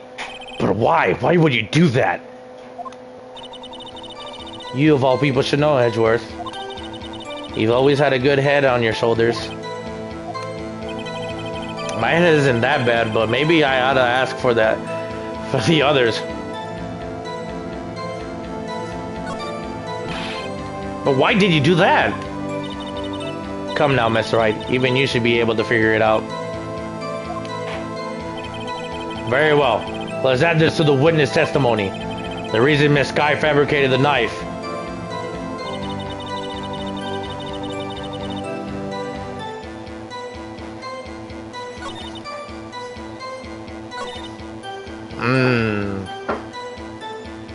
Do we press?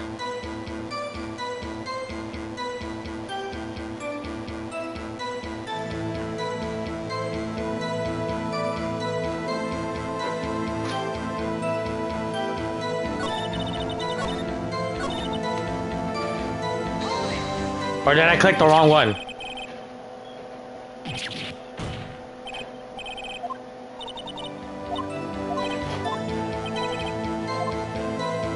Okay, why did you move it? Let's do why did you move it? Then you showed up to the scene where exactly was the victim's body. It was where you deduced it. It was by Chief Gan's desk. But the body was found by your desk.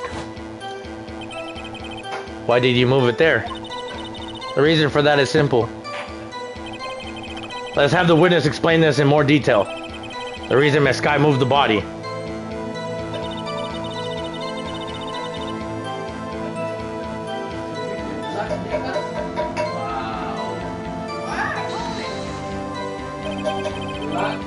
Pieces of the jar, you mean?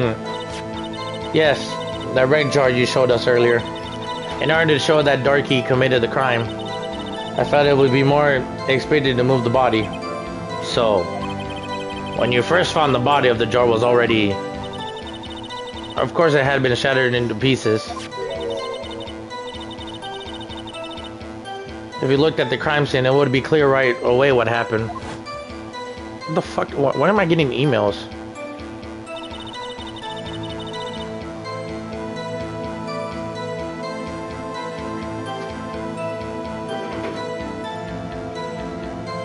Neil Marshall was dead, and Darky was lying unconscious. In other words, the jar must have been broken during the struggle. I see. No, wait, no, she's lying! The jar was fine. What's the matter, Emma? Apparently the jar... Yeah, if the jar shattered in the struggle, Emma would have not seen the jar to begin with. Apparently the jar shattered at the time the crime was committed. Salupa. But I have a feeling there is more to it than that. There must be a contradiction here somewhere.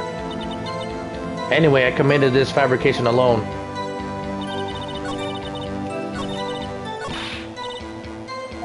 Oh fuck! I passed far.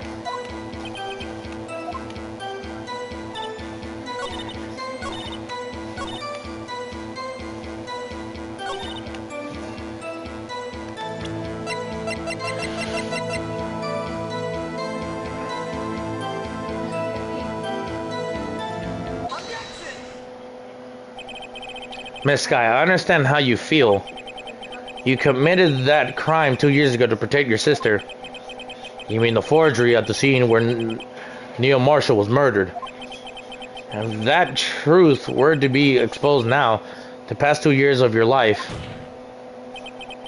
will have been in vain. Even so, I am compelled to bring to everyone's attention a significant contradiction within your testimony. A contradiction in my testimony? You testified, and I quote, "The pieces of the jar that shattered during the events threatened my plan." That's right. Do you have a problem with that? It's simple oversight, really. You see, a message was written on the jar with the victim's blood. Yes, the prosecutor must have written it in his final moments. Exactly so. And this is where the contradiction lies. Yeah, because if it was broken in the struggle, he wouldn't have been able to write the message. In order for the victim to be able to write this message in the jar, it must have not yet been broken before he died.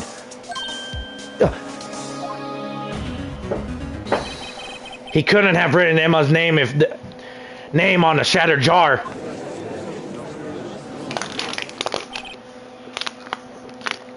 Order! Order!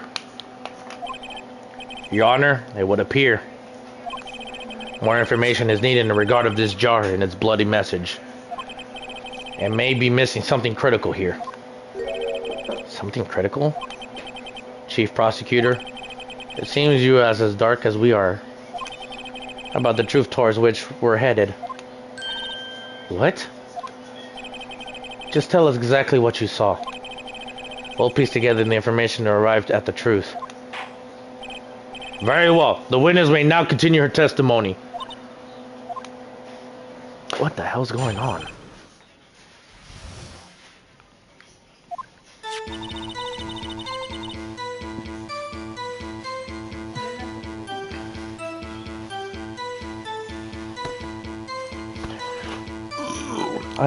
Oh, fuck. I immediately noticed the blood traces on the jar. But it was dark in the room and I didn't have time to check it out. To be safe, I wiped away the blood. The fragments were large, so I'm sure I got them all.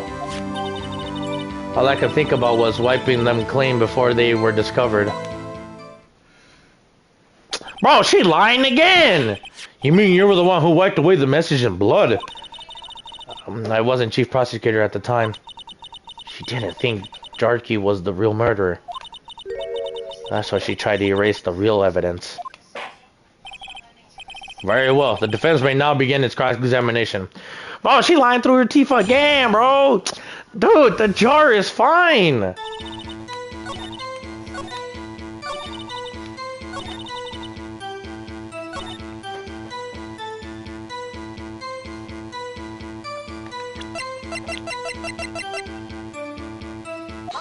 Bro, quit fucking lying! Miss Sky, I believe this jar conceals a truth even you were unaware of. What?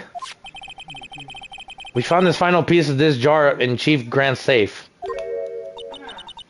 In the chief's safe? But how? I knew it. She really didn't know. There's something even more disturbing about the final piece. There was still blood on it.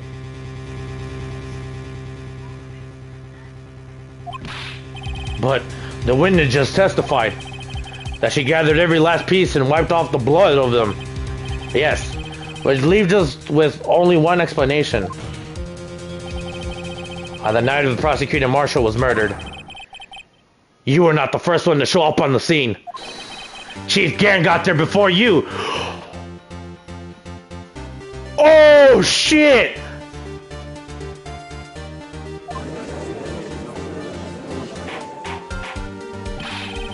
But couldn't the defendant have simply missed a piece? I'm afraid that's unlikely. The pieces are too big for anyone to miss, let alone an ace detective. That may well be, but everyone makes mistakes. Even I once wasted an entire day looking for my dentures. They were in my mouth all along. Can you believe that?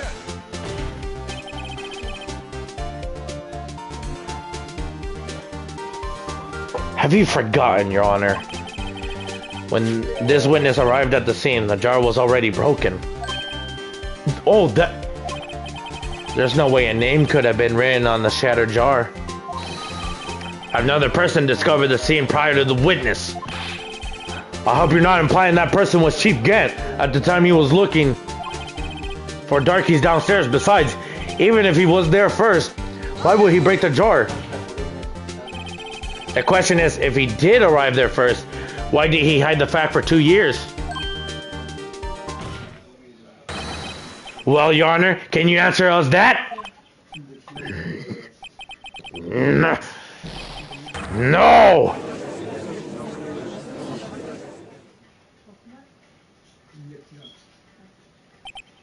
Wait, I'm not the one in trial here. Damon Gannon arrived at the crime scene prior to the witness.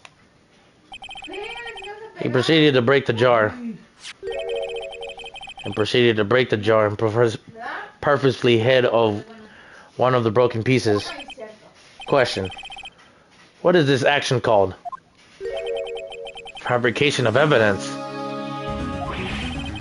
But why would Chief Gant do that? In light of what happened afterwards, isn't it clear? What happened afterwards? Discovering the scene, Lana Skye believed her sister killed the victim. Determined to help her sister, she sought Gant's aid. Lending her his aid, Gant helped her create evidence to incriminate Darky, sparing Emma, and there lies the reason. The reason why Miss Skye became the chief's puppet. No, I did it on my own. Please, sis, stop trying to protect the chief. I can't watch you suffer anymore for my sake. No, you didn't. It wasn't you, Emma. You didn't kill anyone. Don't believe anything Mr. Wright says. Defense attorneys make up most foul lies to defend their clients. Foul lies? Imagine that coming from my own client. I guess you do seem the type who likes to twist the truth. Oh, wait a minute. What if they blamed... Oh my god.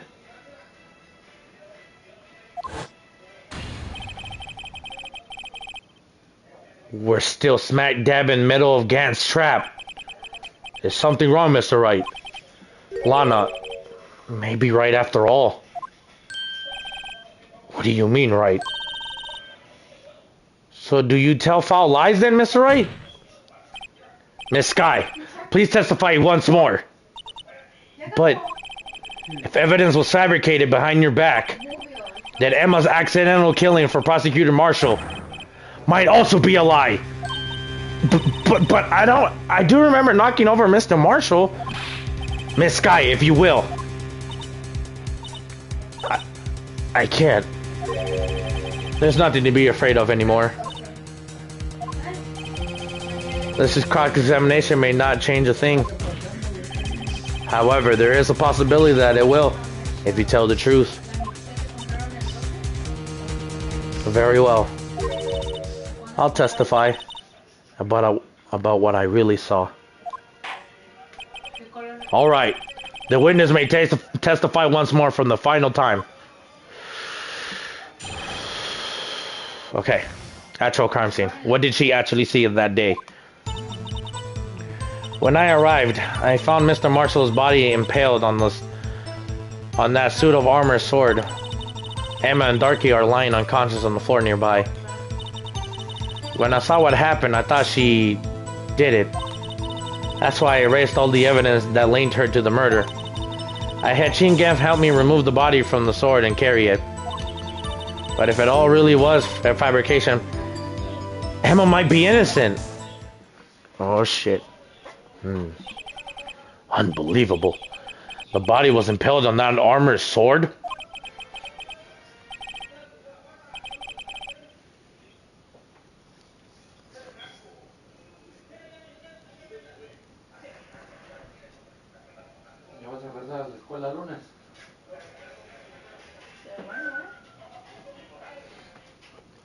My bad. You were the only one who saw that, if you only had proof. Actually, I do have proof.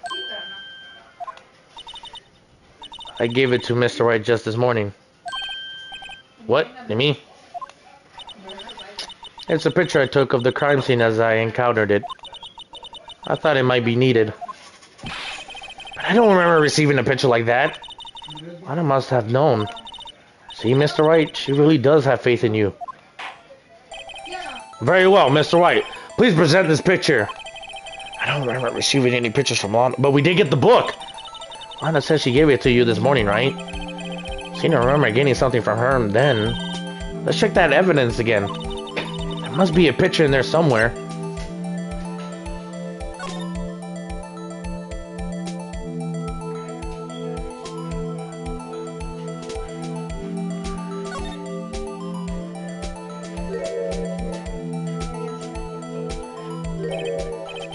Hey, there's a picture here.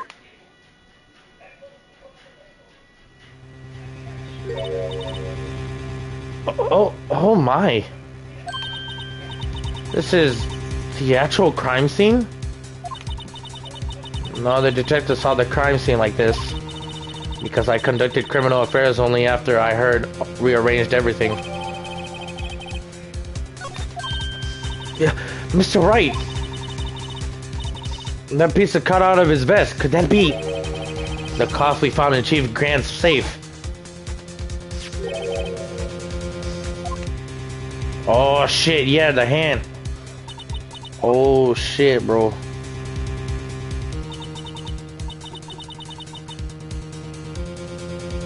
That cloth, they had fingerprints on it. Whose fingerprints are must be the real murderer? What? But I can't. But those fingerprints, they're yours, Emma. Why are your lips turning all purple, Mr. Wright? Anyway, let's get on with the cross-examination. So as long as you tell the truth, we should be able to flush out the real murderer. Very well. The defense may now begin its cross-examination.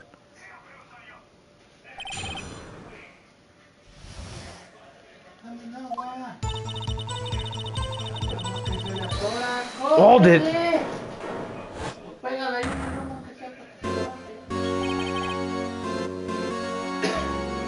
Oh no, he's back. Come now, Iggy. This is the poorest excuse of a trial I've ever seen. Chief Kent? What? Now you want to make me out as the bad guy too?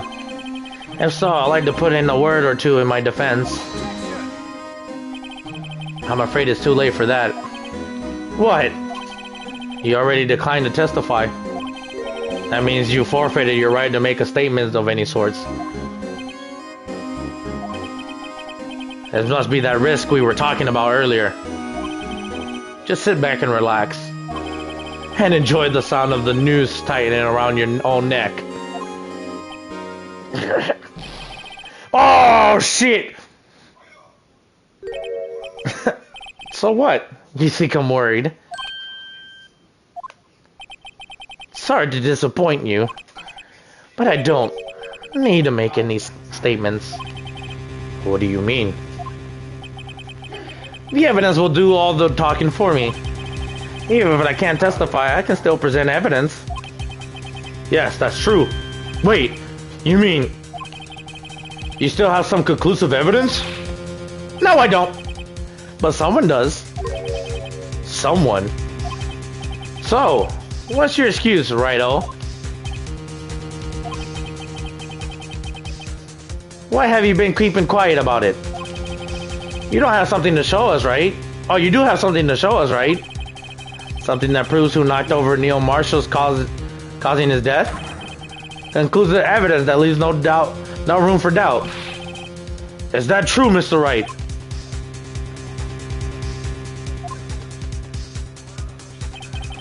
If I show this piece of evidence now, Emma's sure to be made out as the murderer. Mr. Wright, if you have any more evidence, present it now. If you try to conceal anything, you will be the one appearing before the Board of Inquiries. What do I do now? I better think this through carefully. I can't afford to make the wrong decision. Should I present the piece of evidence? The one that shows who really killed Prosecutor... Oh my god, dude.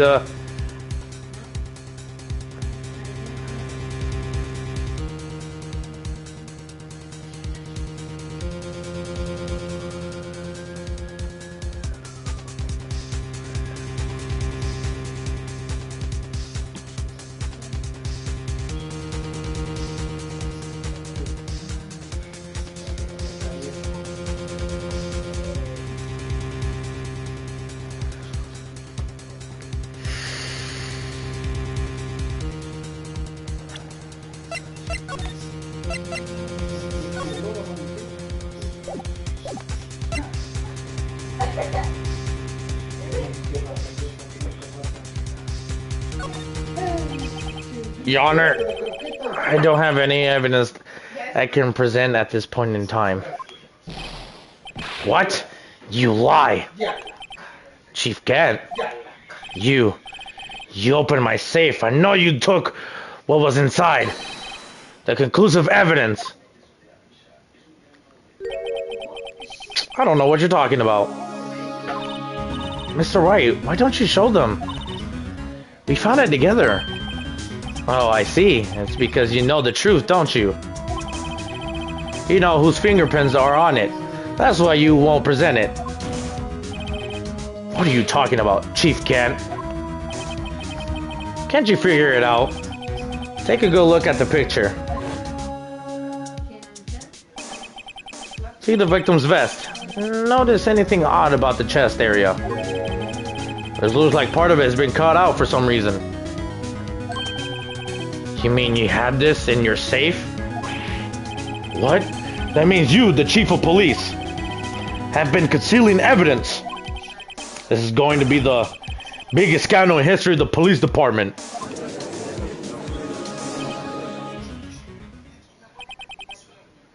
Got his ass. Got his ass. He snitched. Impressive. To be honest, I didn't think you had the gall, Righto. Well, I can't just let you pin me up as the murderer. I'll tell you what really happened.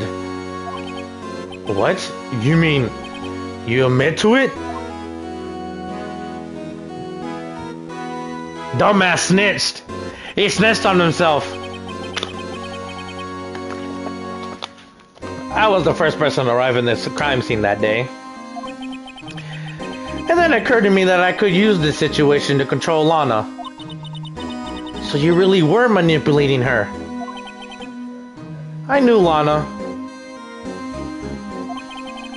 If I made it look like blame laid on her sister, then she saw the scene, she would have asked me for my aid. So you assisted, Miss Sky.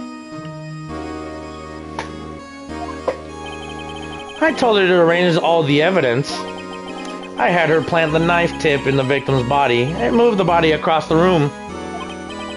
And I ended up using that evidence to get Joe Darkey convicted.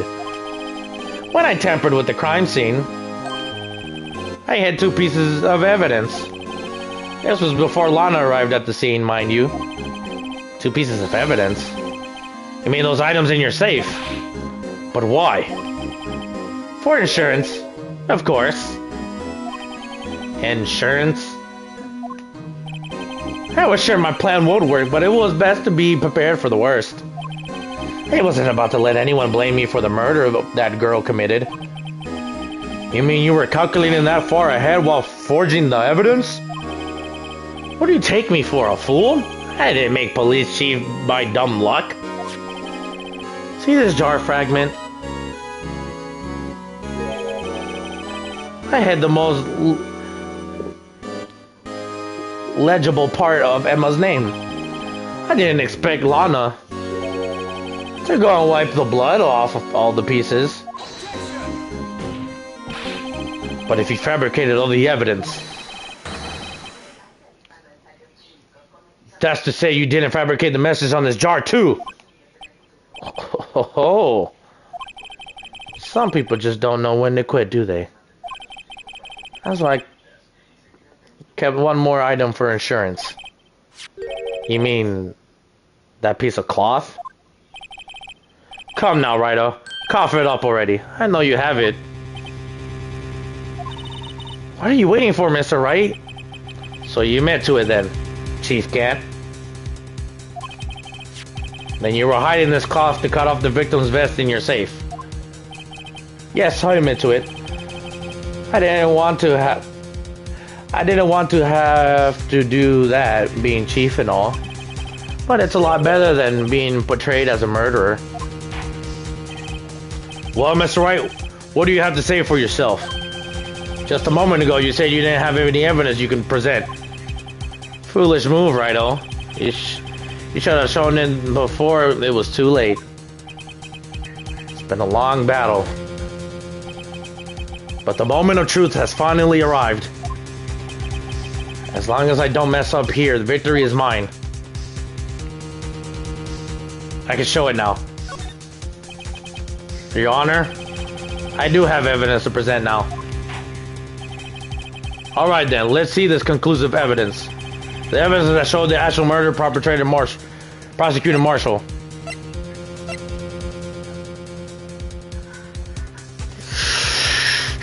Fuck. Let me verify this once more. On the day of the crime, you personally cut off this piece of the victim's vest. Oh yes! At last you finally brought it out into the open. There's a handprint on this piece of cloth.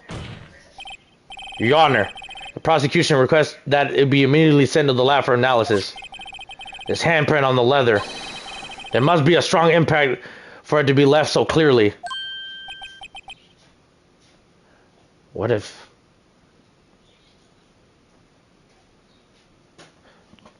What if he just... Oh God.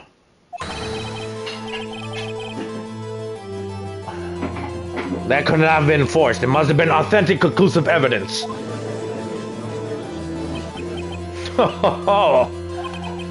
You're as slow as a dog tick as ever, Worthy. What? Think about it. Rido had all the time to present this evidence. Hey, he was reluctant to do so. Why would that be? You mean you already knew? You know those fingerprints are... You know whose fingerprints are on that? Mr. Wright, do you really know? Whoever the fingerprints belong must be the real murderer. Whose fingerprints are they? Very well. I'll tell you.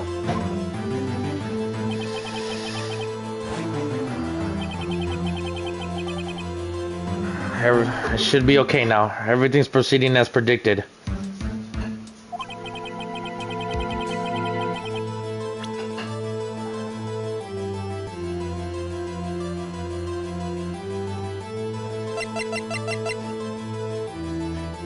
Emma. Emma Skye. What? They're mine? I'm sorry, Emma. But why? Why didn't you tell me?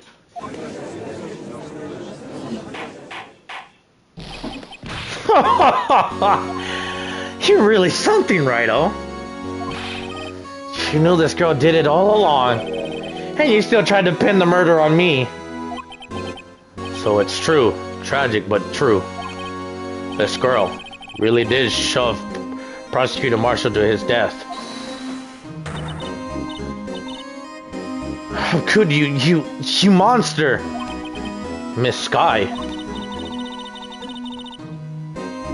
You know whose fingerprints those were all along, yet she acted like she really didn't. Miss Sky, it's not over yet. What? I said this trial isn't over yet. But I'm afraid it's over, boy. Not only this trial, but your career too. You purposely concealed this conclusive evidence. That, my friend, is a serious offense. I'm looking forward to pressing charges after the defendant is convicted. I'll have your badge, boy. What's the matter? Cat got your tongue. Aren't you going to tell us how it feels? How it feels to be the one who single-handedly turned a poor little girl into a murderer. Before I do that, there's just one little thing I have to clear up. Oh? And what's that? Who really killed Prosecutor Neil Marshall? What? Chief Kent, you are absolutely right. This piece of cloth proves who the real murderer is. Who killed Neil Marshall, you ask? It was Emma Sky, wasn't it? Mm-mm. I'm afraid that's not possible. You see, this piece of cloth contains a critical contradiction. What? A contradiction? What is this fool blabbering about? I'm talking about a contradiction. One that proves who the real killer is. Oh god, shit just got real. What the fuck? Mr. Wright! This piece of cloth. What could it possibly contradict? Chief Kent, your tyrannical reign ends here. Behold, the piece of evidence that can contradict this cloth. This is the picture that we got?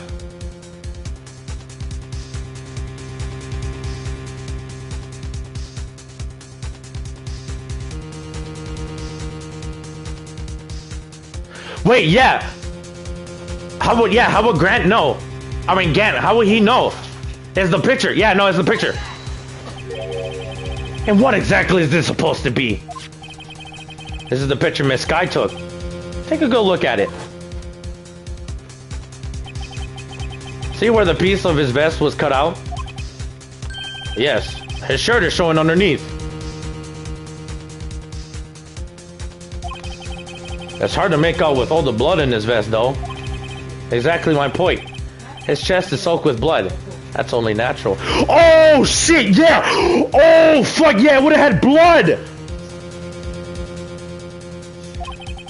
His lungs, no doubt, were punctured. Blood poured out of his mouth. Oh, but that piece of cloth is clean. Wait, there's no blood on it. Ah! Since Emma Sky's fingerprints are on this cloth, there's no doubt that she shoved his prosecutors aside.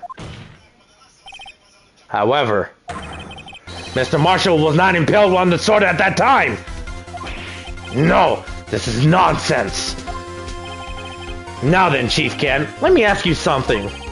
Prosecutor Marshall was not impaled when he was shoved aside. He most likely hit his head on the ground and was knocked out. If so, then tell me, who could it have been? Who could have arrived at the scene before Ms. Lana Sky? Picked up the unconscious prosecutor and impaled him with the armored sword. Then to make it look like Emma was responsible for the prosecutor's death. Said person proceeded to write her name on the victim's blood. A jar that hadn't been then really broken on purpose to leave behind a clue. And make Lana believe her sister did it. Or what you admitted only moments ago. That you personally cut out this bloodless piece of victims on the victim's vest. Ironic, isn't it? Caught your ass snitching. Not the very act of creating insurance. You prove that you're the actual murderer. And no! It's finally all over. Got his ass!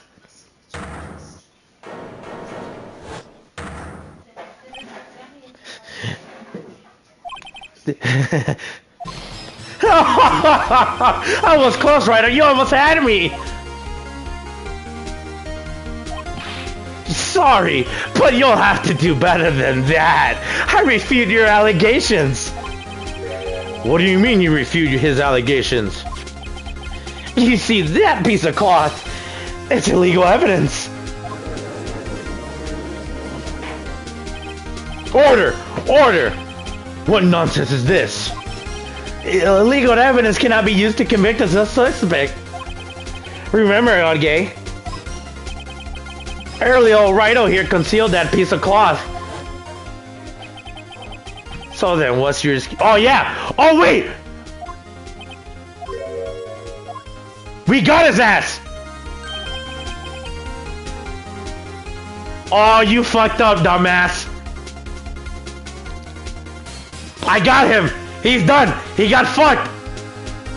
Well, that's true. The defense did refuse to present evidence. At that moment, that piece of cloth ceased to be legal evidence. But that's not fair! Did you actually think you could best me in court? It looks like the last laugh's on you, son.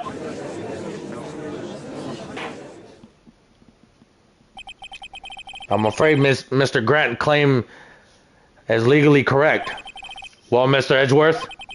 True. Illegal evidence cannot be used to convict a person. Assuming, of course, that evidence is indeed illegal. Hmm? Well, Mr. Wright? It seems at last. The time for me to reveal my plan was finally arrived. Mr. Wright, do you admit that you purposely and illegally concealed this piece of cloth?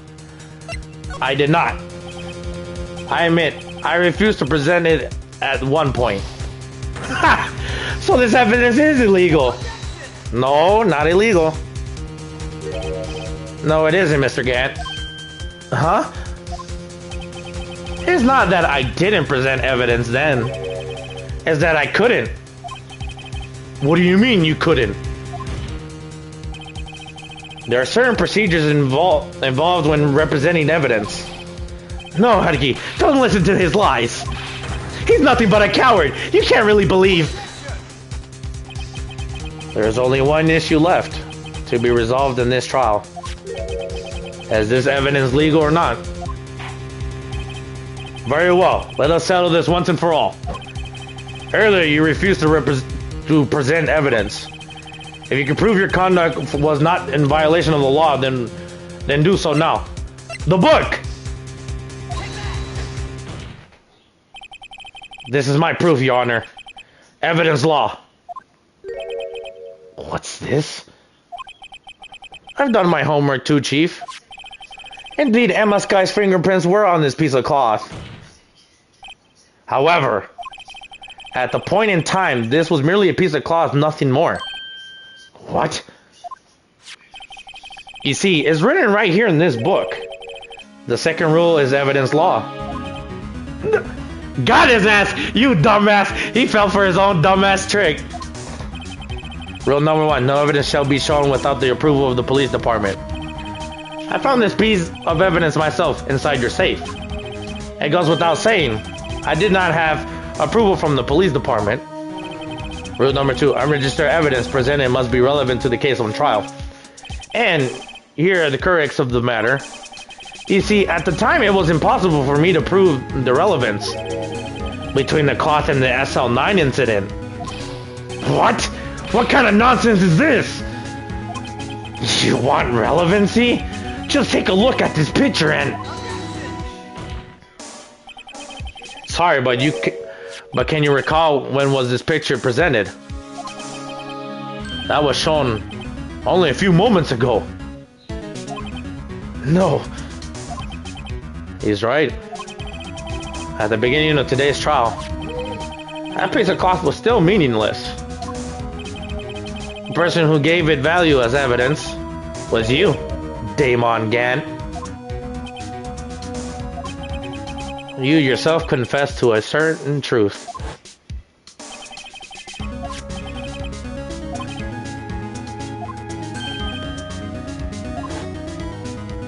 Yeah, he snatched on himself.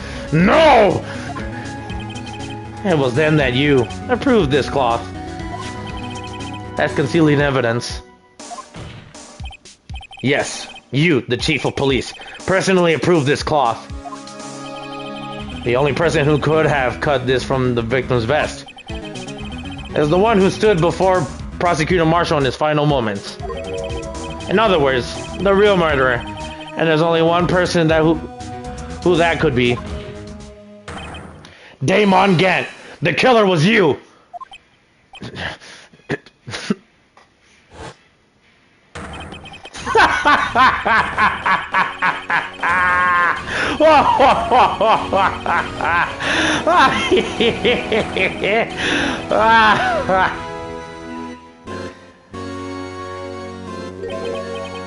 I knew I should have gotten rid of him.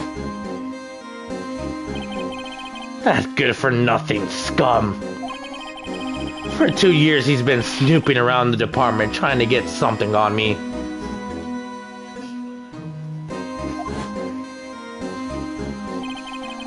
Crimes are being committed every day, yet he insisted on hounding me. Oh, okay, who just got live? Oh my streamer, oh, I'm about to get off. Well, your crime wasn't exactly petty. He wanted to reinvestigate that case. He recruited Angel Star, and then convinced Bruce Goodman. Detective Goodman? Yeah, that's right.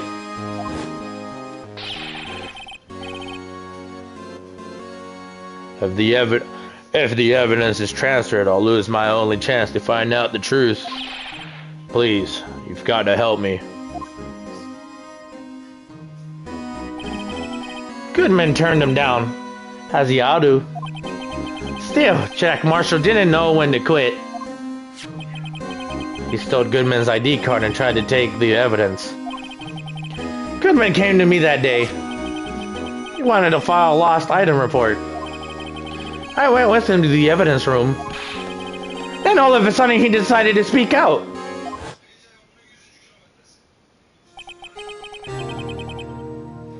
What are you talking about, Goodman?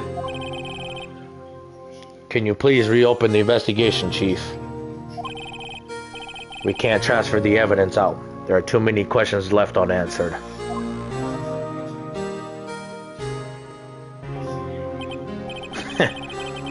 Opened his evidence locker and he was taking the evidence out, he said.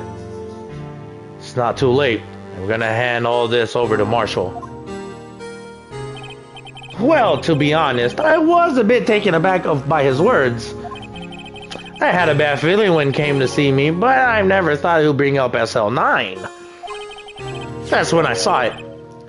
That accursed knife.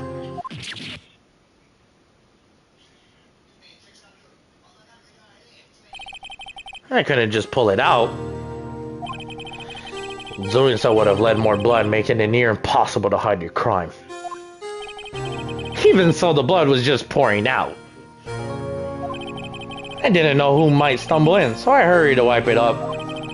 I was worrying so much about the floor, I didn't realize my fatal mistake. The bloody handprint. Detective Gumshoe's locker. I used to be known as the crime computer.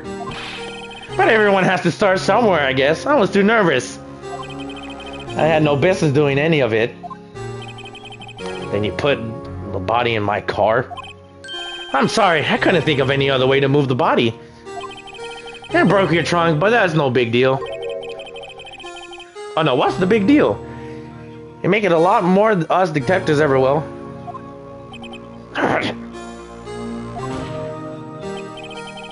Leaving the prosecution car aside. How? How can you get Miss Sky involved in all this? Well, she had as much as lose if I did tell the truth came out. So you took the evidence from Detective Gumshoe's locker. I mean, Detective Goodman's locker. I feel bad for having to do it. I also didn't have the time to pick and choose what to take. So, you left the jar fragments and the glove. Yeah. It looks like I was better off being an investigator of crimes than a committer.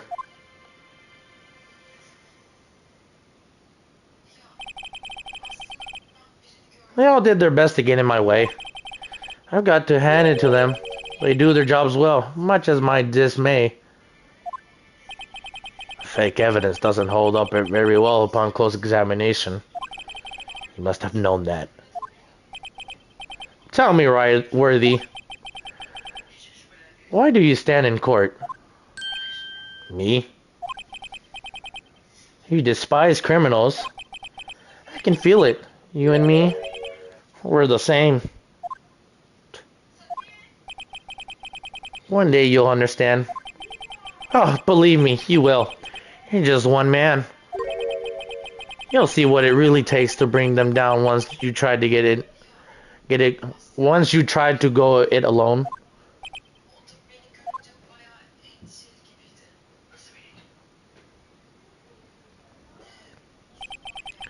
Well, looks like it's time to say goodbye. Oh, Udgy. What? Looks like we'll have to cancel that lunch date.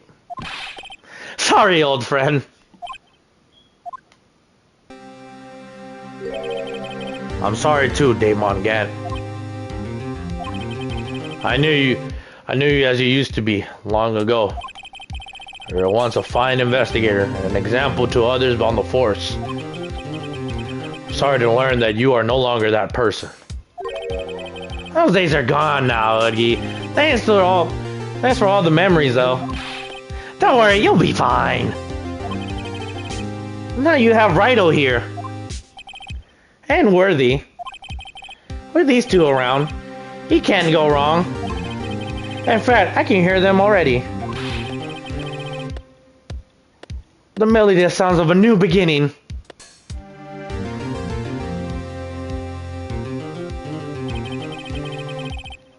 There are two things I want you to understand. Yes? First, your sister never hurt anyone. Second, Damon Gann betrayed you from the beginning. You see, Miss Sky? You no longer have any reason to keep silent. You're right.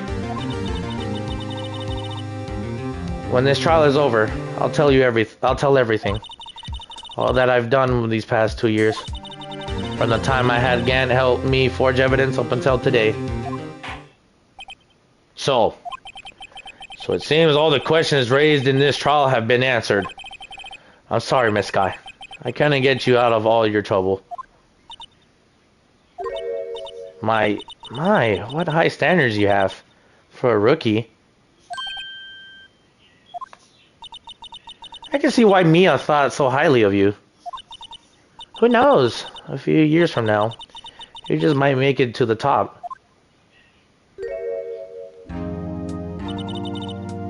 Now you my thanks, Mr. Wright. Miss Sky. And to you too, Mr. Edgeworth. You suffered every bit as much as I have over these past few days. Believe me, I know how much of the ordeal has been for you. It was nothing. Liar. I was worried the pressure might break you. And yet, you rose above it all and guided Mr. Wright to victory. You've done well, Mr. Edgeworth. Stop it. I only did my job. In the light of this case, it seems as good self-examining is in order for all of us. Miss Sky. Yes, Your Honor? You are innocent of murder. However, although the chief blackmailed you, the fact is you still acted as his accomplice. A trial will be scheduled for these crimes at a later date. Yes, I understand, Your Honor. Is there something amusing about all this? Why are you smiling? It's been a long time, Your Honor. A long time since I felt free from these heavy chains.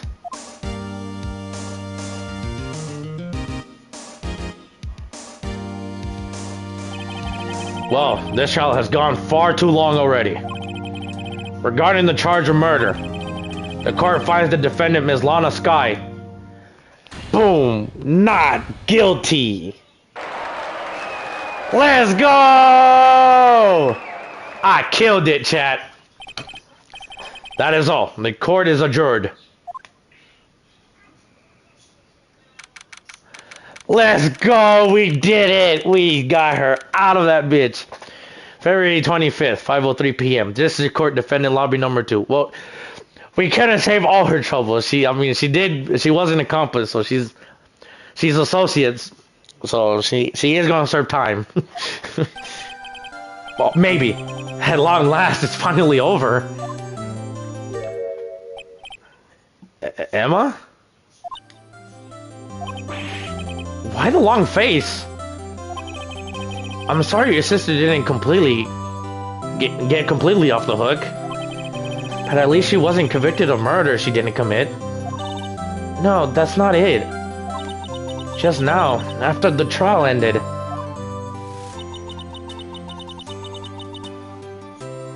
I can see why Mia Fey thought so highly of you. I owe you my thanks. Oh, the change of expression.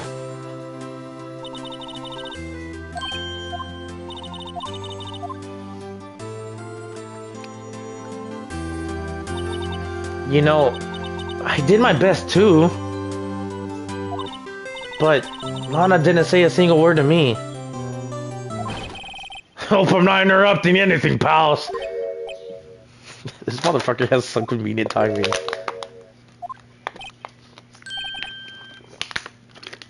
Oh, guess I am. I'll come back later. Wait, Detective Gumshoe, what is it? You're doing this on purpose, aren't you? Making a detective run all around while on duty. And to top it off, you call me here. I've seen happier people at funerals. Hey, lighten up, pals. I'm only kidding. Oh, are you here because of my sister again? No, not this time. I came today because of you, pal. Me? That's right. I thought you'd like to see someone.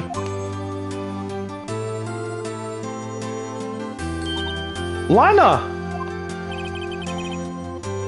Should you be doing this?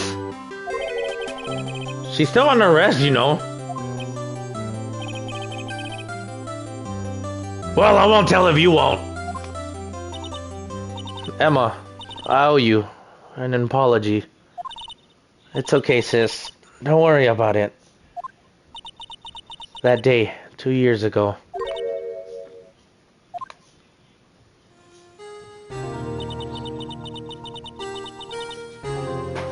Was the first time in my life I ever panicked. It was all I could do to keep myself from screaming. All I could think about was keeping you from getting wrapped up in that mess. Sis. I asked Ken to help me cover up the truth. I thought I was doing it for your sake. But now, I realize I was wrong. I changed after that day. I had to. It was the only way I could make it through the past 2 years.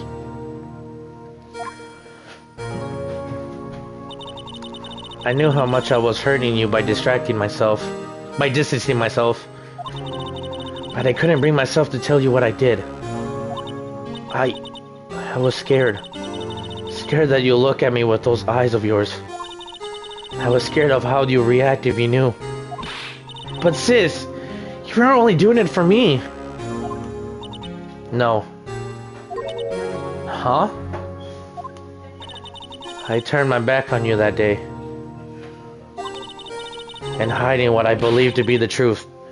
I was deceiving you. Sis! I'm such a fool. It took me all this time to realize it. Emma, I'm so sorry. But sis, you don't have to apologize. I'm happy now. You're happy? Of course. You know, sis, I've always knew that one day you'll come back. And now you have. Oh, Emma. Give me a picture of him hugging. Yeah! Awesome moment. Let's go. No one can change the past. I say bullshit. You can change the past. I say that's bullshit. I don't want to go into rant, but I had this conversation with some friends before. You can definitely change your past. You can change it. The problem is if you can maintain it.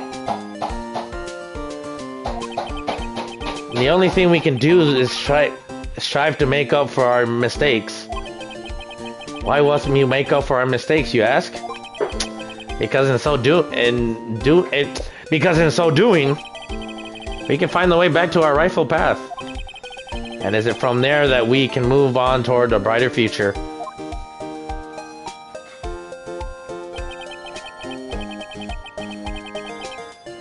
At least that's what I felt watching the two sisters make up. Mr. Wright, Mr. Gumshoe. Me? Thank you both for all that you've done. Our show will meet again someday. Isn't that right, Edgeworth? Edgeworth? Stop hiding and come over here.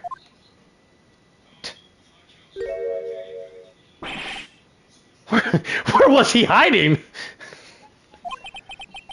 I just came to say congratulations. Thank you. Thank you, Mr. Edgeworth. Right. Well, I'll be going now. Mr. Edgeworth, I hope you don't blame yourself for what happened. We were the ones who acted corruptly, not you.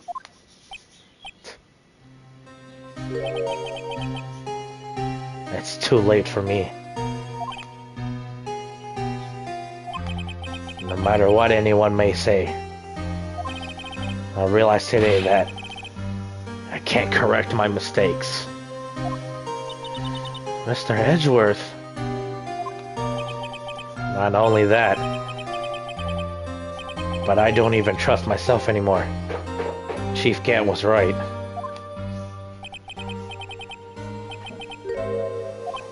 Damn, yeah.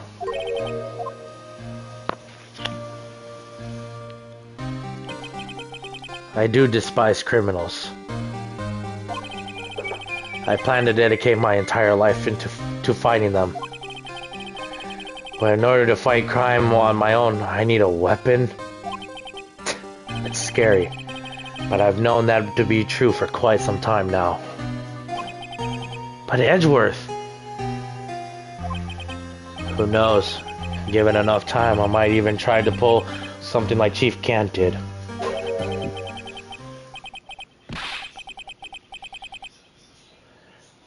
That thought terrifies me.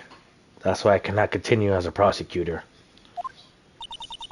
Edgeworth, don't you understand? Damon Gant and your mentor, Manfred von Karma.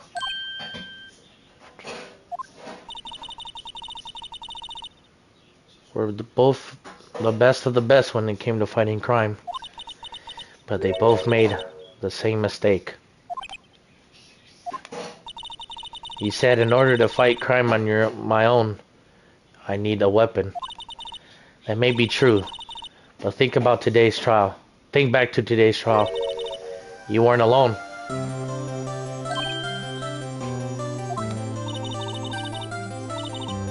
You were working together with Mr. Wright. And because of that partnership, Here to present evidence that otherwise would have gone undiscovered. Isn't that right, Mr. Wright? Huh? What? Oh, yeah. What is this, a pop quiz? Come on, Mr. Wright, show him what Lana's talking about. Evidence, huh? Something that neither Edgeworth nor I would have been able to find on our own. The power of friendship. No, wait, there's no fucking way we use this item. My badge?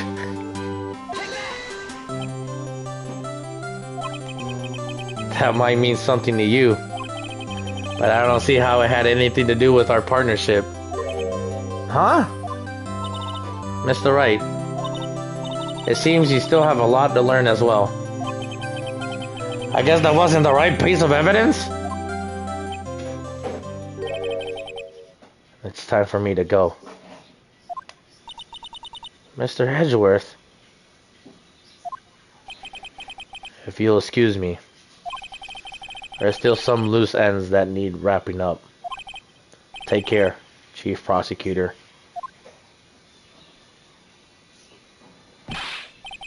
Edgeworth, what will you do now? Well, whatever you do, just remember. You can't let what happened kill the prosecutor in you, or you can't let it You can let what happened kill the prosecutor in you, or you can let it help you grow. In the end, it's up to you. I know. Seems I owe you my thanks too, right? But what I face now is my problem. Edgeworth. I'll be waiting for you in court. Farewell.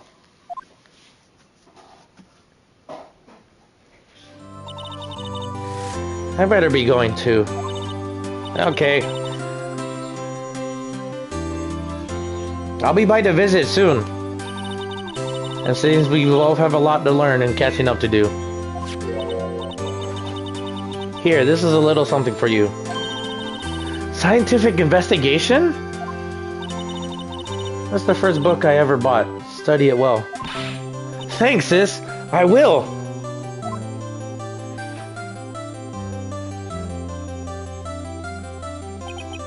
And so, another case came to a close. As for the sisters, I have faith.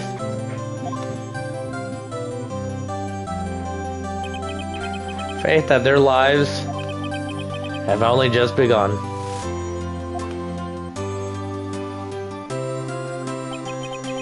And as for me, I think it's time I start a new journey on my own.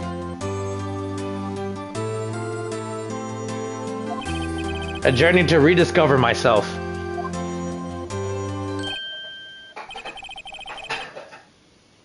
Well, don't go tinkering off just yet, pal.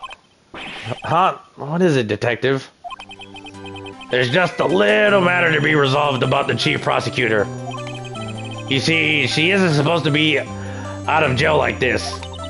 But, I thought you said it was okay. Yeah, well, it may be okay with me, but the folks in the prison are a different story. Huh? Basically, I had to bribe a guard in order to sneak her out for 30 minutes. Believe me, it wasn't cheap either. Huh? Way to go, detective. I didn't know you had a wild side. Yeah, well, you see, Mr. Wright is here, the one who'll be footing the bill. Huh? Huh? What, you think I could afford that with my salary? You gotta be kidding me, pal. Huh? Thank you, Mr. Wright. You're the best. Why is it? I suddenly feel like I want to scream. Hey, I got an idea. Why don't we all go pay it off together? Yeah, that's a great idea. Come on, guys. Let's go. Let's go. Let's go. We did it, chat. Oh, I arranged a friend of mine to. I heard she's pleased to study under the top corner. As for me, this affair has pretty much ended my days as a prosecutor office. Still, I managed to find my way back to the field somehow. Then I'll be able to investigate crimes together with Emma. So Emma's going to Europe. We did it. Easy, class. We did it. Best case so far. I love this one.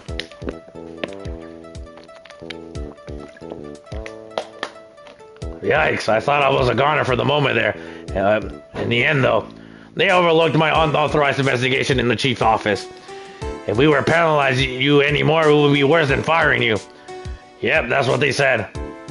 It just goes to show, you can't shake me off that easily.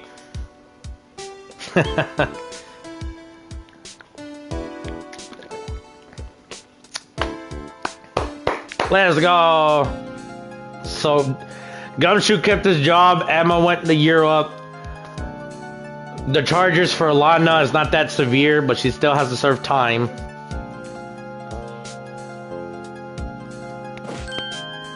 My new mission is to guard the main entrance and take care of Billy. Can you believe it? I've been demoted to security guard. My partner's keeping an eye on the entrance for me today. I'll show them though. Someday I'm going to make a detective. Yes, sir. Then I can be just like Dick Gumshoe.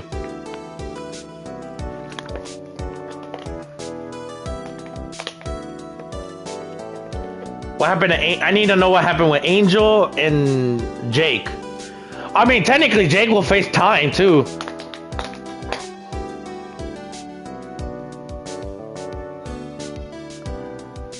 Fucking thing is still there. I can't believe this fucking thing helped us in the second trial. I'm so pissed about that.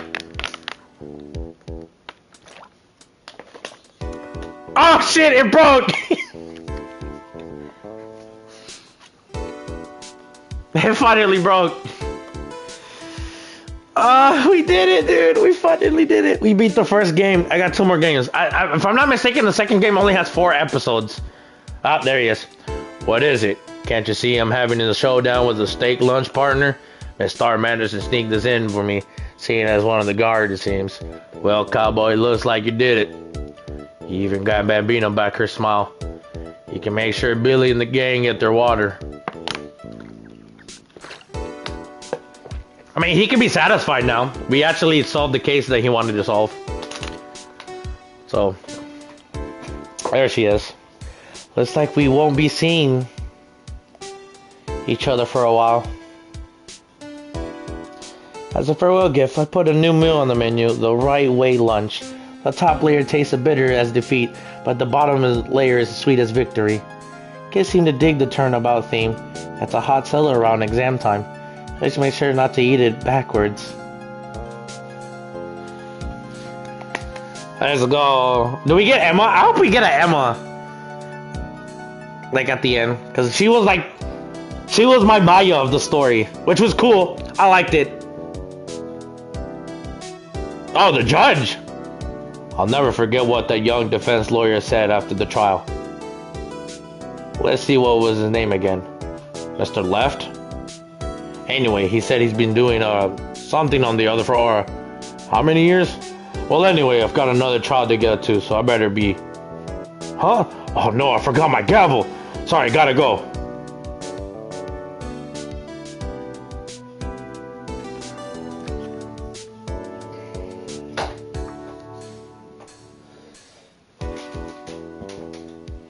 Do we see Edgeworth? That's my homie. That's my boy. It's funny because we're childhood friends, basically. Maya! Maya! Still, sometimes I just miss hearing you and your objections. Still, I can't go back until I'm a full-fledged spear medium. Mystic Maya afternoon training is about to begin. Coming. Well, see you around, Nick. Maya! We get to see Maya! I'm happy I got to see Maya.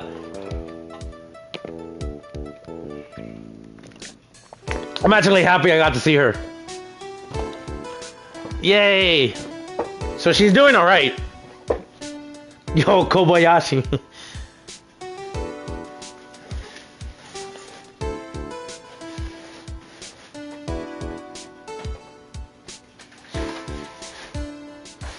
Mr. Edgeworth. Mr. Edgeworth, I brought you your tea. What's going on?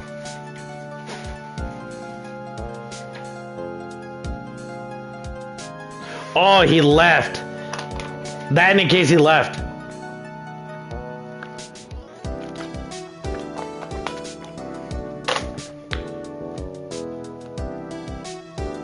Thanks for coming to see me off. I can't believe I'm going to Europe.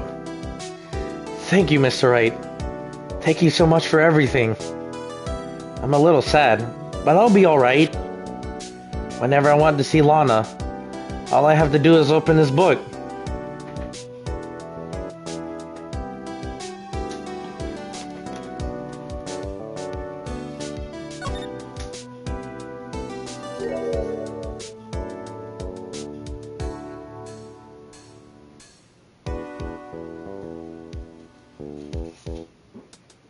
Aww.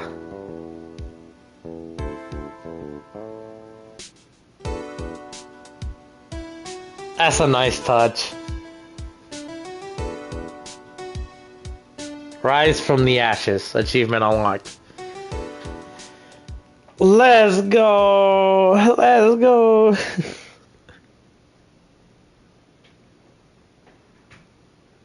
Did I get one for Phoenix? No, it saves.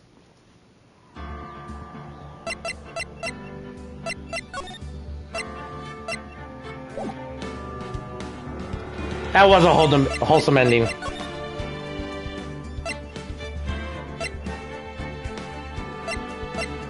Alright.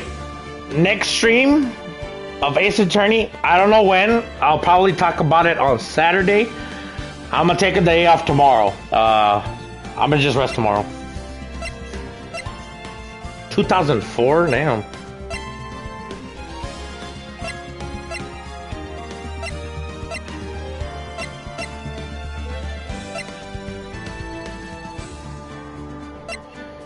Alright, when I pick up this game again, which will be God knows how long, but when I do pick this game up again, we will start the second game of Ace Attorney. Before I end it off, let me talk about the last chapter. Holy shit. This trial was crazy, bro. This trial was a different breed. Oh my god. Dude, it was so fucking good. This trial was amazing. This shit had everything. It had like twists and turns. You had your head scratching and shit to figure this out. Oh my god, it was so good.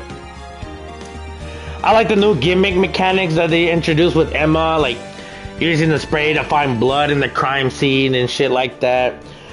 Some of the characters, shit, out of all the characters, who was the best?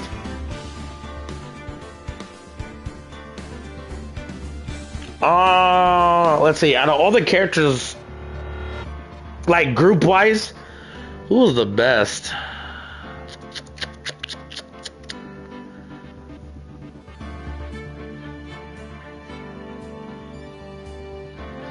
Shit. Either episode 3 or 5.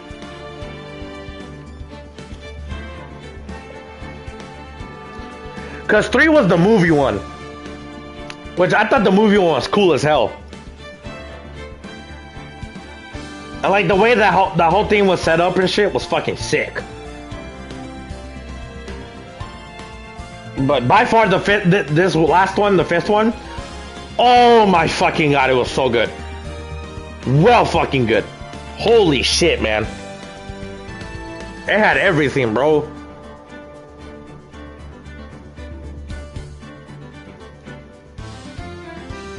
Which mind boggled me. Holy fuck. Like, I wasn't expecting Like some of the endings here and there.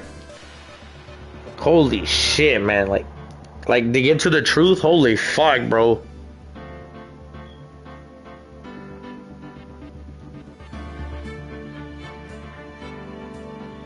That shit had me. That shit had me.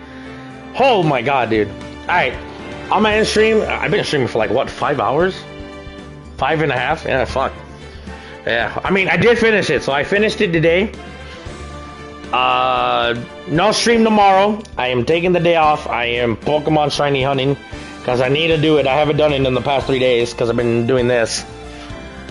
Saturday, I'll play a game, be live for a few hours. Maybe 2 or 3, depending how I feel. Or it depends what game I'm playing.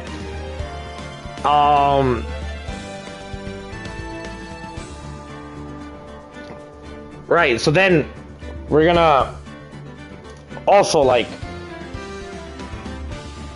talk about what games I'm streaming Saturday. More details. I did mention it earlier in the stream today, but I am going to go in more details of what the game plan is for the remainder of this month and February coming along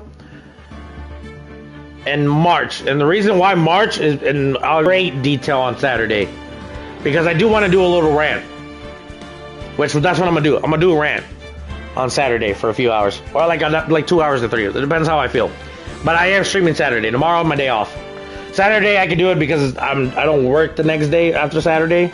But Sundays I don't stream right now and whatnot. I'll go into details on Saturday again about like my whole spiel. Other than that, chat, thank y'all so much for being part of this last 3 or 4 days of this stream of Ace Attorney, which were amazing. I loved it. I love Ace Attorney. I loved it. So nostalgic to be back in it. I do gotta remember the third game. I don't remember the third game as much. I remember almost all of first. Like, all the, like, people involved. The second one is my vivid memory here and there. Third one, I don't fucking remember it at all. So it's gonna be interesting. The third one's gonna be like a brand new thing, because I don't remember the third game at all. Like, shit, I don't think I've ever seen gameplay of the third game, ever. So it's gonna be interesting when we do get there around. But it might depend on these upcoming days. Well, upcoming weeks, I should say, depending how it is. Other than that, chat, thank y'all very much for being here today. And I'm going to see y'all in the next one.